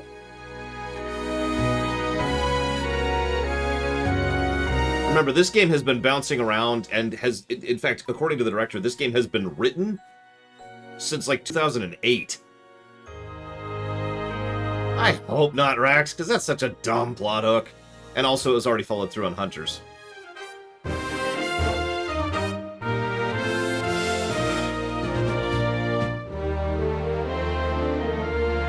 What's messed up... You're sure, Rax? Because I remember looking that up and being really disappointed by that little tidbit at the end. It sounds like I'm going to be disappointed again if all they do is follow up on the Phylix thing, because that's such a dumb plot hook. There's this other dude. Just so you know.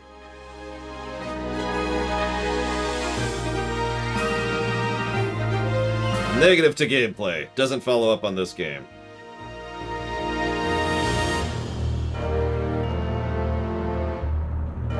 What?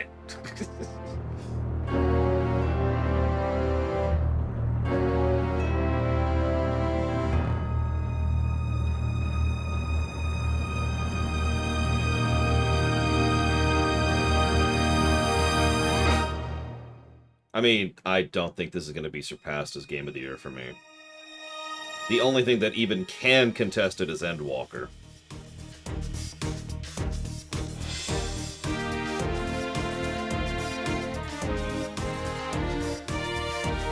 "12 hours, 36 minutes. I actually need that number.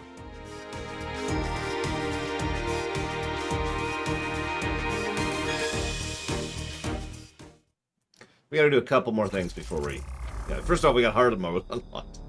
No!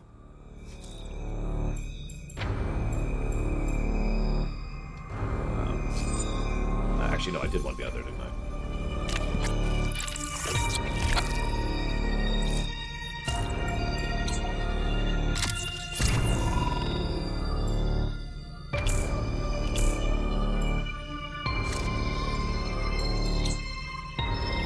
So there's our good buddy showing up to the Emmys. The Chozo bots dealing with Kraid.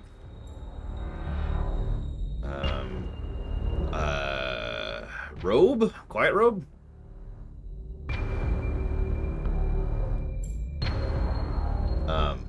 Sacrificing Chozo to something. That's always fun. More Chozo warriors. Gotta have Chozo warriors. Chose the X-Parasite infiltrator we were told about. Exilian Star Corporation. Well, that's interesting. Yes, reprogramming to search after us, and all the Chozabots army, and I don't know who that was in the background there. I don't know any of these people. Although, it's interesting. So we got Adam over there, we got the Emmy, we got some Troids, we got the Mother Brain. There's Ridley, of course. Kraid in the background. And what looks like the Mother, the Metroid Queen over there, too. And some generic space pirates, because you gotta have generic space pirates.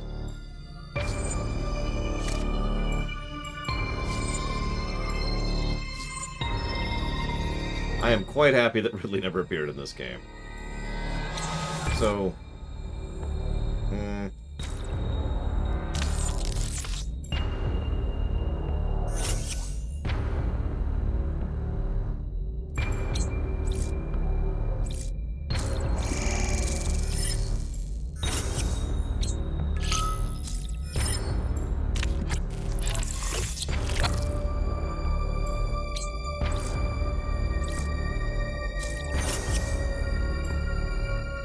doesn't say what it does. Of course it doesn't!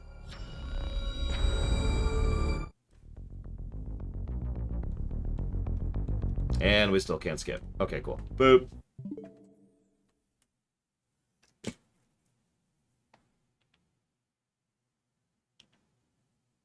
I would say Ravenbeak was harder, but not... I don't know. We'll get to that in a minute. Because we got to judge that. No New Game Plus. Just hard mode. I'm in here. I'll let that run for a minute, though. So, what's different? All enemies have more health. All enemies deal more damage. That's it. Well, interesting.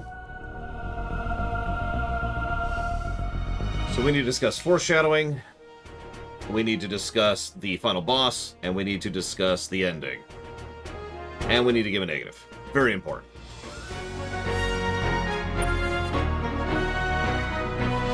Sisyphus, I never got what you wanted to put that towards. You picked an interesting time to sub. I apologize. But if you do know what you want to put that towards, please let me know.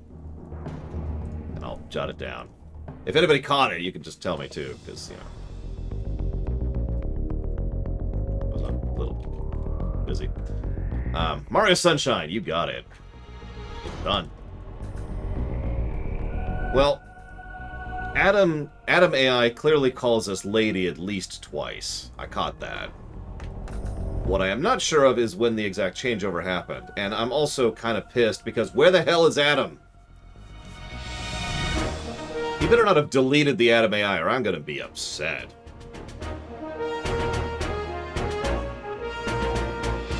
I'm sorry, Adam AI is actually among my favorite characters in Metroid. I'm not joking about that.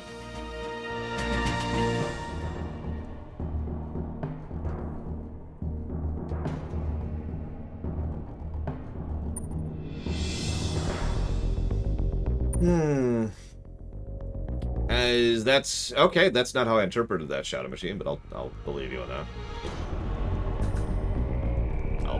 Sure. Not gonna argue it. Okay, so I'm going to give 1 positive for foreshadowing. Because, duh.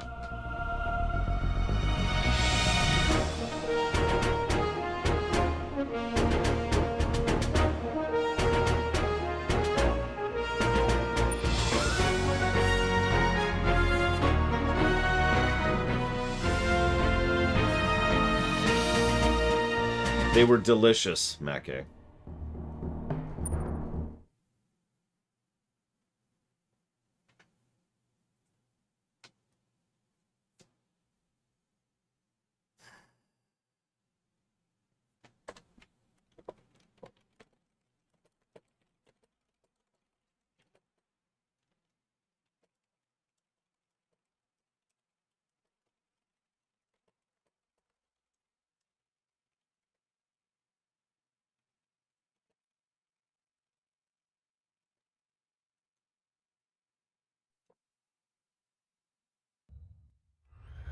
Oh god. What was the name of the good dude? His name I suddenly can't think of. Okay, that's official. Wanted to be sure. Quiet rope, thank you.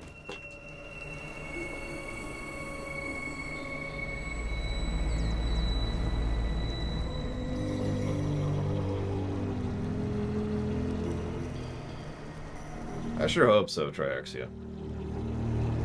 And I hope Prime 4 has to do with this! You actually moved the story forwards a little bit.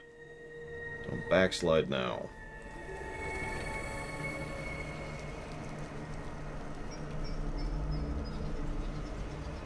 Number 6. No cheats, of course. I mean, there's obviously the gigantic elephant in the room to go forwards with regards to story.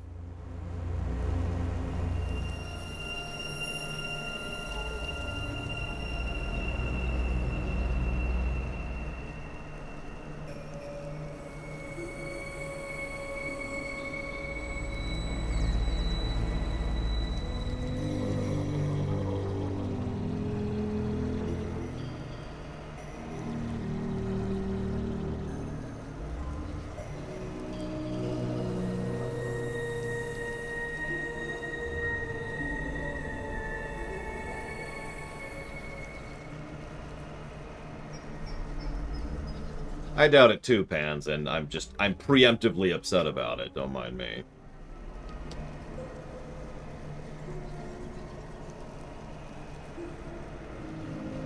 Now, if Prime's a good game, well, then all is forgiven, because it's a good game. That's pretty much how my rule works. Ah, right.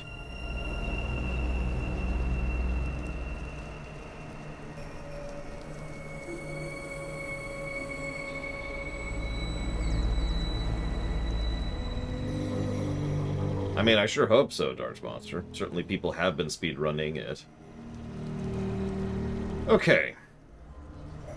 Let me update the spreadsheet just to make sure we have all the stuff I just gave out there. That would be a plus to outro. Probably don't need to explain myself on that one. On the narrative axis.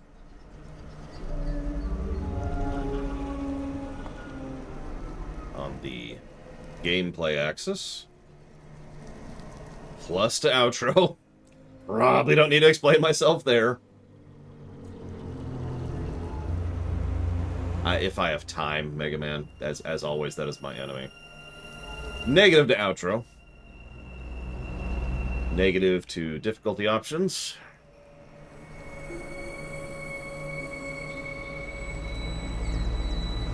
And one last thing to debate. This game is getting one last positive.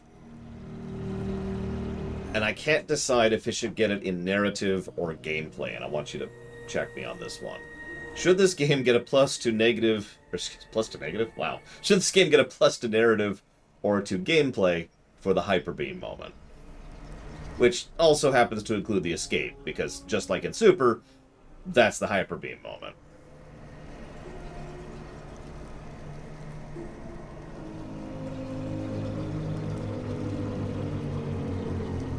Both is also acceptable.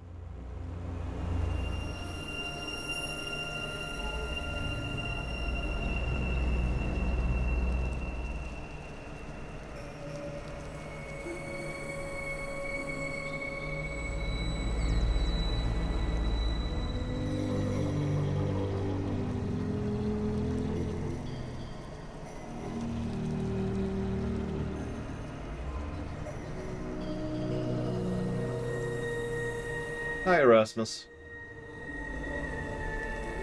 I mean, it's a victory lap. In video game design, we call that a victory lap. You've won. You've beat the last boss. You've beat the last dungeon. Go have fun. In fact, I do actually have a term for that. I call it the Hyper Beam moment. It's when you get the super gravity gun in Half-Life 2, par exemple. Oh, I didn't even see that, Captain Boys. That's a pity.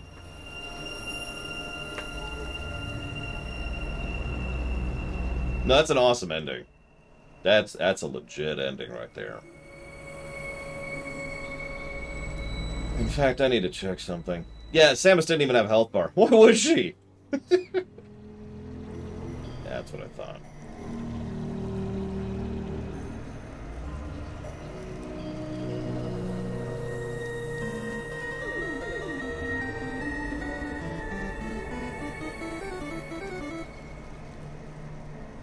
I'm kind of iffy on the design, if I am to be honest. Oh, whoops. I'm looking at the wrong thing. That's much more like it. Sorry, I was looking at the wrong column, because apparently I'm a dummy. I was like, how did I not give that game... Okay, so... Anyways.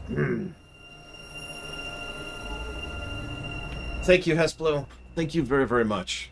Always appreciate. I gotta check the thing to see what you put that towards, but I'm still appreciative. Thank you. And towards the Metroid block. You got it.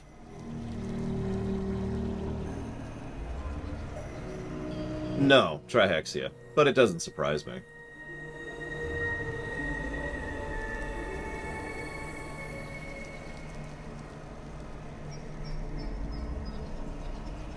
Sorry, I'm looking at some comparisons.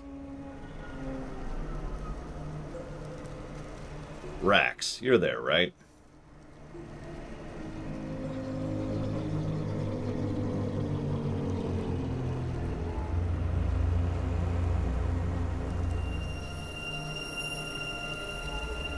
Alas, we have lost. There you are. How would you rate this outro narratively, which includes the confrontation with the final boss, the reveal, the escape, the crate sequence, and the thing on the ship, in direct comparison to Final Fantasy IX's outro from a narrative perspective?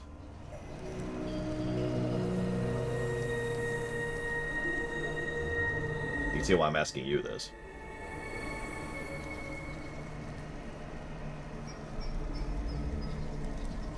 There we go. Yeah, no, I really hope we continue to be a Metroid in the future. And I mean that with total sincerity. I hope this was a status quo alterer. I don't know. I have no way of knowing that, but I hope so. Thank you, Baron. Always appreciate. Thank you. I'll put that down for Kirby Superstar Ultra.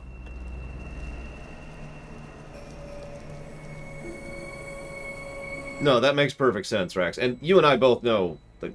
sorry, I'm walking that back. I have some issues with the outro of FF9, but FF9's outro also does some things very right, so it's... You know... That's why I'm using that specifically.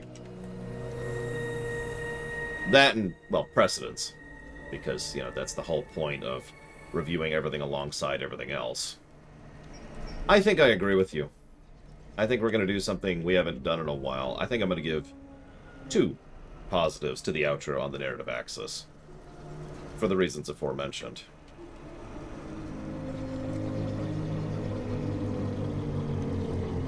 Because, that was incredibly satisfying.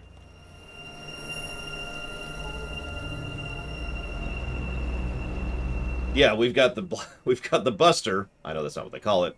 Now we can have the claw. They've already got the melee mechanic, right? Now we just have to have a melee grapple mechanic. And I'm not actually joking about that. Think about that. It could be how we heal going forwards, you know? It could be the way we regenerate energy. If they want to really go full tilt with it, they could do even more fun stuff with that, but...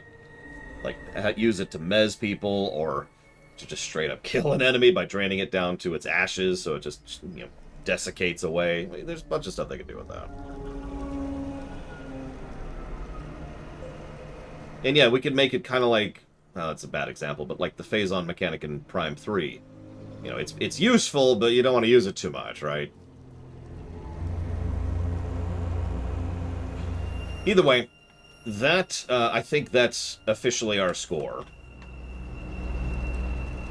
So that's, plus 28 to story. Plus 46 to gameplay. Which is... wow. Let's see what our golden number is, shall we? Let's plug in some numbers, shall we? Let's say shall we one more time, shall we? Yeah, that's huge. That's gargantuan. That's gargantuan. Whatever the golden number is, this was a hugely positive game. I'm definitely giving it the sushi tag.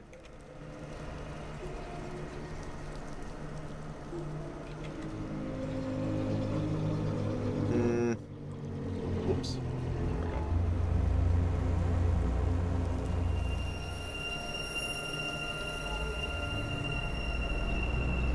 Yeah, anybody want to guess what our golden number is going to be? Any guesses? Any thoughts?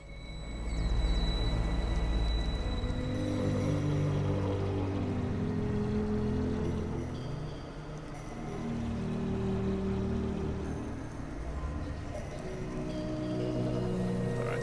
Really want to make sure I don't screw up any of these formulas. And that's everything. So, drum roll, please.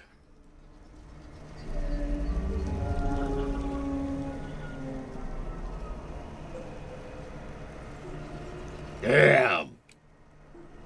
Just damn. That's okay. That is much higher than I was expecting.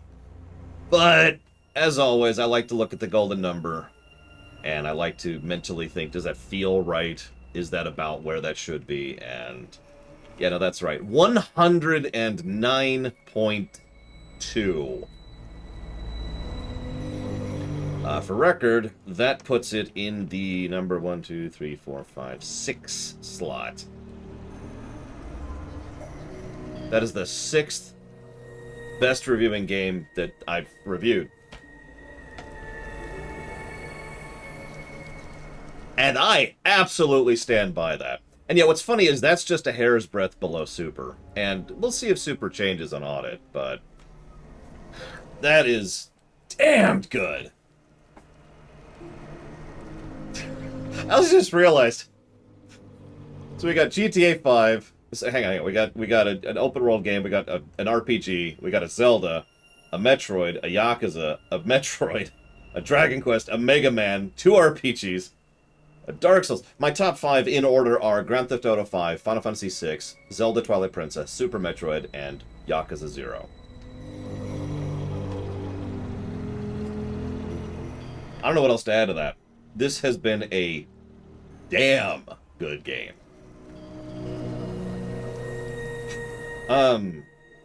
Okay. Okay. Well, I need to do a little bit of organizing here really quick. Put this here where it belongs.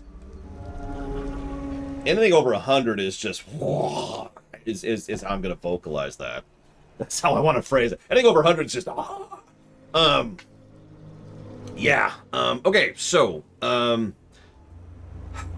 yes, Croatia. Unless the vote changes, which at this point I think we've got as many people as we're going to get, which is a bit of a shame, but whatever. It looks like, because we're still missing like 60 people on the vote, but while 60 people would sway the vote, it would only sway the vote if all of them vote the same way. Type exclamation mark VOOT Croatia, and you'll get the food. Anyways, but it looks like we'll be doing the short block first, and then we'll be doing the FF14 block. Yes, you heard that correctly. We'll be doing FF14. Is the most likely current schedule.